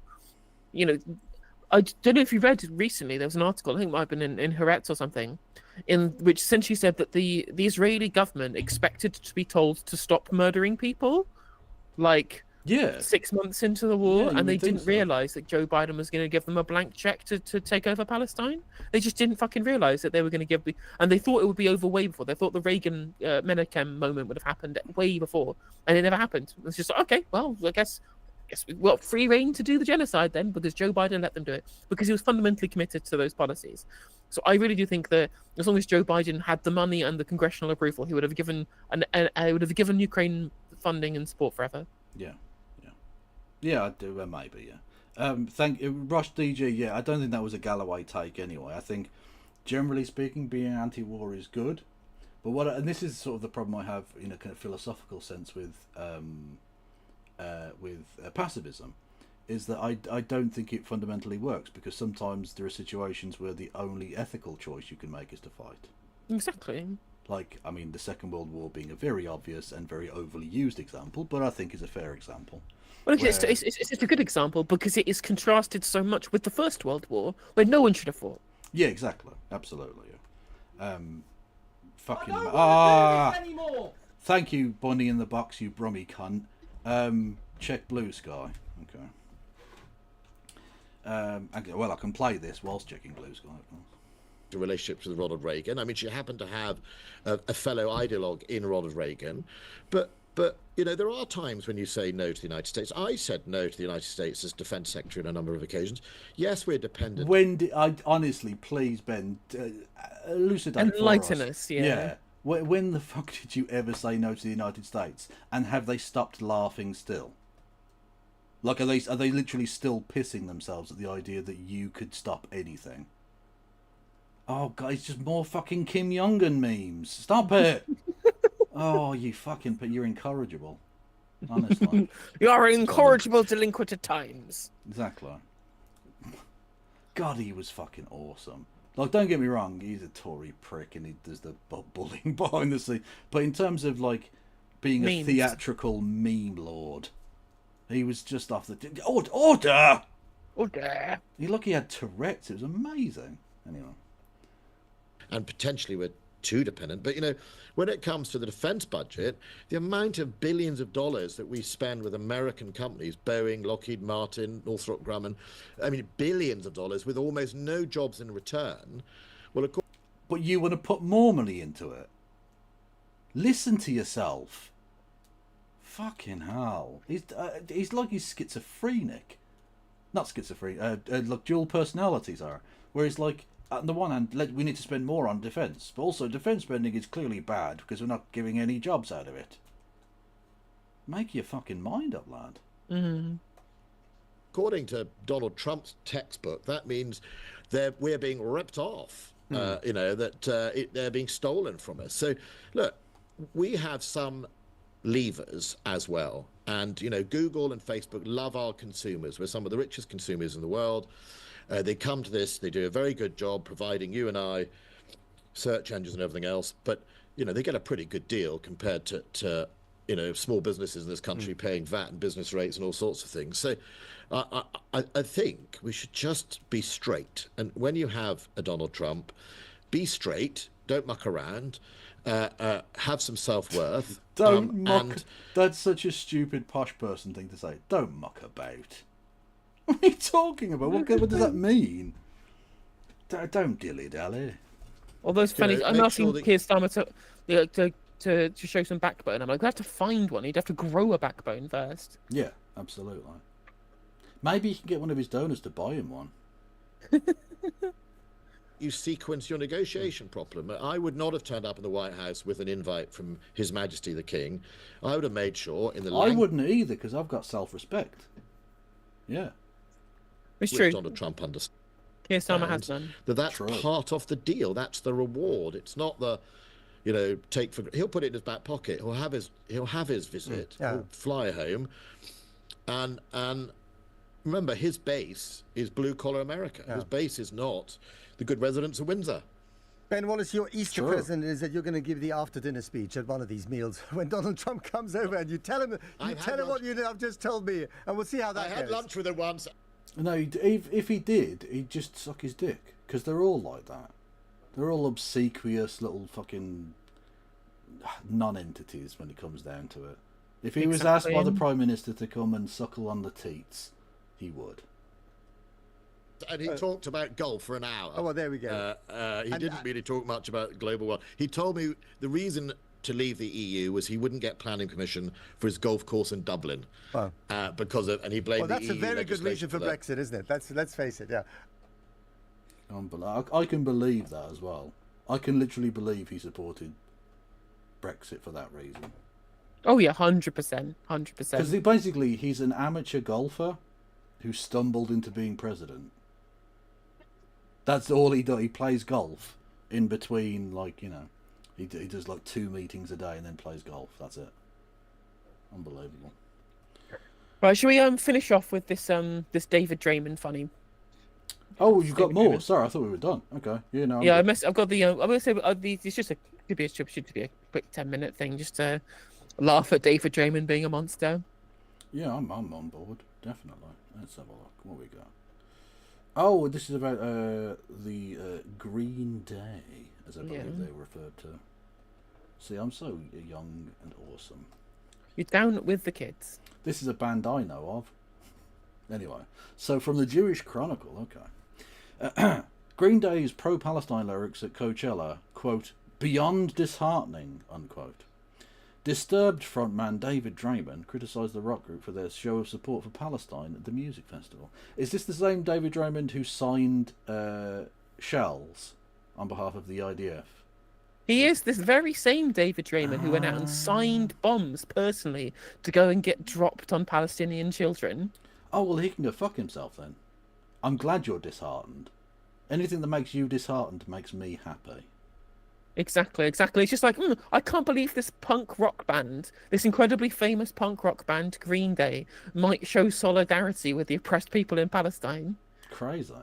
Why aren't the punks on board with the American global hegemony situation? Why aren't they happy about that? Crazy. Rage for the machine. Green Day changing their lyrics when they headlined the Coachella Festival was, quote, beyond disheartening, metal singer David Draymond has said. The American rock band's lead singer and guitarist Billy Joe Armstrong, brackets, still fuckable, close brackets, changed the lyrics of their song Jesus of Suburbia from the 2004 album American Idiot from, quote, running away from pain when you've been victimized, to, quote, running away from pain like the kids from Palestine, unquote, at the California Festival on Saturday night. That's the thing, right, is that American Idiot is an album that specifically was written during the kind of Bush-era war on terror, American imperialism, war crime bonanza period in US politics, right? Not that American politics is ever not a war crime bonanza, because it is, but it was so on show, right? There was a big public backlash in the music industry, especially to what happened under the Bush administration. Yes. And what's happening in Israel and Palestine, what Israel is doing to Palestine, with the support of the American government, both under Biden and under Trump, is the continuation of all of that. The idea that somehow anybody who was whose formative musical moment was during that period would have any political position other than supporting Palestine, how do you get to this point? Like, how can you not see that you're the bad guy, David? Yeah, I'm not entirely sure, to be honest. But there you go. Yeah, American Idiot was so layered on thick that it's sort of embarrassing how politically charged it is. Like, there's no element of subtlety to it. It's literally an album of it's the punk version of basically saying "fuck you, George Bush." Why do you think? Yeah, why would you think they would have any other position than this? I don't know. Anyway, Draymond. the frontman of metal band Disturbed, sent a message to Armstrong on X, the Everything app, inviting him to have a respectful conversation and hear from the other side of the, quote, horrific war. What the fuck are you talking? Respectful conversation? I'm sorry, you signed bombs, you fucking monster. You're not allowed, you're not a part of any conversation that could be described as respectful. Yeah, like, I would maybe take your position a little bit more seriously, David, about what you feel is so horrific about the war. If you treated war with the reverence that it deserves, i.e. thinking that it's bad, rather than gleefully swanning over to Tel Aviv so you can go to IDF headquarters and scrawl your disgraced name on the side of ordnance used to blow up Palestinian children. Yeah, piece of shit. I don't feel like you actually think that it's horrific. I think that you actually think that it's great and that you love it and that you're very happy when Palestinians die. Otherwise, you'd take a completely different attitude. Yes. Quote, open offer to hashtag Billy Joe Armstrong from @GreenDay, wrote Draymond. You know I respect you, brother. I mean, firstly, respect you, comma, brother. Please. I'd love to have the opportunity for you to hear the Israeli/Jewish side. Again, time out. Israeli and Jewish are not interchangeable. There are lots of Jewish people who are disgusted by you and your positions. And of course, most Zionists are Christians in America.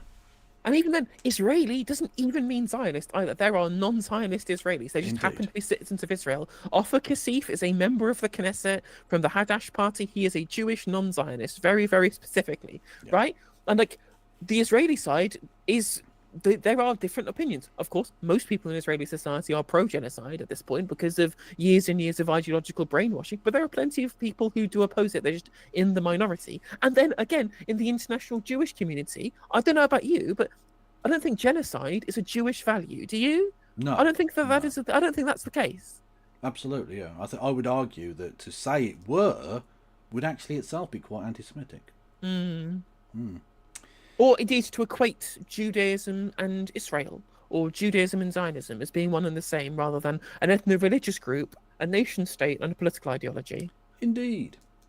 Anyway, he continued, I'd love to have the opportunity for you to hear the Israeli/Jewish side of this horrific war.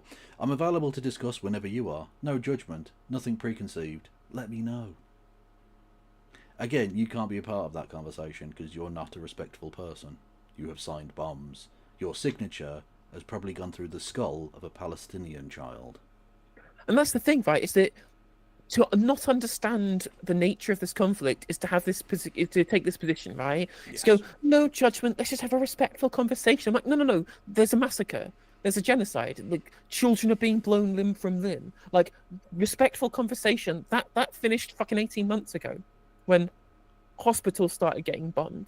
Like, the time for respectful debate is over. But of course, this guy's so far removed from the reality of this because his side of this discussion are the people living in the American-funded metropolises of Israel. Yes. And he has no connection to what it must be like to live in the ruins, because it literally is the ruins of Gaza, because 70% of the buildings have been destroyed. Probably more now. Indeed. He told the Jewish Chronicle, quote, I sent the message to have the chance to let him hear a different take. Hang on, time out. Yeah, I'm sure he, as an American, has not heard any pro-Israeli takes anywhere. I'm sure he has not seen the wall-to-wall pro-Israeli propaganda on American television or in the newspapers. No, I'm sure he's not seen anything. Fucking idiot. It's like when people say, oh, well, you just got to... People need to hear the other side of the story on being supportive of trans people. And it's like, bitch, we hear that non-stop. We hear people who oppose us, right? Like, it's not like we don't know there's homophobia and transphobia in the country. Like, yeah, we don't need to hear any more of that. That's why we have safe spaces. LBC's fantastic headline, J.K. Rowling breaks her silence on the Supreme Court hearing. I'm like, breaks her silence? She does nothing but talk about trans people all fucking day, every day. I wish she'd break something else in Minecraft. I wish she'd break out some disinfectant for her fucking walls. True, that's exactly what I was referencing. Good save. Anyway, from someone who had a huge number of relatives currently living in Israel. who've had to live through the trauma and horrors of the wars we've been forced to wage. Jesus Christ. You're forcing me to kill you. Stop hitting yourself. Stop hitting yourself. Yeah. Stop hitting yourself.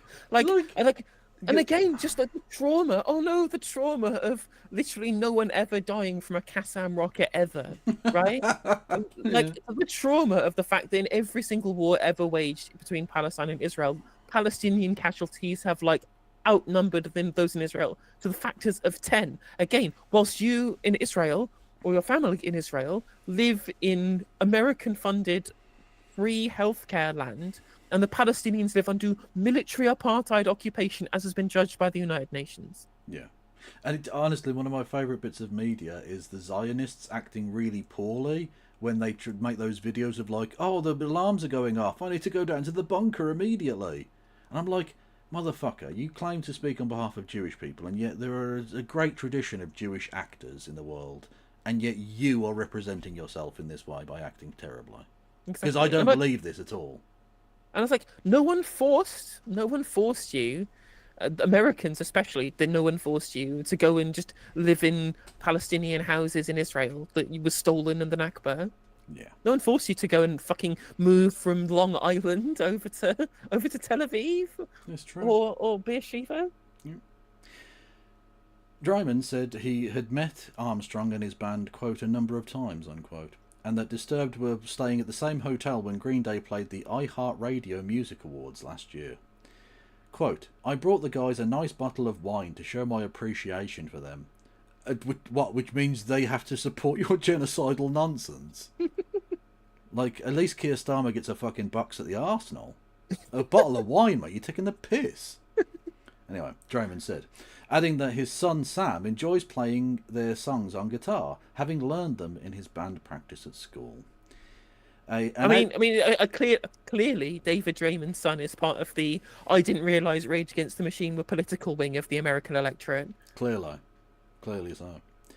An outspoken supporter of Israel on social media, Draymond led tributes to Jake Marlowe, a British-Israeli musician killed by Hamas while working as a security guard at the Nova Music Festival on October the 7th. He said he was disappointed that Armstrong used the festival to share his political views. Yeah, because no one's ever done that before. Literally, no one's ever talked about politics in music together. I can't believe it. Unbelievable. Can you imagine that? A person who's written overtly political albums might make a political statement at the live show that they do. But of course, I don't know if anyone's paid attention to Disturbed's music.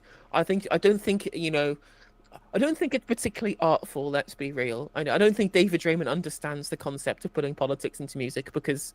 hang on a minute. Rewind. I'll retract that.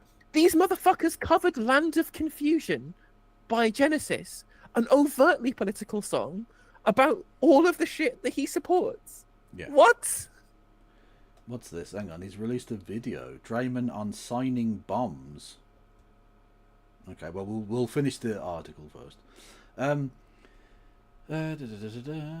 Quote, I find it beyond disheartening. I know Billy is a staunch liberal.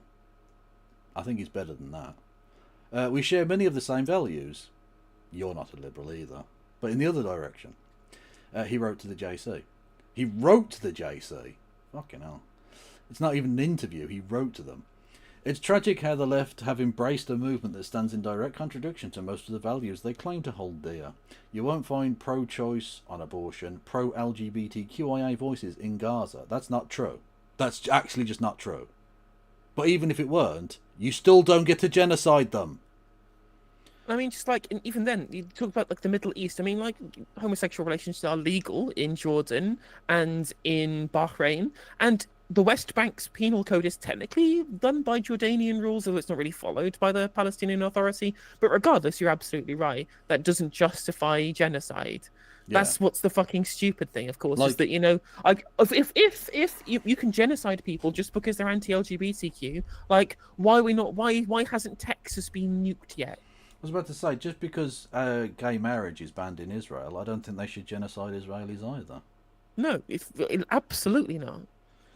Voices in Gaza, or pretty much anywhere else in the Middle East other than Israel. Again, that is simply not true. He said bands with huge platforms and followings like Green Day, quote, need to be cautious with their influence, unquote. Motherfucker, you signed bombs! That's you being cautious with your influence, is it? Yeah, literally. These guys go, maybe don't kill the kids in Palestine. Billy Joe, I think you'll find you're using your influence badly. Unlike me, where I put videos of me signing bombs onto fucking Instagram. Like, motherfucker. Cool. Quote, it can have real-life consequences. Hang on. Right. So, he's about to say it can have real-life consequences. Do you what would have a bigger real-life consequence? Billy Joe Armstrong making a statement of political support in a cause that I already assumed he supported anyway, or you literally signing bombs that then drop on hospitals? Do you see the you see the direct difference of the influence and consequence that your actions have as opposed to his? No? Okay. Quote, it has real-life consequences and effects that may not be what you'd expect or want. So you want that to happen. Okay. We should always be open to hearing alternative viewpoints to further enhance our perspective of situations as complex as the Arab/Israeli conflict. And also, like, we should always be open to hearing alternative viewpoints. But he also said you shouldn't be talking about politics at music festivals. So which is it? You can't hold these positions simultaneously. Indeed. Armstrong has not responded to Draymond on invitation on X, the Everything app. Green Day have been known to make political statements in their music, with Armstrong changing lyrics to highlight his views. In the set opener American Idiot on Saturday, he switched the line to I'm not part of the MAGA agenda. Yeah, because that song was written 20 years ago when MAGA wasn't a thing, and it was the redneck thing, because it was the... Like, it's changed, yes. Yeah, rather than being anti-American influence in the war in Iraq, he's anti-American influence in Israel and Palestine. Yeah, so that's...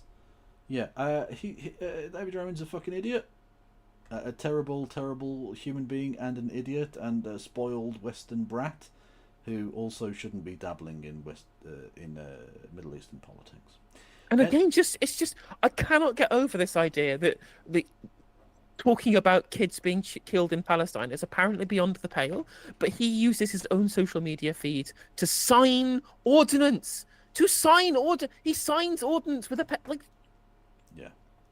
Okay, let's have a listen to this. Hello, everyone. So, there's a picture of me that's been circulating online that's on my Instagram page and was posted all over the place that people are using to accuse me of supporting genocide. Okay. Because you are. Just to clarify. Yeah, I mean, I don't know about anybody else, right? I don't know, but if I, for example, had signed the Kalashnikovs that were being used by the Khmer Rouge, people might think that I was at least somewhat sympathetic to the genocide, you know? Yeah. You'd think so. This is the picture in question. Yeah. Okay. Yeah, that's the one. So instead of everyone putting words in my mouth, let me go ahead and tell you what I actually think. I don't support genocide of any kind. There is no... But, I mean, okay. Counterpoint. You did just show us the image on your Instagram page of you doing that, though. So, like, I mean, there's a bit of a dissonance here between the thing you just said and the thing you just showed us you doing. No? Okay. I'm clearly crazy. Genocide that is being attempted from the Israelis upon the Palestinians. We're defending ourselves. We are trying to make sure that... Who is we? Because that's a very American accent you have there, chap. Also, just defending themselves from all of those dangerous Palestinian children. Yes, those Palestinian children being alive is an existential threat to me from New York. A cycle of violence doesn't continue. The only way that's going to happen is if Hamas is eradicated. No. Well done to that, because they've never been stronger. Oh yeah, that is true. The Al Qassam brigades have managed to rebuild their fighting force up to what they were before the conflict started. So we're literally at square one, other than all of the dead civilians and domestic infrastructure in Gaza. It's almost like that was the point, and it wasn't actually eliminating Hamas that was the point, because that was impossible. Because it's an idea, it's a philosophy, it's a group. It's not like a set of individuals who can go away forever and that's the end of it. And on top of that, actually, this won't end when Hamas are removed, even if you could get rid of them, which you clearly can't because they haven't. Because the root cause of the creation of Hamas is the problem, which is the occupation, which is the internationally recognized illegal occupation of Palestine, the belligerent occupation of Palestine, the destruction of homes, the creation of settlements and outposts, the stealing of land, and the massacre of innocents and civilians, the mowing of the lawn, right?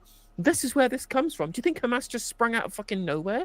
It's like, I am terrible human. I want to come and kill Jewish people because I love it. No, this is a material response to occupation. Because of course, these things have a material basis. Of course, Hamas do and say anti-Semitic things, and they do commit crimes against humanity. They have done these things, None of what I'm saying here is meant to be a support of Hamas. I condemn Hamas. I said it, before people try and have a go at me. But you have to realize that the way this stops is if Israel get the fuck out of Palestine. Get the fuck out. Yeah. It's your occupation and people are resisting it, as they have every right to under international law.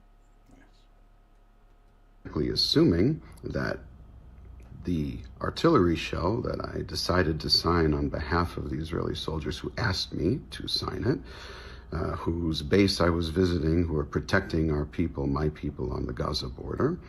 They're not doing that. They actually killed lots of them. But they did also then steal their spunk, so, Well, that's the thing, is that the only reason why October the 7th caused as many casualties as it did is because Netanyahu was taking so many forces away from patrolling the Gaza border over to the West Bank, where they're engaging in the belligerent construction of settlements and oppressions of Palestinians. They took their eye off the ball in Gaza because they were too busy trying to make incursions into territory, to steal more territory, to do land grabs in the West Bank. Or was it the titty football? It might be Jew is the titty football, I reckon. I was more than happy to do, and I would do it 100 times over. That, assuming that... So you do support genocide then? Okay, I'm glad you clarified then. That artillery shell killed children is a disgusting thing to imply. They probably did. I don't know about that one specifically, but the point is, though, they don't discriminate by age, or indeed seemingly by nationality, by what building they go through, whether it's a quote-unquote safe zone or not. Famously very accurate artillery shells, apparently. Very, very, very accurate. As you can see from the mess of what's been made of Gaza, all of the destroyed homes and destroyed civic infrastructure. And on top of this, we know what their targeting rules are. Like, if it's a Hamas commander that they're going after, in their own targeting rules, they can kill 300 civilians along with them, and that's fine. Yeah. That's literally fine under their own rules. But you know what? And given that half of Gaza is literally children, then that stands to reason that they can kill 150 kids for every Hamas commander. Indeed. But you know what's more accurate than even artillery shells? Pagers. Honestly, the level of immorality in this quote-unquote war, it's not war, it's just slaughter, is genuinely breathtaking. Like you say, I think they probably expected to have had some pushback from the international community by now, and they're surprised. They're like, well, I can't believe we're getting away with this. Whoa, that's crazy. Should we bomb the safe zones now? Because they're not even stopping us. And they have been, and will continue to. Of course, that's the narrative that the other side always wants to try and feed everybody's heads with, that every single artillery shell, that every single action made is directly targeting children and innocents, which is absolute bullshit. It's bullshit, okay? Okay, but let's say 10% of them are doing that. That would still mean there's a 1 in 10 chance that that one that you signed went through the skull of a child. And the even fact then, that it's way more as a percentage, Yeah. like that would still be too. If it was a 1% chance, that would, you still shouldn't sign that. because that's bad. Like, even if you thought this was a just war, even if you believed 100% that there was a just war, right? Like, you don't sign bombs.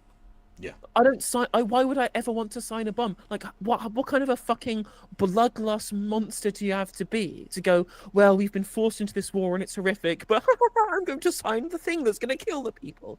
That's psychotic. Even on, like, prima facie, it's psychotic. Even in, like, what you believe to be a just conflict.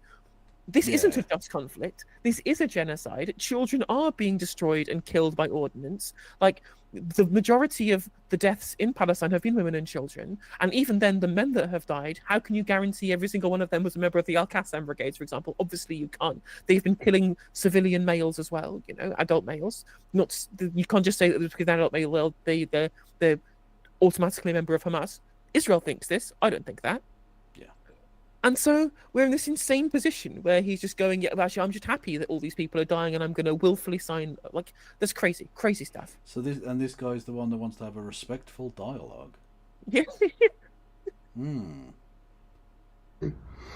I support peace. I support coexistence. I always have. I always will. I support the defense of my people and my family. Okay? I'll never apologize. Okay, but you're still using ethno-nationalist language. My people.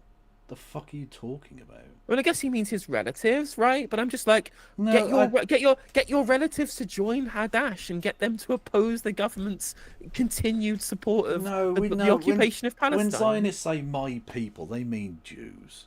They're being ethno-nationalist, ethnic supremacists.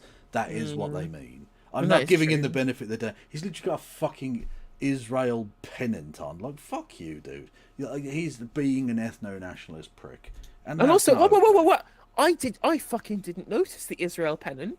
Do you notice something, chat, about that pennant? It contains both the West Bank and the Gaza Strip.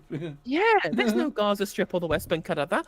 My man's a fucking river to the sea. He believes in the Likud Party manifesto of wiping out the Palestinians through ethnic cleansing. If his pendant is to go by anything. You know, if you genuinely believed in coexistence, you would have at least carved out the West Bank and Gaza and believe in a two-state solution. But you don't believe in coexistence. You believe in ethnic cleansing. You believe in ethnic supremacism, and you believe in Zionism. Like, this is, it's fucking Nazi shit. Yeah, exactly. Apologize for that. Never going to apologize for that. If you're someone that wants to try and use this as a tool to fuel anti-Semitism, you're going to do it anyway. There's nothing I can do. No, it's not about anti-Semitism. It's about you, who is a cunt. I don't care that you're Jewish. I don't care that you're Israeli. Even though you're clearly an American settler or whatever. Fine. I'm not anti-immigration in general. It's got nothing to do with anti-Semitism at all, and you know that. This is just, again, anti-Semitism or accusations thereof are the last bastion of the scoundrel. When all else fails, just call it anti-Semitism, which of course is itself a betrayal of Jewish people, because you weaken the accusation of anti-Semitism when you use it so glibly. Do about it. But just know from my own mouth that I do still, even in this crazy time where we are burying the Bibas family and we are mourning our dead and we are... Okay, what's the ratio of, again, to use the fantastic phrase by Bassem Youssef, how many sons of bitches? What's the ratio? What's the ratio of sons of bitches to God's chosen people? Are we talking about here? Because, like, for every, I don't know, one that you've buried, they've buried hundreds, if not thousands. This is not warfare. The Israeli state is slaughtering people, and they're not even pretending. Like, how many times have they been sent to safe zones and then they bomb the safe zones? That's not an accident. They are deliberately, ethnically targeting people with bombs that you have signed. That's on you. That blood is on your hands. Are just Ladies and gentlemen, overwhelmed with grief and sorrow. Let me be clear. Right? You're not overwhelmed with grief and sorrow because people overwhelmingly support the war. They overwhelmingly support the killing of Palestinians. You are overwhelmed with grief, but only for people of the correct race. Ethnicity. But yes, race isn't really a thing. Well, but yeah, true, I get I know the point you're making in a colloquial sense, but just to be strictly speaking accurate. Yeah, the correct ethnicity. I will just turn the alert box off, because having oiled by like a baby otter playing over and over again over this is a bit. But thank you to whoever it was who gave bits there. No, iPhone for 10 gifties on the YouTube. I'm all for peace and all for coexistence. How does signing a bomb equate to wanting peace? Even if you think that the Israeli, like you say, you think it's 100% justified and all the rest of it, signing a bomb for peace, like it's fucking what, shagging for celibacy? What are you talking about? It's literally incompatible with that. It's a fucking bomb. It can't be used in a defensive way in that sense. Yeah. Because for a start, the opposition don't have any way of responding. Look, it was amazing to me when the Americans sent their naval vessels against a country that doesn't have a fucking navy. What were they going to do? They can't even fucking get past a wall. They've been penned in. They don't have any fucking warships. And again, I just want to psychopathic overkill. Yeah. And again, I just want to notice. I just want to. I just want to point out the giant hypocrisy of saying you believe in coexistence whilst wearing a pendant that assumes Israeli sovereignty over the West Bank, Gaza, and indeed the Golan Heights, if you look at the top there as well. Yeah, and not just that, but has the Star of David. As if that needs to be even more further clarified who you think should run this entire strip of land. You might not be able to quite see it, but it's quite small. But it's got the Star of David there, essentially ruling over the entirety of the quote-unquote Holy Land. So, in case you were wondering what supremacism he might be suggesting there. But no. He believes in coexistence. Coexistence. But just coexistence with the brown people over there, not in the bit that I want to steal from them. Not happen with Hamas in power. That cannot happen while rocket fire is still being rained on our cities, while my mother... Okay, but what about if someone signed one of those rockets? Would that make it okay? Because they say they support peace. So if they just sign a rocket, that's fine. Exactly. And let's just look at it from the other perspective, right? The members of the Al-Qassam brigades, who might sign an Al-Qassam rocket, they believe that they have had their land unduly stolen from them, They believe that the entirety of historic Palestine is where that they belong, where they historically have a claim to, and settlers, the entire Israeli population, in their opinion, have stolen them. They still have the keys from the houses that their parents were ethnically cleansed from. And so they believe that those rockets are attacking the people who are occupying, they are occupying the territory in a belligerent occupation of the state of Palestine as it is recognized under the United Nations. But in their own mind, that's what they are doing, right? You can't. He's trying to think that he's the only person on the side of this that believes that they're in the right. Yeah.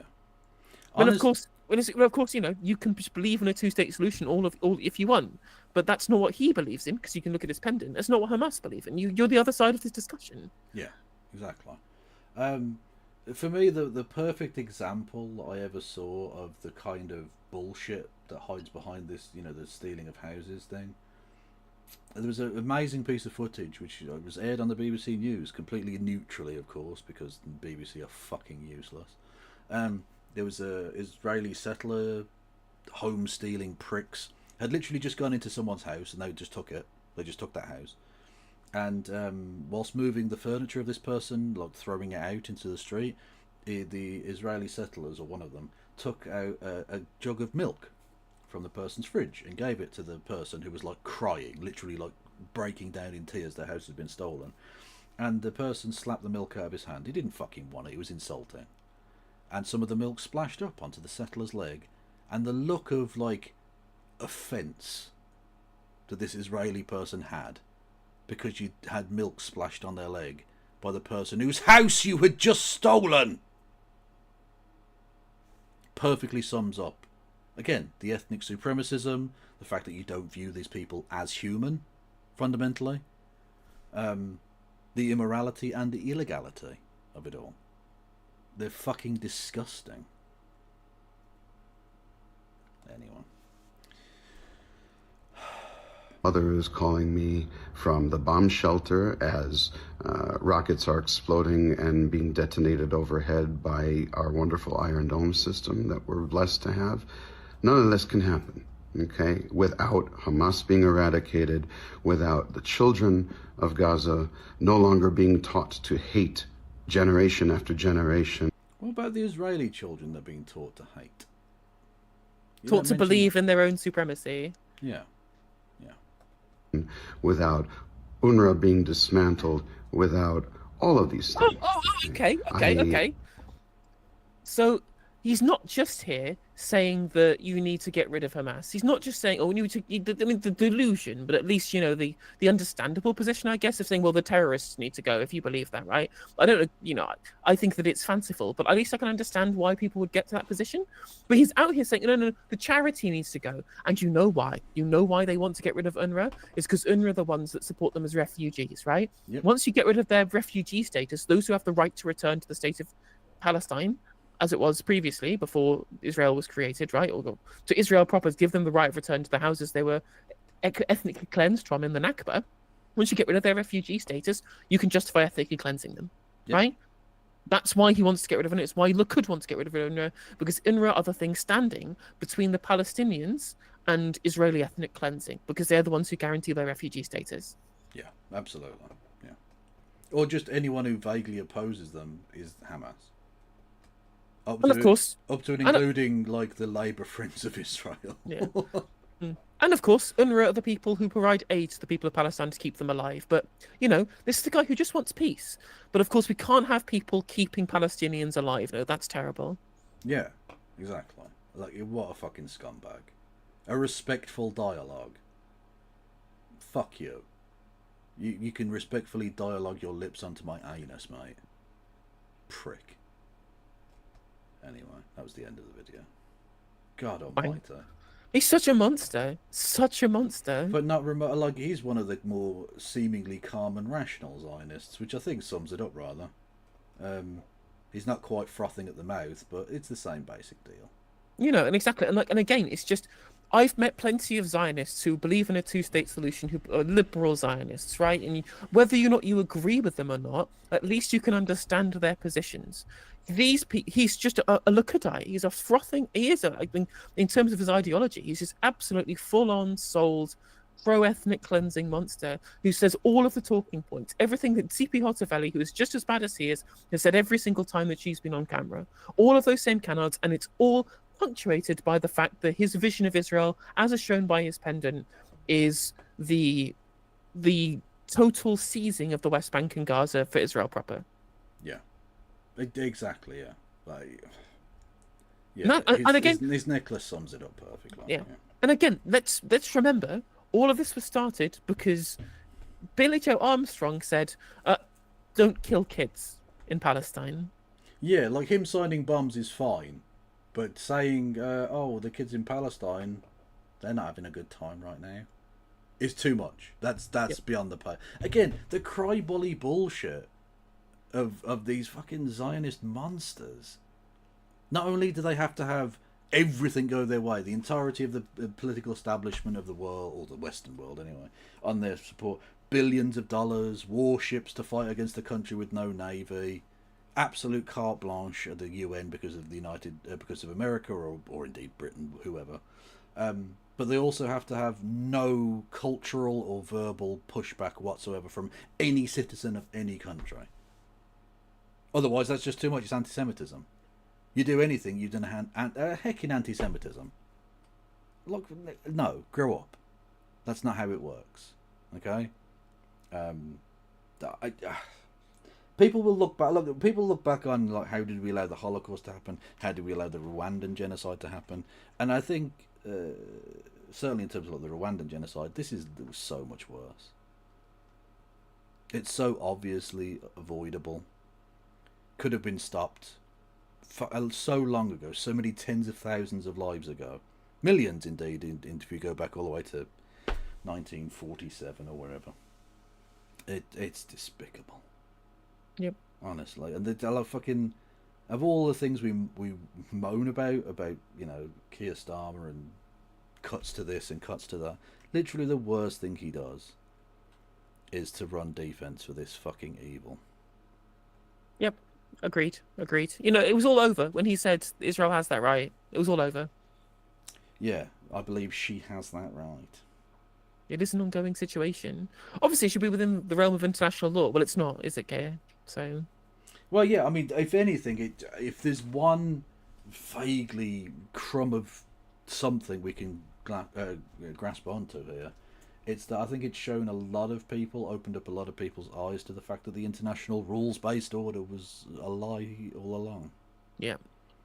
It's a very, very small crumb of comfort, but you have to look for something positive from it, and I think it's woken up a lot of people. I think you've seen a lot of libs in America who are now like, I don't know, maybe we shouldn't be giving fucking trillions of dollars to this shithole. Yeah, and that's the thing, right? Is that it was previous that both the Western countries and the institutions both believed that this was only applied to the global South. These rules of the international rules-based order, and then the UN, they decided in their infinite wisdom, actually no, it does apply to Israel. It does, and the Western countries said no. No, indeed. Absolutely awful shit. But was that the fun bit at the end? We were going to do a fun bit at the end. Yeah, I thought we were just going to talk about Billy Joe Armstrong, but now apparently with David Draymond's just revealed himself to be even more of a disgusting monster than I thought he was. Yeah, it's not just him whinging about a thing that happened to Coachella. He's just a fucking monster. Yeah. Jesus Christ. Okay, we'll end it in a funny way. Billy Joe Armstrong's fuckable. We'll start as we end and just say, I would. Oh, God. Put that in your pipe and smoke it, Draymond, you prick. Right, who should we raid out into someone cool? Let me have a look and see who is online and live to throw our viewers into. Indeed. Hang on, analytics is what I want. I don't want to edit video. You rotted fool. Or do I? Hang on.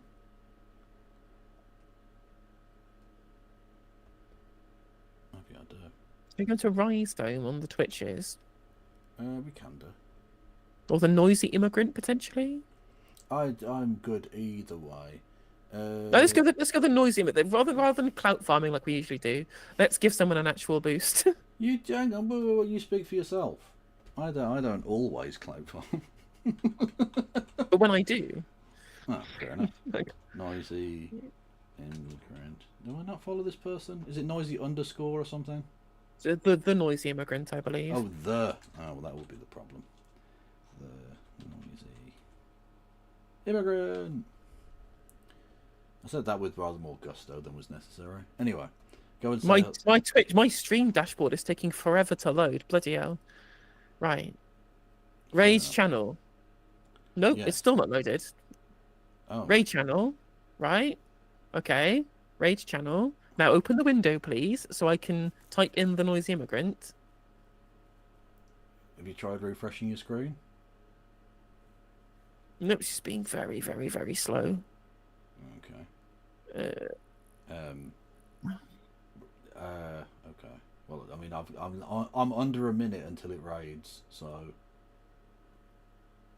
I mean, I could just cancel the raid and do it again. But... No, we got it. Okay, right. Everyone go follow KF1875 over on Twitch and copy one more on YouTube and all that other stuff. Everyone go and follow No Justice MTG on all of the platforms. And take care, stay safe, and free Palestine, of course. Free Palestine, fuck David Draymond, and unironically fuck Billy Joe Armstrong. Yeah. Bye. Bye-bye.